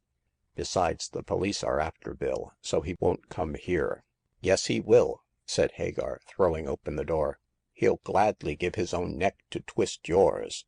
Get out of this place, Judas! You poison the air!" Vark whimpered and protested, but Hagar drove him out and locked the door on him.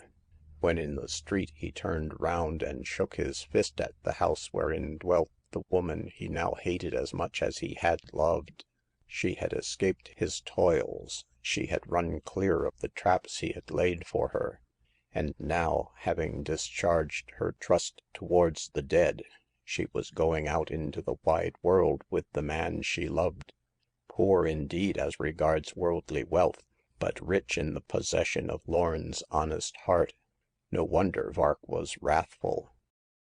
The house in which Vark lived was down by the river, and near that ruinous wharf whither Bill Smith on a certain memorable occasion had dragged Bolker.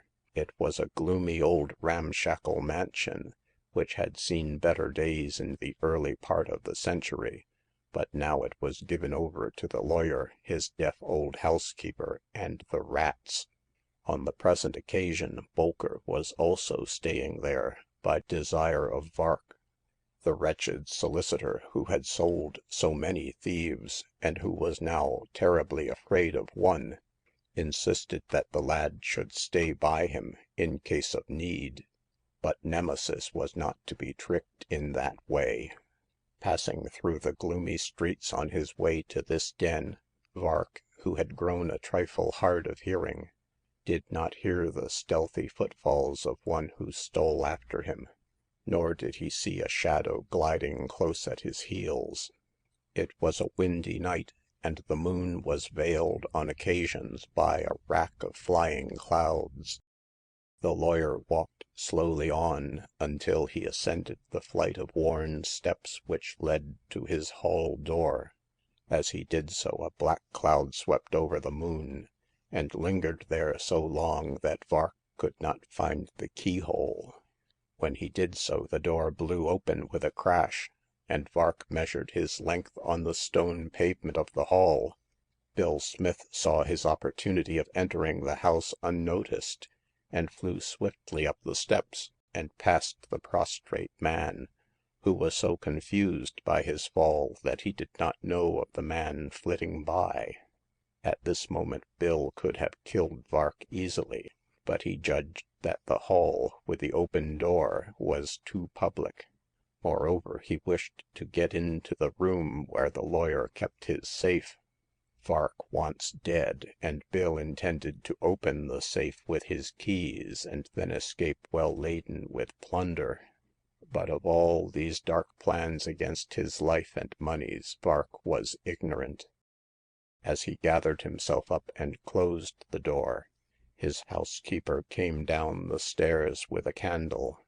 Grumbling at her for being late, Vark made her precede him into a little room at the back, looking on to the river.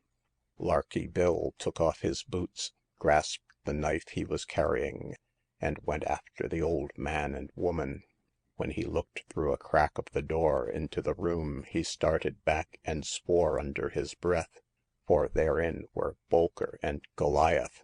Bill began to think he would not be able to kill Vark after all. He hid in a dark corner as the housekeeper repassed him on the way up the stairs, and then returned to his vantage point near the door of the room, where he could both hear and see. What ensued made him more resolved than ever to kill Vark. Such an ungrateful bloodsucker, thought Bill, did not deserve to live. I am glad to see you here, said Vark to Goliath, who rose at his entry. You got my note asking you? Yes, or I shouldn't be cooling my heels in this hole of yours, growled Goliath savagely. What do you want? 15,000 pounds, said Vark tersely. Half the money left by the old 'un. And why? Because I know you bolted from jail, replied Vark coolly, and that the police are looking for you. Do you intend to give me up? Asked Goliath, grinding his teeth. Vark rubbed his hands. Why not? He snarled. I gave up Bill Smith and got the reward, but I'd rather have half your money than put you in jail again. I've a mind to kill you. Oh, I'm not frightened, said Vark with an ugly look. Bolker sits here, and Bolker has pistols. You can't kill me. No, I'll leave Bill Smith to do that, said Goliath coolly. Bah!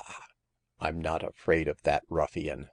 Before Goliath could reply, there was a roar like an angry beast.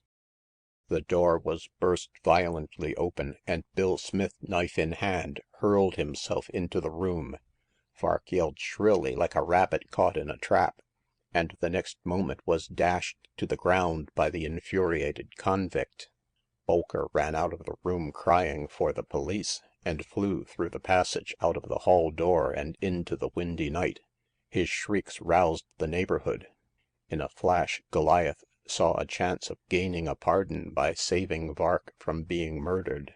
He threw himself on Bill, who was striking blindly with his knife at the struggling lawyer, and strove to wrench him off. Let be, curse you! Shrieked the convict. He sold me. He said he'd sell you. If I swing for it, I'll kill him. No, damn you, no!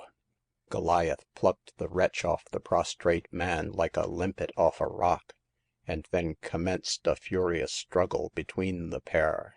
Vark, wounded and covered with blood, had fainted away. The next moment, while Smith and Goliath were swaying together in a fierce embrace, the room was filled with policemen, brought hither by the shrieking Bolker. Seeing them enter, Bill, wrenching himself free of Goliath, snatched up a revolver that Bolker had left on the table when he fled, and fired 2 shots at the prostrate body of his enemy. Yah, brute! Curse you! Die! Then he returned to the window which overlooked the river, and keeping the police at bay with the pistol, he wrenched it open. Goliath sprang forward to seize him, but Bill, with a howl of rage, dashed the revolver in his face. Curse you for rounding on a pal! The next moment he had swung himself out of the window, and those in the room heard the splash of his heavy body as it struck the waters of the Thames. 2 months after the foregoing event, a caravan painted yellow and drawn by a grey horse was rolling along one of the green lanes leading to Walton-on-Thames. It was the beginning of spring, and the buds were already running along the leafless branches of the trees, while the sharpness of the air was tempered by a balmy breath foretelling the advent of the warm months of the year. Beside the caravan strode a tall, dark man arrayed in a rough suit of homespun, and near him walked a woman with an imperial carriage and lordly gait. She wore a dress of dark red, much stained and worn, but her eye was full of fire and her cheek healthy. The pair were of humble condition, but looked contented and happy. As the horse plodded onward in the bursts of sunlight, the two talked. So Vark died after all, Hagar, said the man gravely. As you know, she replied, the 2 pistol shots killed him, and Bill Smith was drowned in the river as he attempted to escape. He gave up his life to compass his revenge. I am glad Goliath was pardoned. Oh, as to that, said Hagar indifferently, I am neither glad nor sorry. I think myself that he strove only to save Vark in order to gain pardon. Well, he got what he wanted, said Eustace reflectively. He wouldn't if the public hadn't taken the matter up, retorted Hagar. But they made him out a hero. Nonsense. As if Goliath was the man to forgive Vark, who intended to sell him. Well, he is free now, and rich.